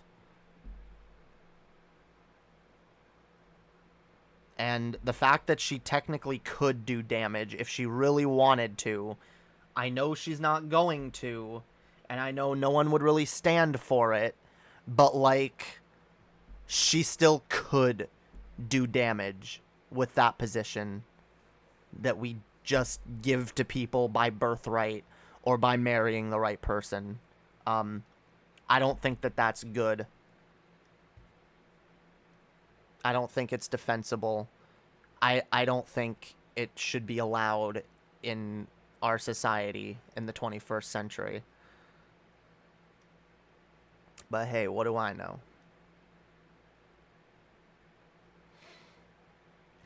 My grandmother and some family lived in Albuquerque. I used to spend the holidays and summer there. I loved the culture there. Yeah, it's an interesting culture. It's a nice city. It's a nice place. I mean, I thought I was gonna live there the rest of my life, so I clearly was more than okay settling down there. It's a nice place. It's a nice city. Nice state. I like New Mexico in general. Though it's definitely not my first choice of state to live in. I would have much rather lived in Washington. Though there's no way we would have been able to afford living in Washington. The US has some beautiful country nature-wise and nice people, but the government is corrupt. Well, obviously, my government is corrupt too. So,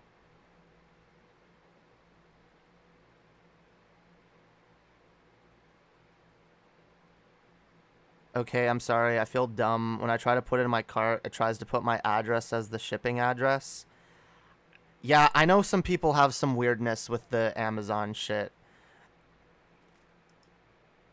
I mean, you can always just donate the money and I'll buy it. But, like, yeah, I know that's a little annoying. I don't know. Yeah, a few people have said there's a problem with my Amazon wish list. I don't know why. It should just be, like, you put it in your cart, and then it go... Because it's from a wish list, it should go to the address that's on the wish list, right?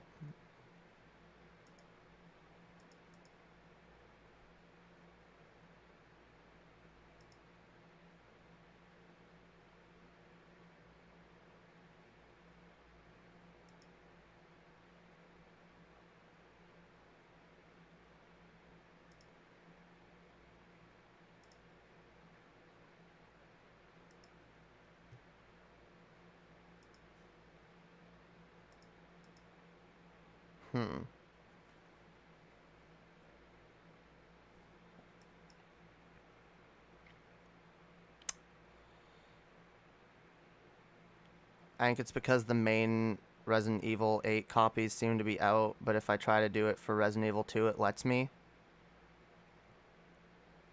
Huh.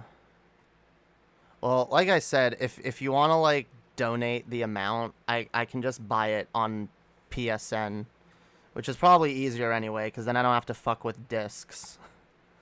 But it's up to you. It's up to y'all, yo. I just appreciate y'all's support. Means a lot. I live in Oregon, and I love it, but I do love New York. I've never been to New York City. I kind of hate it. I hate that I've never been to New York City. I lived in New York State for like 6 months, and I never went to New York City.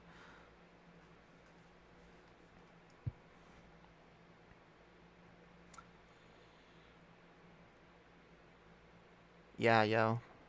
Amazon is weird. Fucking Amazon. They're scammers. I hate Jeff Bezos. Yeah, yo, if you donate the money to me directly, we can bypass the Jeff Bezos fee. And I'll just give it straight to PlayStation. God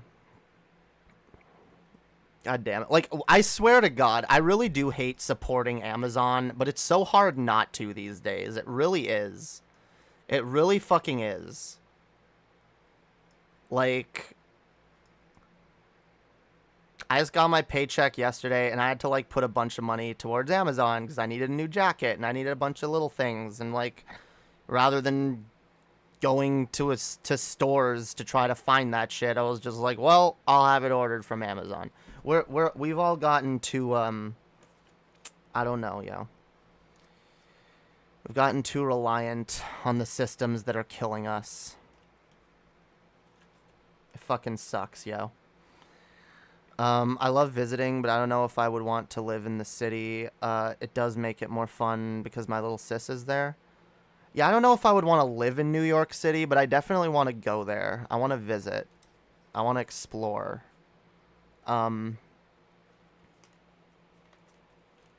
Yeah, it just sucks that, like, I lived in that state, but we never went to New York City. We always planned to, but, yeah, it just didn't happen. Didn't happen. Toss a coin to your streamer.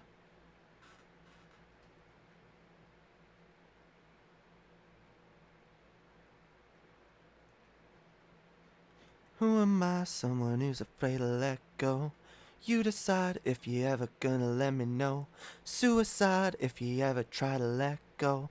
I'm sad to know ya. I'm sad to know ya. The fuck is this? Why am I still fucking subscribed to Mr. Medicare? Huh? Of course his video was removed. Let's, whoa, thank you. Hells yeah, thank you very much. I appreciate that. And you know what? Here, I will buy Resident Evil on stream so you can see that I bought it. And I'm not a scammer.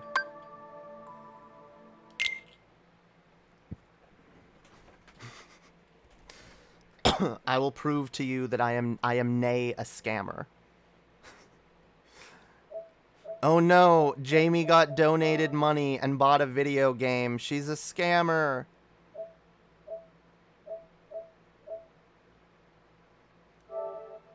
You know what? Fuck it. Wait, can I use my... Do I even... Hang on. Who am I? Someone who's afraid to let go. You decide if you ever gonna let me know. Suicide if you ever try to let go. I'm sad to know ya. I'm sad to know ya. Da, da, da, da, da, da. Da, da, da, da, da, da, da, da, da.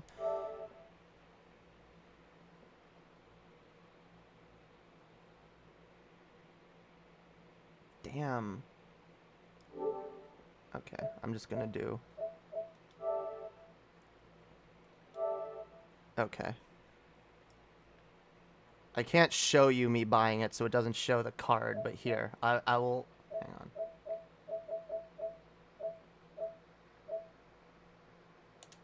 Whatever. Download all. There we go. Resident Evil Village.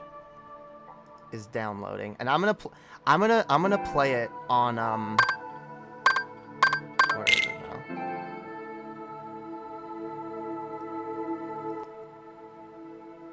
No, where did, god damn it.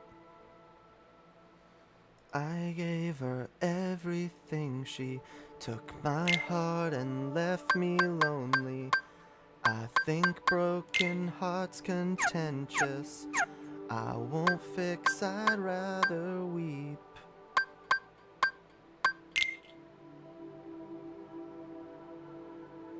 Oh, did I just buy Resident Evil 7 as well? Oh, well, whatever. There we go. Thank you. I appreciate it, yo. I fucking appreciate it. Fucking appreciate it. Now we can play Resident Evil Village eventually after it's downloaded. And yeah, you know what? I'm gonna do like a playthrough of the whole game. We're gonna start with Village, and then I'm gonna do a playthrough of all the Resident Evil games. That's my goal. That's my fucking goal. All right. We're gonna finish. I'll eventually actually start over 3, and I'll play the entire game on stream, cause that'll be fun. Who am I? Someone who's afraid to let go. You decide if you ever gonna let me know. Suicide if you ever try to let go. I'm sad to know ya. I'm sad to know ya. If you got the deluxe, it comes with 7. Ah, okay. Well, yeah, that is what I had in my cart thingy.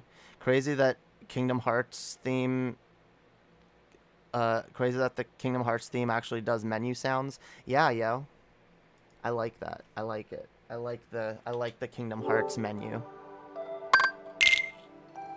I have the Birth by Sleep one, of course, because Birth by Sleep is the best Kingdom Hearts game. Okay. I want to do a playthrough of all the Kingdom Hearts games as well.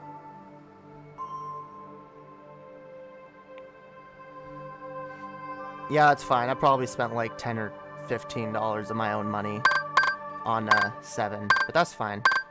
We got both. Probably better that way, because I was gonna buy 7 eventually anyway. I just knew I had like this bundle in my cart. Who am I? Someone who's afraid to let go. No one thinks you're a scammer except G-Man or Negs or some degenerate asshole. Yeah, that's true. I have not played Resident Evil 6. 6 is fucking horrible, dude. I don't think anyone will be mad at you if you skip it. I probably will play it eventually. Please don't unsub from Mr. Medicare. Why? Why would I want to be the only reason I subbed to Mr. Medicare was that was from like 4 years ago. And the only reason I didn't unsub is because he hasn't done any content in over a fucking year. I am absolutely unsubscribing from Mr. Medicare. He is a literal Nazi. He is a literal Nazi.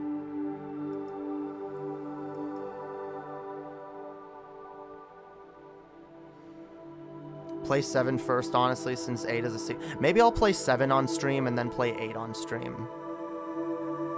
Medicare is amazing. Literally not.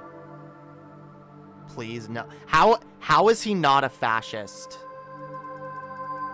He literally hangs out with the fucking, the JQing, Kekistan-loving, goose-stepping dipshits. Is Mr. Medicare a lolcat? No, Mr. Medicare was one of the big alt-right channels back in the day.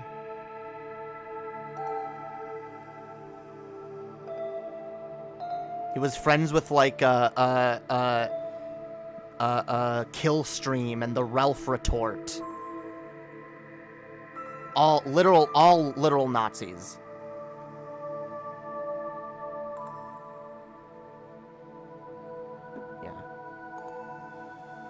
He straight up calls himself a fascist. Yeah, that is true. He skims along the line without directly impugning himself. So to be objective, can we just call him a chud? I mean, sure, but like he only skirts the line now because he's been called out for his alt-right tendencies. The same with a lot of these people. They used to be more alt-right leaning, and then now they try to play the YouTube game. They try to like play the algorithm and not say anything that reveals their power level. As a joke. No, he calls himself a that's like saying Big Papa fascist is only calling himself that as a joke. No, they're saying like, yeah, oh, everyone says I'm a fascist. Well, I guess I'm a fascist. If believing this and that makes me a fascist, then sure, call me a fascist. That's not a joke. That's just you literally being okay with fascism.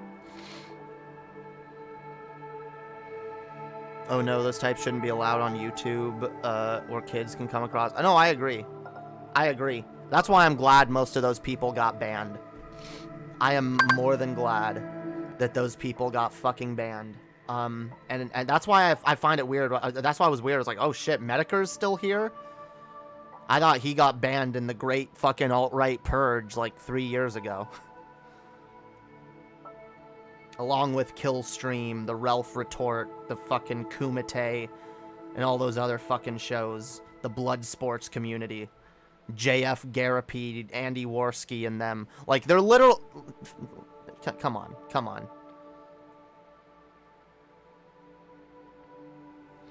Those people are all right. All of them. All of them.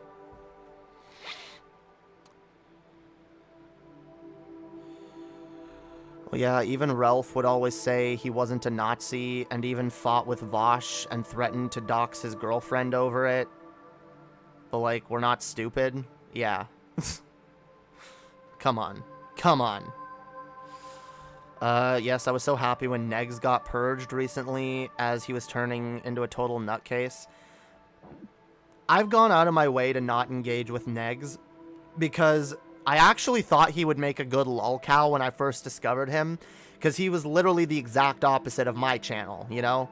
I'm trying to keep people positive every once in a while, you know? Inject a little bit of hopium, at least, into everything I talk about. But Negs is the exact opposite. It's like, just stay negative. Negativity's cool, yo. Negative. I'm so negative.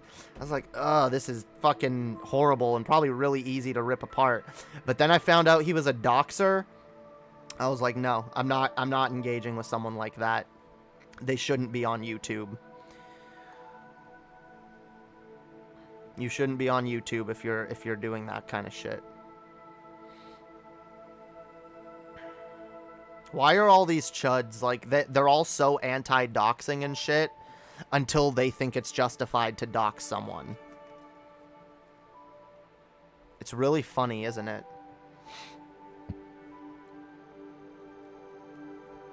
Who am I? Someone who's afraid to let go. You decide if you ever gonna let me know. Suicide if you ever try to let go. I'm sad to know, yeah. I'm sad to know, yeah. Alright. I think it's time to, like, wrap this up. I've been streaming for a long time, and I forgot. I have a stream tomorrow. I gotta stream with TJ tomorrow. So, hells yeah.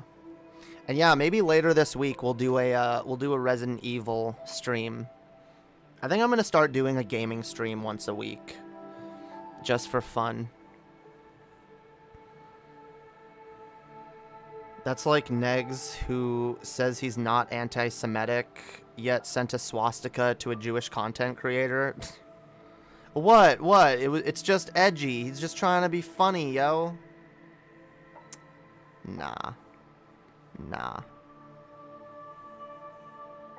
Like I said, we're not that stupid. You want to try to do the fucking I really hate that. It's so gross. These people that try to that try to like use like reasonable doubt as a defense for their bigotry. It's like, well, you can't prove that I'm a bigot. You can't prove I'm a fascist. I'm not actually, you know, but like most of your positions align with that way of thinking. It's like, what? You can't prove I'm a hateful bigot. Yeah, okay, but it's pretty damn likely. I used to be alt-right, so I know all the tricks. Oh no, me too. That's what, like I said, I used to watch Medicare and the Kumite and Killstream and all that shit for a while. It was really toxic, really, really toxic fucking garbage. And yeah, I know the tricks. I started, I was around those people, and I started using some of those lies myself, and I finally woke up to it. I was pulled in by it for the longest time. I was like, what? This isn't Nazi shit. This isn't alt-right. This isn't bigotry. These are just people having their political positions. Was it before? Way before transition. Like I said, like 3 years ago. Back when I was doing a show called Pull the Trigger, which is no longer on YouTube. There is a single episode that is still public. It's the one that TJ and Paul came on and had a debate with a Jordan Peterson sycophant on. That's the only reason I've left it up, because TJ and Paul actually had a really good debate with the Jordan Peterson fan, and that's probably the only value in that stream, because the rest of it is hot garbage. I contributed nearly nothing to it. Anyway, I was not good at keeping control of my show, and it wasn't a good show in general. We were very reactionary. We were very alt-right leaning, really transphobic, really racist at times, and like, look, I always believed I was on the left, but like looking back now, I was like center-right, at least for a little while. But I always had a lot of left-leaning tendencies. There were always a lot of positions that I have naturally been more leaning to the right with, and that's why I pissed off a lot of the people that watched me back then that were more alt-right leaning, and they basically got frustrated over time because they couldn't pull me further to the right, because there were just certain positions that I was just fundamentally always a leftist on. Like, I've always kind of disliked capitalism in general. I've always liked the idea of free healthcare and general necessities being provided and decommodified. Anyway, I'm new to the community. Why are some so hateful of TJ? I think it's because my community is kind of like an offshoot of TJ's community, and a lot of, look, I've evolved a lot, and a lot of people that watch me have evolved a lot and changed their positions on a lot of things. And there's positions that a lot of us hold now that, there's positions that we used to hold, a lot of us used to hold, that TJ still holds. And there's a lot of shit. I get a little frustrated with TJ sometimes, okay? I get a little bit frustrated with TJ because he still holds to some positions that I think are kind of foolish. And I think, honestly, one of the biggest issues is that there was a certain level there's a certain type of toxic TJ fan that any of us who've come out of his community are all too familiar with. And I've definitely tried to distance myself from a lot of the attitudes that were prevalent in those communities that I used to be a part of. And as someone who's trying to learn and evolve and grow, I'm going to be critical of my past positions. I'm going to be critical of things that I no longer agree with. And because of that, I'm very critical of TJ sometimes. And some people in my audience are more critical of TJ than I am. Some people are even more critical of Paul. I'm more critical of Paul than TJ, but I still am okay with both of them. Some people in my audience, though, and I do realize it's because of some people were really turned off by that debate that I had with Paul on TJ's channel. Some people were like, oh my god, like, I cannot believe the way TJ and Paul treated you. And that's made some people not like them as much anymore. Some people just don't like their positions. But, like, I've made it clear, look, I'm not happy with the way TJ and Paul treated me in that discussion either. Either of them. Paul was a total asshole and a troll, and TJ basically brought me on to get railroaded because he knew it would make him a bunch of money.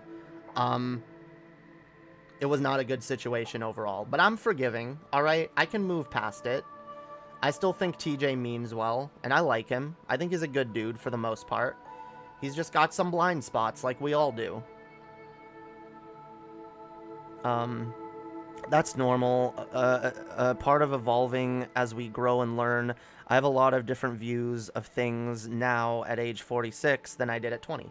Yeah, exactly. We all evolve, we all grow, and a lot of people, I've noticed a lot of the people in my community have kind of grown out of some of the positions that TJ used to hold. Like, we all kind of, like, grew out of certain things together, and, you know, a lot of us kind of grew out of that anti-SJW mindset, and it can be very frustrating seeing people still holding to that anti-SJW bullshit. Worldwide Web Wizard, I'm gonna warn you, that's gonna stop right now, or you're gonna get banned. Do you understand? You don't get to spam bullshit in my chat. I ignored it the first time because it was a dumb fucking comment. In fact, now I'm timing you out for that. Do that shit again and I'm gonna ban you. It was a dumb fucking question. I ignored it. I was, you know, I did you a favor actually by ignoring it. But then you felt the need to spam it a bunch, so yeah, you can go take a timeout.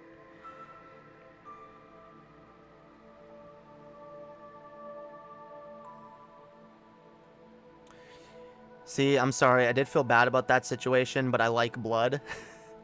See, some people really enjoyed that stream because of the blood of it all, but a lot of people that watched that stream, and I understand why, I've had trouble going back and watching that stream because it was kind of triggering for me. And whatever, oh, Jamie's making herself a victim. The fact is, though, the way Paul talked to me in that discussion was kind of unacceptable. It was really rude, really, like, and honestly, like, I don't put up with no one yelling at me. I don't.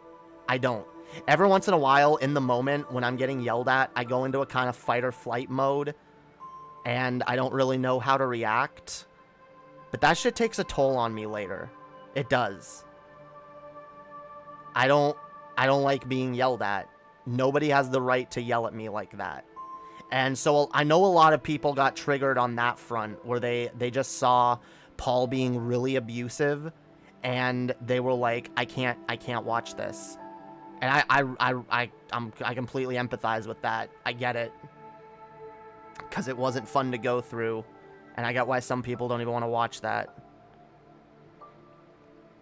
Thank you for explaining. Sometimes I don't know all the background. No, that's cool.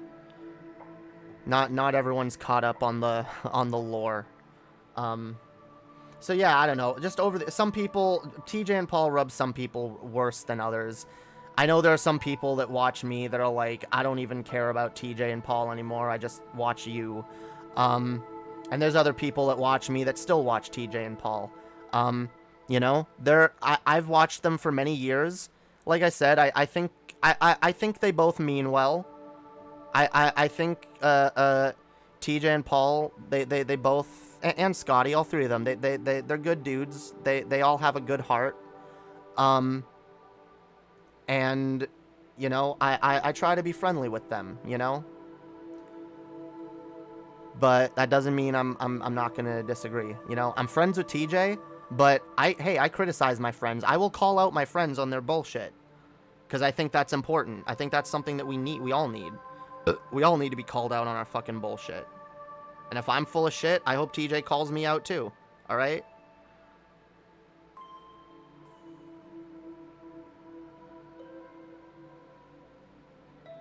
I don't tolerate it. I've had enough of that toxic shit growing up. No, I agree. And that's why after that conversation, I kind of like, I made the decision that like, I'm never letting myself get into that situation again. I'm never letting myself get into a conversation with someone who just wants to yell at me and troll me and make me feel like shit. All right. If you want to come on and talk to me about our disagreements, I will talk to anybody. Okay. But if you, if you want to like be an asshole, if you want to get me into some blood sports shit, you want to yell at me, berate me for whatever you think I'm wrong about, no, I'm sorry. You can go do that on your own channel. You can go make a response video to me. You can, you know, you can do a segment bitching about how Jamie is a fucking idiot, but like, I don't have to be in a fucking call with you. And that's why, and by the way, because like I've had Paul on since then, okay? And he agreed to be, he agreed to come on in good faith, and he did, all right? I still got my issues with him, but I appreciate him coming on in good faith and having a talk with me. I do appreciate that. Jamie, you want to imagine what the 2030s might be like? I have no fucking clue. But you know what? I'm interested to see. What's the world gonna be like in 10 years? What's the world gonna be like in 5 years? Who fucking knows? That's why I subscribe to the #1 rule, which is don't die. Because if you die, you don't get to see what happens, you know? I like George Carlin's philosophy on it. He was like, I'm too interested to fucking kill myself. I'm too excited about what's going on. I want to see shit. I want to see how the world turns. I want to see what happens with people. I want to watch people. I want to watch the world, you know? Think I'm going to end my life early and miss out on this entertainment? Fuck that. Hell yeah. Watching a lot of Demon Mama? Oh, hells yeah. I love Demon Mama. And that's a good rule, okay? That's going to be a rule here too. Don't die. Don't fucking die, okay? You need at least enough hope to keep yourself alive. Have hope for what the next day might be like. Have hope for your future. Remember, shitty circumstances are only temporary, okay? And if you've been happy before, you can be happy again. You gotta live for that shit. You gotta live for the future. You gotta live for when shit will be better. Don't let the tough times going on now keep you down. All right? Jamie, did you know that if you die in real life? Damn, that's true. Yeah, I wonder if we'll have crazy technology. I mean, technology already evolves at a crazy pace. Like, there's shit that exists now that 10 years ago we wouldn't have imagined. So, I have no hope, lol. I live off spite at this point. Well, whatever gets you through the day. If you want to spite those in power and say, hey, they want us dead, so I'm going to keep living just to spite them, that's another good reason, you know? Because that's also true. They want you dead. Don't give them what they want. Live. But also remember, you've been happy before. Things have been good before. They can be good again. Just because shit isn't good now doesn't mean it's always going to be bad. Everything is only temporary, including your pain.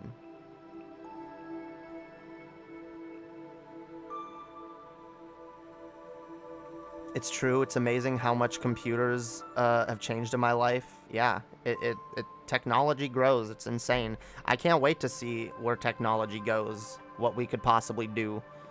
I'm generally pretty positive. I've come a long way since my younger years. I was a messed up junkie. Yeah, I feel that, yo. We all grow. We all evolve.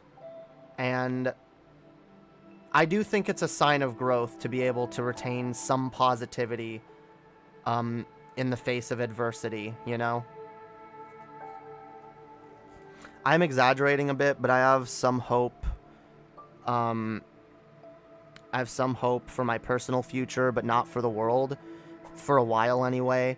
Hoping a Marxist-Leninist revolution will happen someday.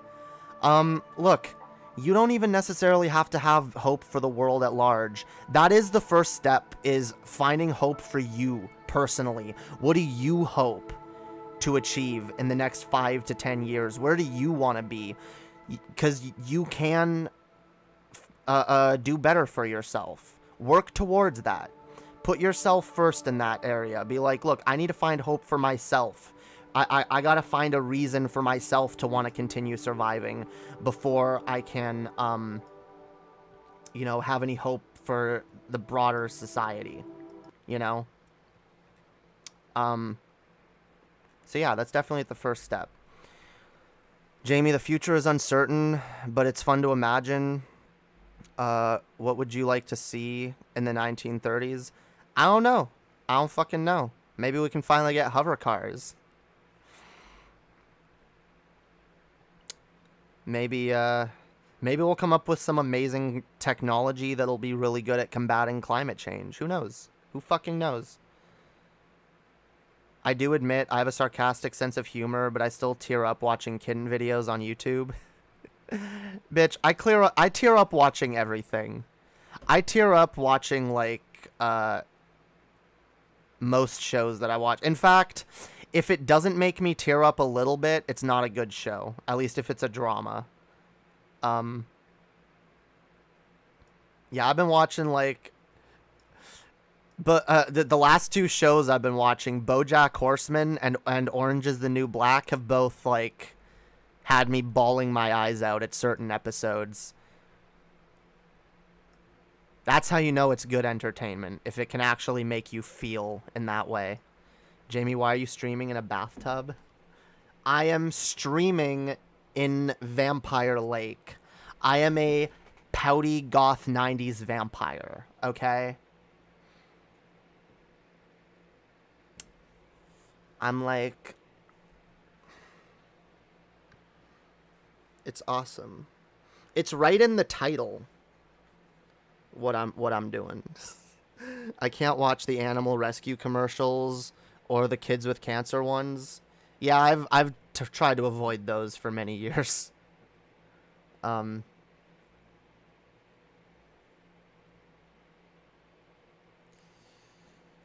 a coin to your streamer. Why are you sitting in a chair in a bathtub? Because I can. Because I fucking can. Bitch. I've heard the BoJack show is good. It really is. It really, really is. Yeah, so is Orange is the New Black. Really deep, really emotional, really really based. Really poignant. Has a lot of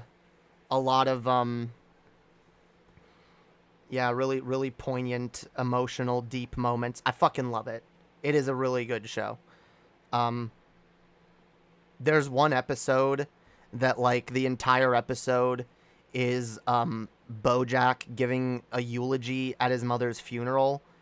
It's just the entire thing is him doing, like, a run-on, like, well, kind of what I do here, just talking. Just talking for, like, 40 minutes straight. And, like, oh my god, that episode made me cry at the end. It was so good.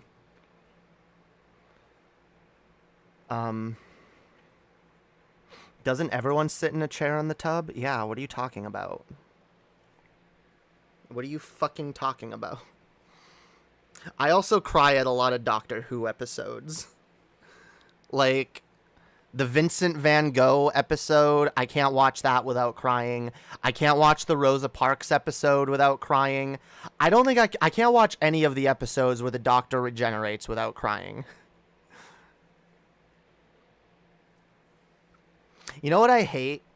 And I'm never going to put up with again? I hate being around people that, like, are afraid of their emotions and afraid of other people's emotions, and that, you know, don't like it when you cry, or like I like watching stuff that makes me feel emotional. I do. It makes me feel human. It makes me feel like I'm feeling human emotions and I'm connecting with another person's pain. Even if it's just a character on TV, that character is still based on, you know, real people writing about like real situations that people have gone through. You know, it's the human experience. I like experiencing the human experience. Toxic masculinity. The funny thing is, I've known a lot of women that have that attitude, which is like, people want to like avoid. Oh, I don't want to watch this. This might make me cry. This is too emotional. You know, like a lot of people do it, men and women, and it's like, I just don't get that. If a piece of art makes me cry, that's how I know it's good. That's how I know it's fucking relatable. That's how I know it does a good fucking job simulating the human experience. Oh yeah, that will have me sobbing. Yeah, the Handmaid's Tale was intense emotionally for me. Yeah, I've heard that would be. I will check out that show at some point. I want to watch it at some point. I haven't though. Jamie, is it good for your skin to take 4-hour-long hot baths? Yes.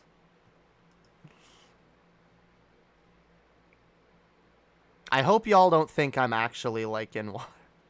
Imagine if people were like coming in here like think I'm actually in water the whole time. See, y'all haven't even been seeing my costume because all you see is the water. Yeah, I'm wearing the Resident Evil 4 dress. I'm fucking Ada, yo. I'm the bitch in the red dress. I'm the bitch in the red dress, yo. Damn right. I am the bitch in the red dress.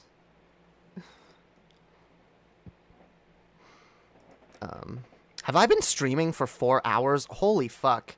I meant to do a short stream and stop before Demon Mama started. Because I wanted to watch Demon Mama tonight and chill. I guess that's not happening. Demon Mama's probably over by now. Damn. Damn.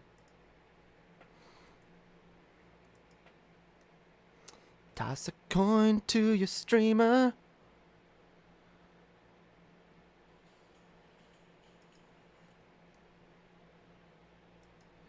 Yeah, yo. See, Demon Mama's still alive.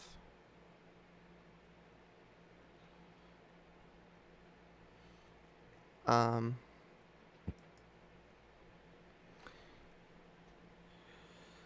like emotional dramas that get me invested. What I'll say no to is shit that looks boring or lacking in depth. Yeah, I agree.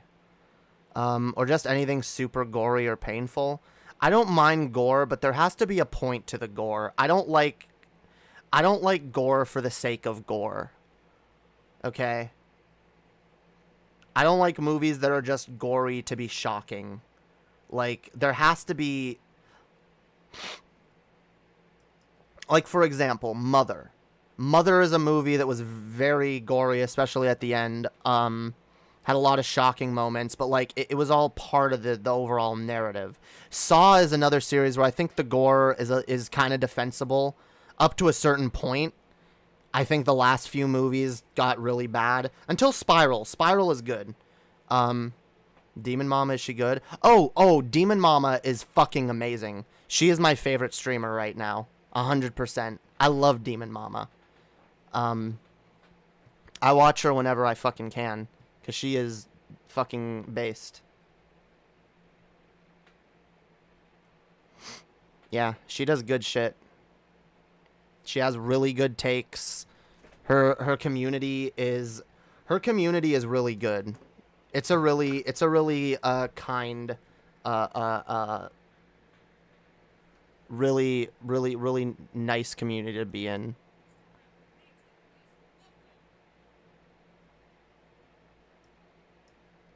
It's a great fucking community. I hated Midsummer, but it succeeded in being freaky. I feel weird about Midsummer because I liked what it was doing, but the movie made me uncomfortable in a way that made me not want to watch it again. Mother made me uncomfortable in a way that I do want to watch it again because it was that good. Midsummer, I liked where it was going, but like, I don't know. I think it was a little too dark. The ones that scare me the most are the ones where I believe it can happen, i.e. Psycho Next Door. Yeah. Shit that's, like, realistic. Paranormal, I don't like paranormal shit at all, because it's just too beyond the realm of reality for me. You know what I hate? Fuck the Annabelle movies. Those are pure fucking garbage. I can vouch Demon Mama is pretty based. Oh, she absolutely is. Yeah. Toss a coin to your streamer. Oh, viewers plenty.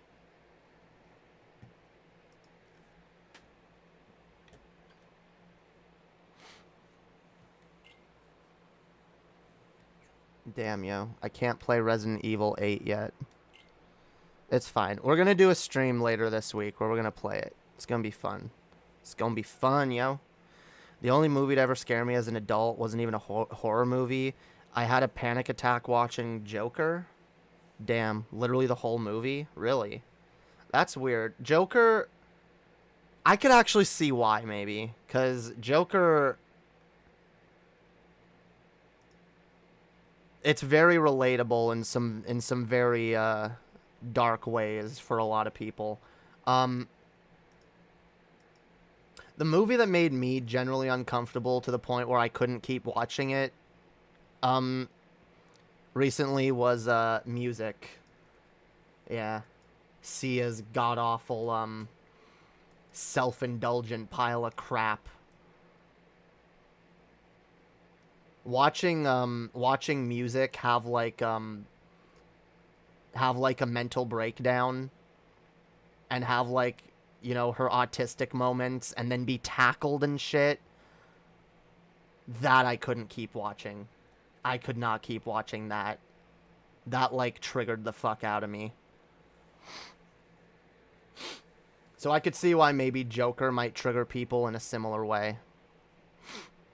The thing that fucked with me about Joker was I saw too much of my younger self in him. It was like looking at an alternate version of myself if I hadn't decided to get better. Yeah.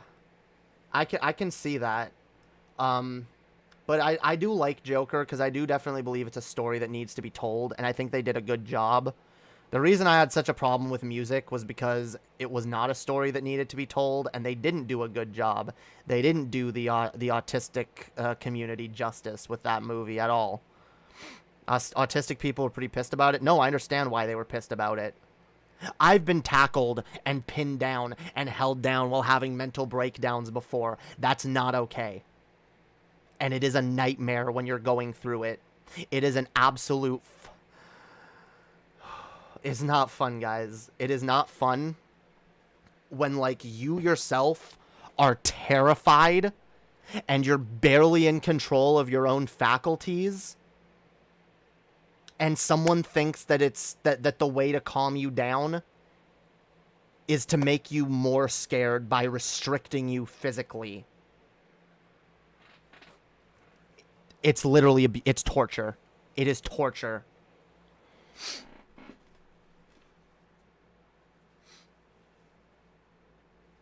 Do not ever do that to a neurodivergent person having a breakdown. Ever.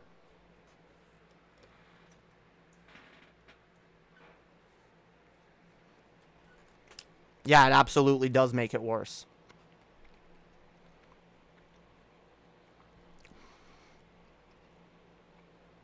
people don't understand how to deal with mental breakdowns or illness in general. No, I know. Even most fucking psychiatrists don't know how to deal with mental illness or breakdowns. It's fucked. It is fucked. Whatever. I'm not going to go on a rant about my psychiatrist now.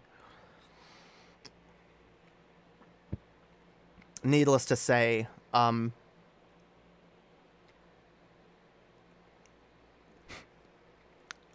don't know. Psychiatrists are idiots. And they especially treat you like shit if you've ever been diagnosed with borderline personality disorder. Even if you've been later re-diagnosed, a lot of them see that and they just make assumptions about you.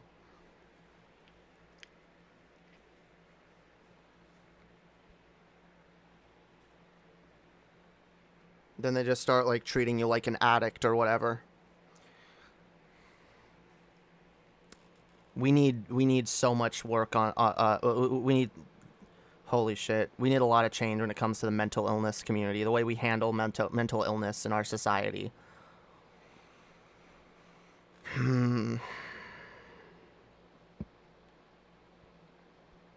Yeah, no, this would be a whole 2-hour thing. No, I'm not going into that.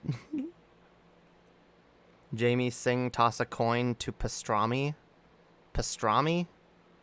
Why? Toss a coin to pastrami. Why? Why? I did it. I did it for free, yo.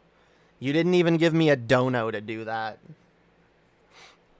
I met a psychiatrist the other day to start some meds, and within 20 minutes he told me he doesn't think I have ADHD after being diagnosed by a therapist that I've had for almost a decade. Irked me. Yep. I realized after like 5 minutes of talking to the psychiatrist that I was talking to that I shouldn't even bring up ADHD. She already started talking to me like I was an addict when I was trying to explain to her my symptoms of like depression and anxiety and shit. And the way I'm not handling my PTSD very well right now. And she just kind of like, can I stop you? So you have been diagnosed with borderline personality disorder, just to remember, okay? And I actually don't think that like medication is the problem. I think you need to go to like addiction counseling. Like, bitch, you know what? Tell me you think I need to stop smoking weed, but I swear to God, that is not my only problem. It's just not. And that's the fucking problem. These fucking dipshits, like, if they can grasp onto one thing to blame it for all your problems, they will.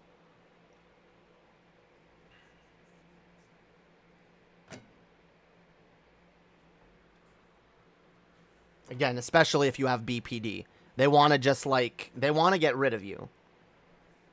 They want to fucking get rid of you.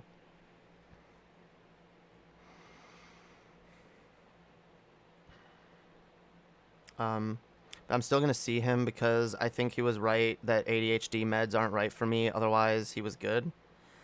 I don't know. I don't fucking know. I don't trust psychiatrists anymore. I just don't.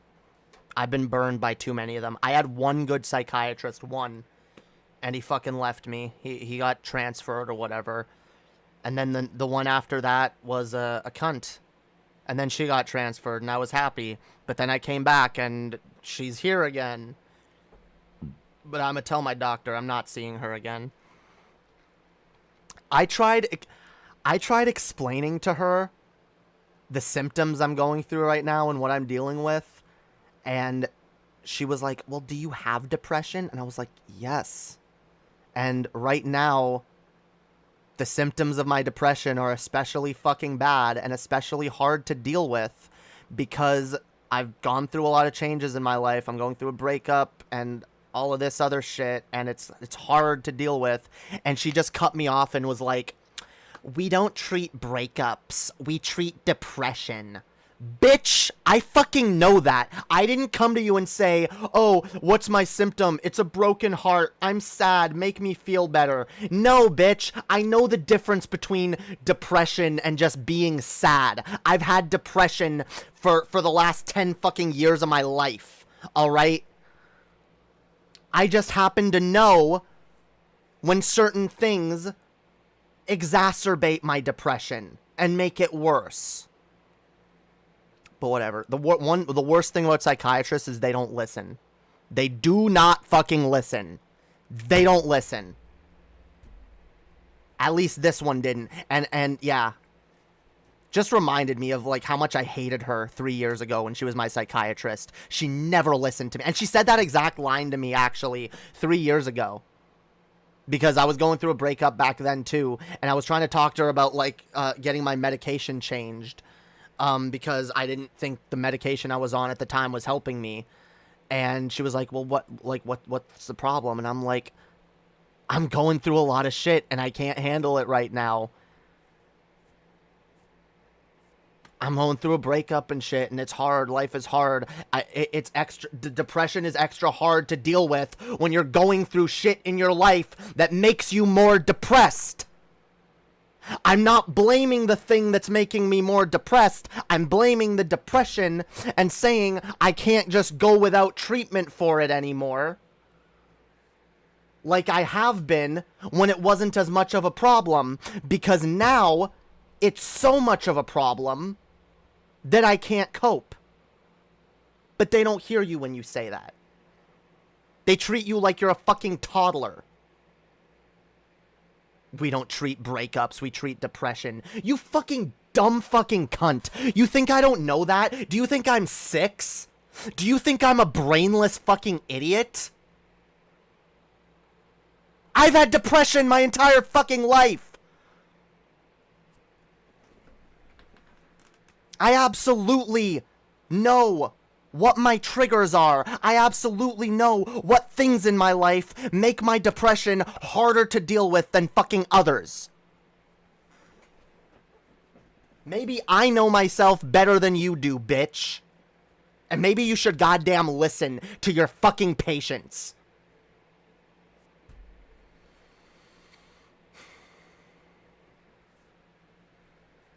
People like that need to be fired. They shouldn't be in the mental health care profession. They don't belong there. If you can't listen, if you don't have good listening skills, you shouldn't be a doctor. You definitely shouldn't be in the mental health field. Fuck off.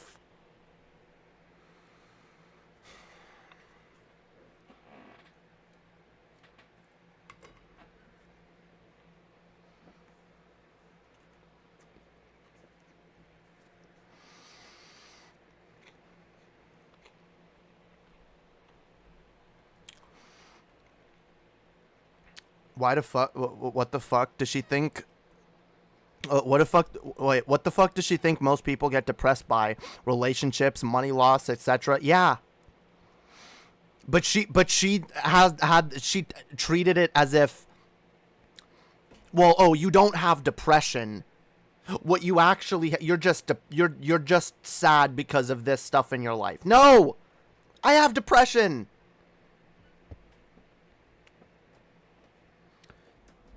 But then she tried to be like, oh no, you have borderline. I actually don't. Again, the best psychiatrist I ever had actually sat me down and like explained to me the difference of between borderline personality disorder and complex post-traumatic stress disorder. And I have complex PTSD, not borderline. Although they do share a lot of similarities. They do share similar treatments. But the problem with borderline is that borderline is far more stigmatized. Because when people think borderline, they think of people like Brett Keane and Shani for Christ. Because unfortunately, those people probably do have borderline. And it's the people with the worst examples of people with borderline that ruin it for everyone else. That ruin everyone else's perception. That, oh, you have borderline, you must be a nightmare to deal with. You must be a completely bad faith fucking asshole. A manipulative fucking lying narcissist. Fucking ridiculous. But no, because one doctor once gave me a diagnosis of borderline. It's on my file. So they can be like, no, you have this. I have fucking PTSD. Complex PTSD. And depression and anxiety are both symptoms of that. Intense depression and anxiety. Crippling depression and anxiety. But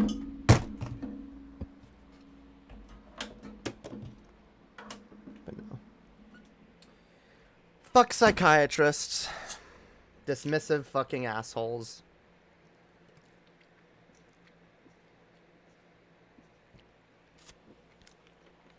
You were just having a sad because of your puppy love crush, Jamie. Yeah. Yeah, I'm sure. That's the way she... it's so condescending. It's so insulting. Post-traumatic depression disorder? Damn. Is that a real thing? I had a therapist once. All she did was try to piss me off to find out what my ADHD or ADD problem was actually about. She was fucking stupid. Yeah. Yes, my experience with therapists is usually better. Therapists are usually way better than psychiatrists. The problem is therapists usually can't write prescriptions. So you have to see a psychiatrist to get medication. Now, you can go off of a referral from a therapist. A therapist can inform a psychiatrist, but the psychiatrist gets to make the decision. Yeah, it's a real thing. Damn. Yeah, I gotta look into what that is.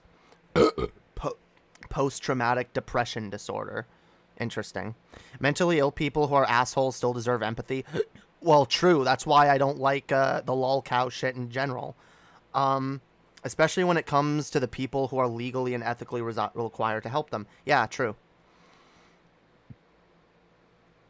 What's the difference between PTSD and complex PTSD? Well, PTSD is... Complex PTSD is a more complex form of it. PTSD is usually more... it's usually more associated with a single traumatic event that someone goes through that can trigger them at a later time if they are reminded of said traumatic incident or they you know, face a trigger. Whereas complex PTSD, your PTSD more affects everything about the way you think and the way you act and behave in the world. The trauma, like trauma, basically, like,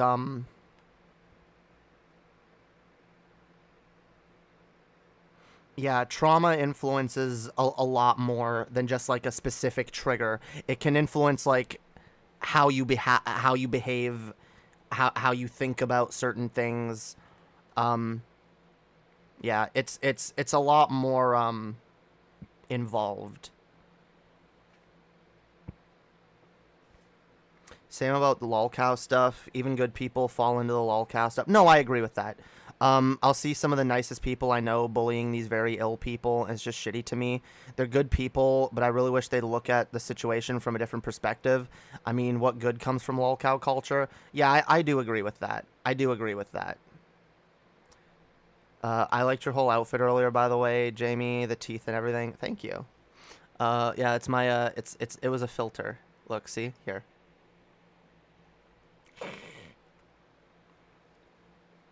The filter back on, yo. Pouty goth 90s vampire style. PTSD is specific to an incident, where complex is more about lots of things, i.e. related to child abuse. Yes, and that's the thing. My PTSD didn't just come from one traumatic event. It came from everything in my childhood. Like, there's a lot of shit that, like, that contributes to my, PTSD. And it affects my life in a lot of ways to this day. But yeah, again, complex PTSD often gets misdiagnosed for BPD, and that's another problem, because psychiatrists just get lazy, and borderline is the easier diagnosis to slap on someone, and it's also the easier diagnosis to just use as an excuse to dismiss your patient. Because you can just assume they're being manipulative or whatever. It's fucking bullshit. Yeah, we'll talk about this more at another point, because I have a lot to say on this shit, and I fucking hate it. The lolcow shit is demonic, and some of those people who interact directly with people like Chris Chan should be in jail. Yeah, I agree. I do agree with that. Anyway, guys, it is super late. It's like really, really fucking late.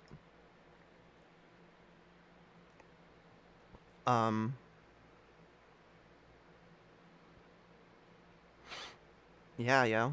We've had a good stream. We've had a fun Halloween stream. We played some Resident Evil. We argued about political shit and whatnot. We've had a good fucking stream, yo. But I think it's time to wrap it up, guys. So I'm gonna say thank you for everybody who's watched, hung out. Thank you for those of y'all that donated again. Let me see if I can not butcher your name.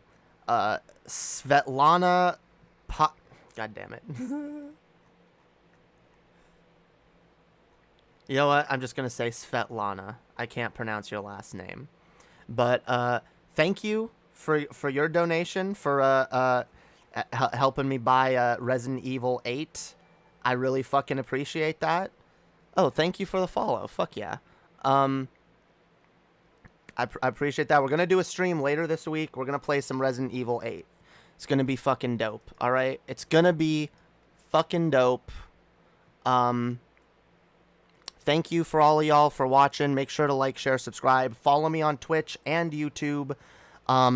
Consider joining my Patreon. Only $2 a month gets you access to all my fucking previous private shows, including last night's show where I got super, super, super fucking wasted. Like, gone. Like, insanely gone. I don't even remember half the private show. I might have to edit some of it later, but yeah, go join, go watch. It's good shit. I roast a lot of my old content on the private shows, and it's a lot of fucking fun. Consider joining my Discord as well. We got a lot of shit that goes on in the Discord. We hang out in voice from time to time. We watch stuff from time to time. We have watch parties, and you can get notifications for all that stuff, including when we go live and when we put up videos or when clips go up. On our we got a fan-made clip channel called Hopium Nuggets that y'all should check out. They make good clips of my content. All of that. Join the Discord. Hell yeah. Follow me on Twitter. Follow me on Instagram. Follow me fucking everywhere. I am Lady Hopium all over the goddamn internet. You can go listen to my music on Soundcloud, Apple Music, and whatever else. Lady Hopium. I'm fucking everywhere. All right? Follow me. Follow me everywhere. Show some fucking love, all right? Spread my shit around. Share it. Let everyone know how much you love this shit. I am going to see you guys all tomorrow night, hopefully, to have a talk with TJ. If not, we're just going to hang out. But, hell yeah, that'll be dope. I hope to see y'all next time. Thank you everyone for watching and hanging out. I love each and every one of you communally, non-parasocially, of course, okay? You're all awesome, wonderful, beautiful, valid people, and I really am proud of my community. I'm glad to have all of you here. Thank you again for my donators, Svetlana and Rose Black, who donated this stream. Thank you very much. We will see you guys next time. Have a wonderful fucking night. Peace out, guys.